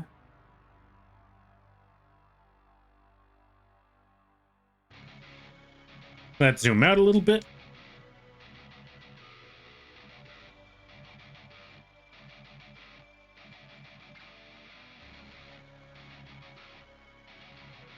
Too much lighting. Let's bring that back a little bit more. Give it right there, and there, and there. And maybe one more there.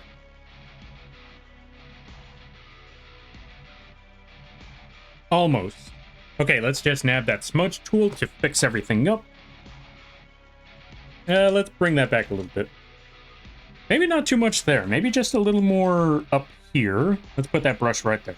One right there. One right there. Get our smudge tool. Shrink this thing down because that is not a good size for the smudge. Because that's going to leave us stuck there forever. Forever and a half, actually. Blend all of that in.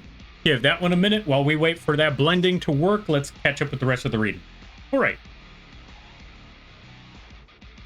Okay, let's see. Do you sleep short periods, wake up early? What on earth is sleep short periods? Oh, sleep short periods is wake up early? Is that it? I wish I woke up early. I just don't sleep enough. That's the problem for me. I noticed you seem to always be up. Oh, okay. Oh, do I sleep short or wake up early? I understand now. I understand the question now. I saw sleet, and I was wondering, like, sleet short. Okay, I unfortunately sleep short. And this is not by choice. It's that the dogs keep waking me up. I usually try to go to sleep early. And by early, I mean 6 in the morning. I try to go to sleep around 6 in the morning or at 1 in the morning. Go to bed. Sleep in the rest of the day, or sleep in the rest of the night, or sleep in the rest of the morning. Wake up in the early afternoon. But because of these dogs, I have not been able to sleep for more than 3 hours. And I've tried. Lordy knows I've tried. But, like I said, they don't go to sleep somehow. So whenever I try to go to sleep, they are wide awake. Barking. Yeah, barking at the sun, barking at the moon, barking at whatever sound they hear outside. And then I wake up immediately after, and it's like, okay, what am I supposed to do with these dogs? Worst part is, I didn't pick these dogs. I'm just stuck with them. But yeah, it's like, I want to go to bed, but they don't let me. The only time they're quiet is when I'm outside watching over them. Making sure that they're quiet. But once it gets quiet, that's when the sleep finally wants to kick in. And the moment I walk away, boom, they're at it again. And I'm like, it never ends. It never ends. Let me out. That's all I ask. Just let me out. All right, let's get that eraser one more time, because what I want to do, snag this whole section.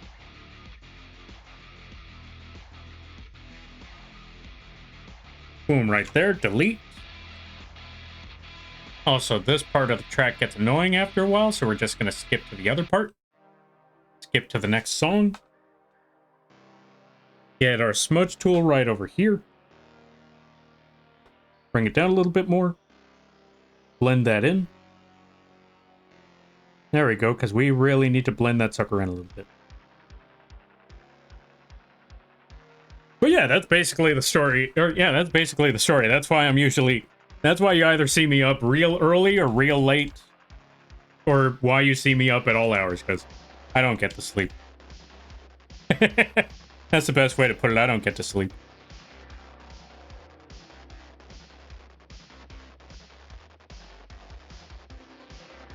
Even if I wanted to. Alright, let's get a smudge tool again. Shrink this down a little bit. Blend this to the side. Just drag it across. That should be good right there.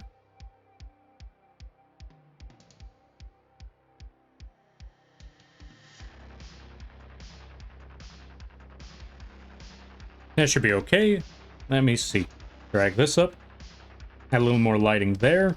And then we're going to call it soon, because it's 30 minutes to, 30 minutes to midnight. Why do I feel like that's the name of a song? Or at least a lyrics to a song. 30 minutes to midnight? Yeah, honestly, I feel like that's to a song somehow. Somewhere.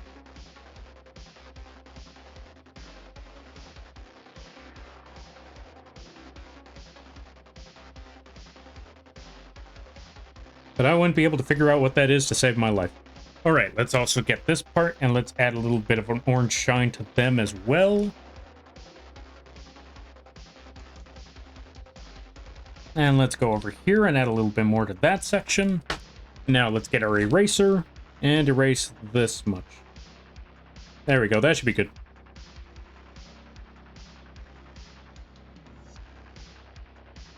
Let's get the last of that smudge. Blend this sucker in like crazy. And while that takes a minute, we're gonna look at the read, or yeah, we're gonna catch up with some reading. All right, let me see.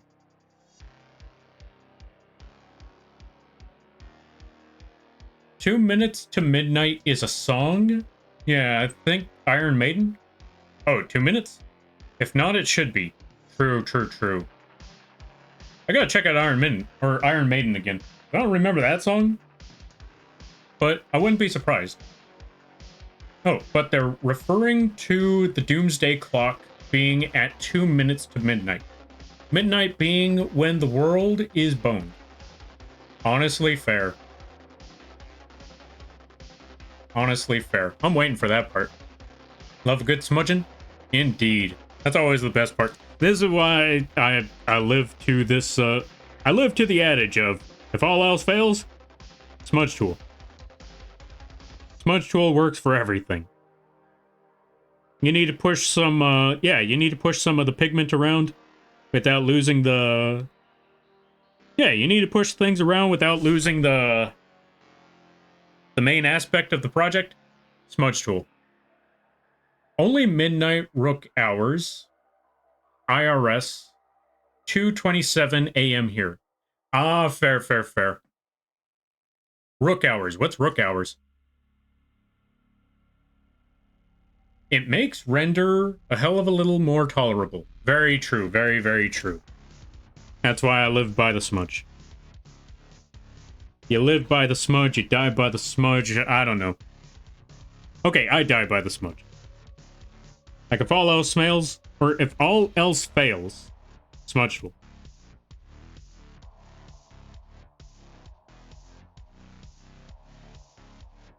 You need to do some blending, smudge tool. You need to remove some shapes without losing the integrity of the image, smudge tool. You need to hide some of your, you need to hide some of your income from the IRS, smudge tool.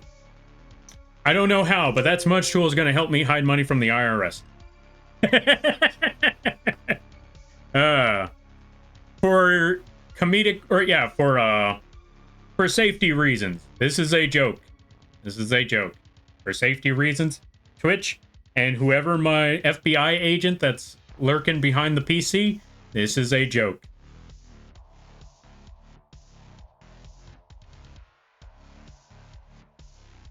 That's all I really got to say. This is a joke. Because you never know. Sometimes sometimes you think, hey, this is a funny joke. I'm going to say this one.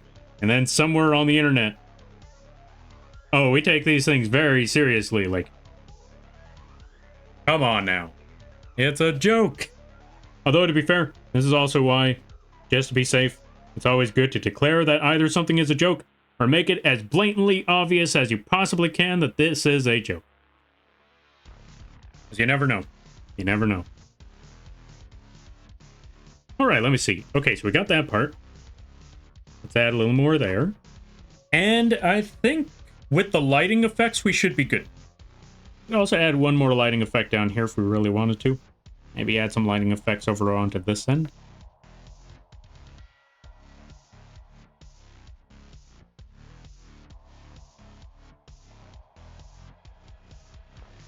Yeah, there we go.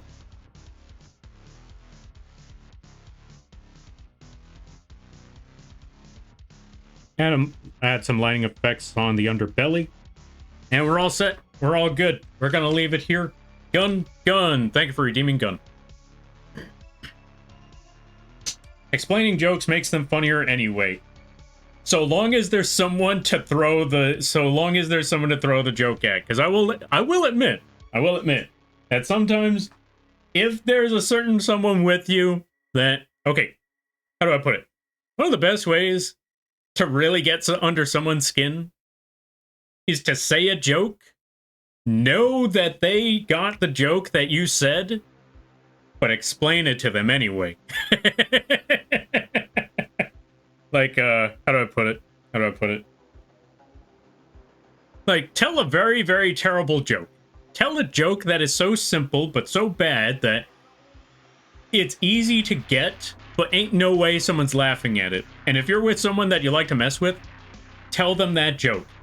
They're just gonna stand there, either confused that you even attempted that joke, or irritated that you thought that was funny, continue to laugh at your own joke, and then try to see if they get the, or, you know, try to ask them if they get the joke. And if they say they get the joke, explain it to them anyway. That'll make them blow a gasket. Welcome on in there, Super Lucky. How you be? And Mio, thank you for the raid. Or thank you for the gun. I greatly appreciate it. Let's give a shout out to Mio Corgis. Go check out Mio Corgis. They play a good variety of games. They also do the art and some stuff. Really awesome people. Okay, I'm gonna use that at work. Hell yeah. Yeah, there you go. Use it at work. Just tell them a really bad joke. Let me see. What's a...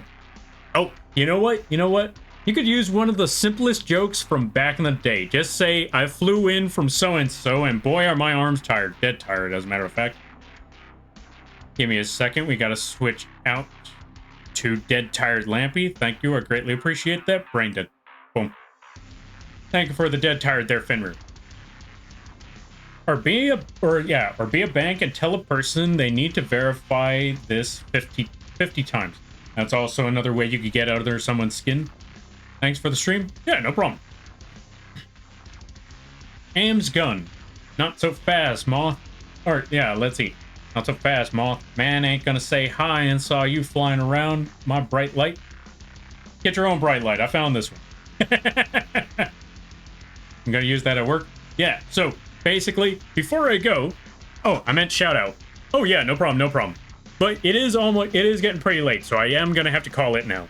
So we're gonna leave it here. The next step that we need to do next time around is work on the fire, work on the cookie dough, actually give Lampy eyes, and then we work on the background. But yeah, before I go, folks, if you want to get under somebody's skin, tell them this joke. I just flew in from so-and-so, and boy, are my arms tired. Obviously, that's going to be one of the most unfunny jokes, because we've heard that one to nauseum, and it's no longer clever. But laugh at that joke. Laugh at it as if you told an absolute gut buster. And when they're looking at you, because they know full well that you said that joke terribly on purpose, that's when you're like, you get it? You get it? Arms tired? You get it? Because, you know, arms tired, I flew in. All the flapping? Yeah? Yeah? Okay, just want to make sure you got it. That's how you do it. That's how you do it.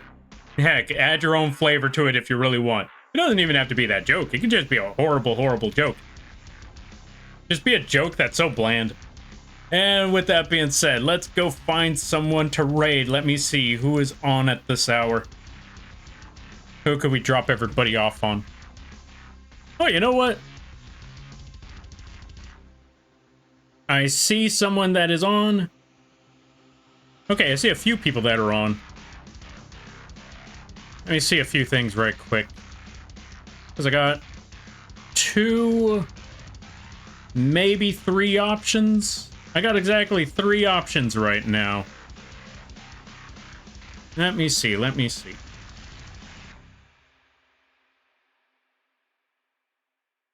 We got someone doing art. We got someone playing Breath of the Wild. No, not Breath of the Wild. Tears of the Kingdom. And we have someone playing Expedition 33. I don't know what art they're drawing right now. But yeah, we got someone just starting on art. We got someone playing Expedition 33. And we got someone playing Tears of the Kingdom. Which one do y'all folks want to see? What do you want to see there, folks? Also, I don't know what Expedition 33 is. I've heard good things about it, but I don't know what it's about. Art? Okay, we got one for art. But you have wings, Lampy. I said what I said. All right, let's see. Art poll, good idea. We'll do a poll. We'll set up a poll. Let's see what answer we get.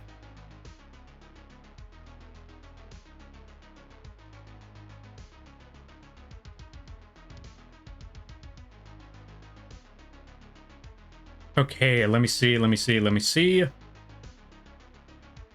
Okay, we got 2 for art, but just to be safe, we'll run a poll. Where raid? New poll. Where raid? Art.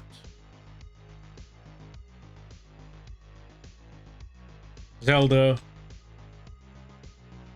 And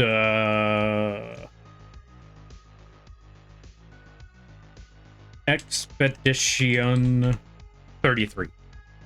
We'll leave it up for about 2 minutes. I think 2 minutes is a fair one. All right, poll has started. Folks, vote for where you want the raid to go. We're just going to call it Fire. Fire Raid. Fire Raid, I think, works. I think that's a good option right there. All right, so funny, but so obnoxious. That's the part that makes it funny. That's like the best and worst part about it all is the obnoxious part. That's the best part.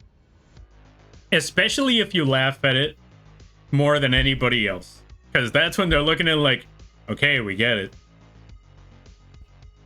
Speaking of jokes, Expedition 33 is considered a JRPG, but since it's French made, it's also a JRPG. I can't believe I read that pun. I can't believe I read that pun.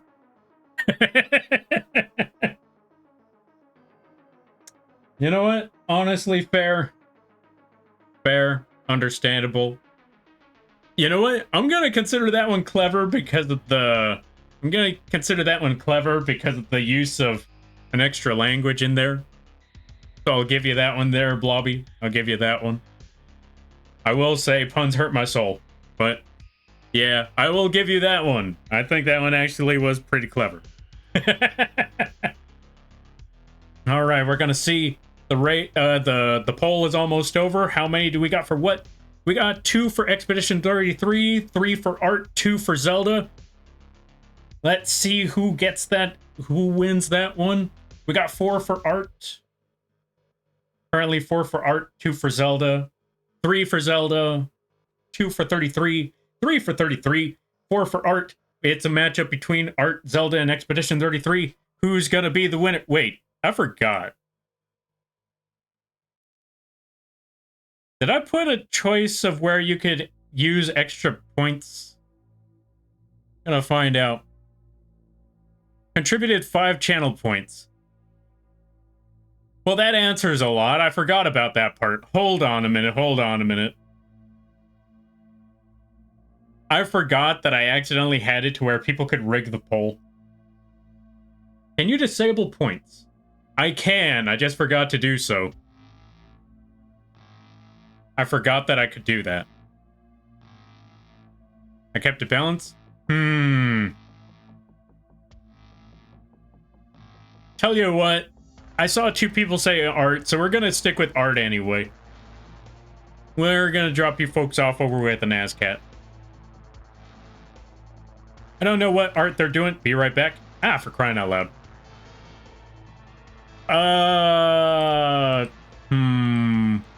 Okay, the Art person I was aiming for is on the BRB screen right now, so I don't know. And I don't know how long they're gonna be on the BRB screen.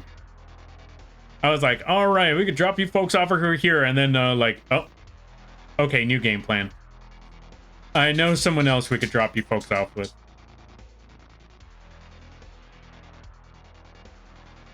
I got another idea.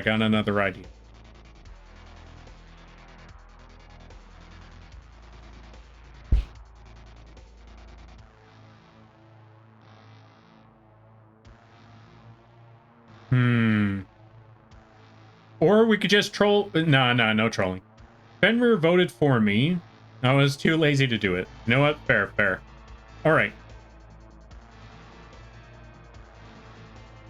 NASDAQ? Oh, NASCAT. There's someone that, does a lot of arting. They pop up here, but they're also BRB, so I'm like, there kind of goes the game plan that I had there. Let me see. Or is that another art streamer that you were suggesting? Actually, tell you what, if there's an art stream that you folks have that you're willing to suggest, feel free to let me know. And I'll consider, or yeah, I'll take that one into consideration. Oh, the Nasdaq is the Stonks exchange. Oh, gotcha. Fair. Okay, in the meantime, I got another idea.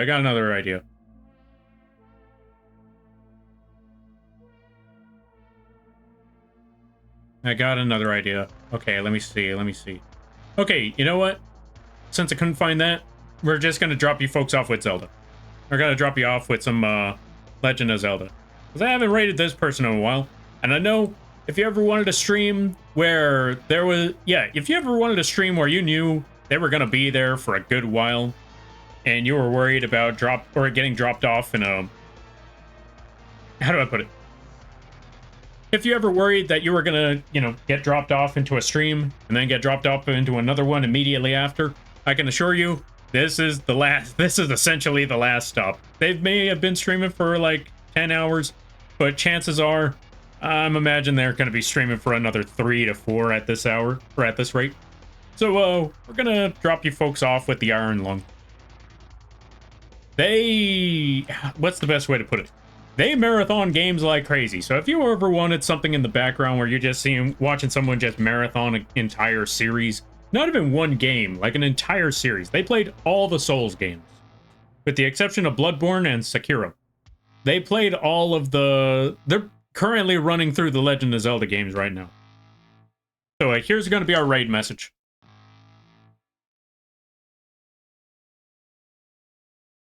Fire everywhere. That's our raid message. Use those emotes if you have them. Use whatever emotes you have if you don't. And we are going to be raiding into an Iron Lung. I will be back tomorrow to continue doing the art. I don't know if I'm going to continue this art or if I'm just going to move on to another art. But actually, you know what? I'm going to come back to this one. We still need to work on the cookie dough. That part should be fast. The fire is going to be the part that takes a bit of a minute. And then the background. The background's going to be pain. But we're going to get there. So I will be back tomorrow because I usually stream on Thursdays, Fridays, and Sundays. Today being the exception because yesterday the dogs were barking like crazy. So yeah, I'll be back tomorrow to continue this. And if you want to see how this turns out, if you want to see how we draw fire, look forward to tomorrow. Because that's the #1 thing we work on tomorrow is finishing off the fire. But yeah, I will be back for that. We're going to go checking out an Iron Lung. Let's head on out. And with that being said, thank you all for stopping by. I greatly appreciate it. If you would like to help support, the channel, one good way you can do so is by checking out the link page right over here. We got a lot of different options that you can check out from there. We got affordable models on the Etsy page. We got free stuff on the Coffee page. We got merch on the Teespring page. And if you or someone you could also support through the Throne as well. And if you or someone you know is looking for someone to commission, whether it be live 2D models, emotes, live 2D models, whether it just be the art or the rig, emotes, assets, character sheets, character concepts, animations, all that sort of stuff, anything 2D related, you can either contact me directly, or you could go to the vgen page right over there. All the links are in that link page right there. And with that being said, thank you all for stopping by. I greatly appreciate it. Always remember, you're all awesome in your own way because you folks make these streams and this community what it is.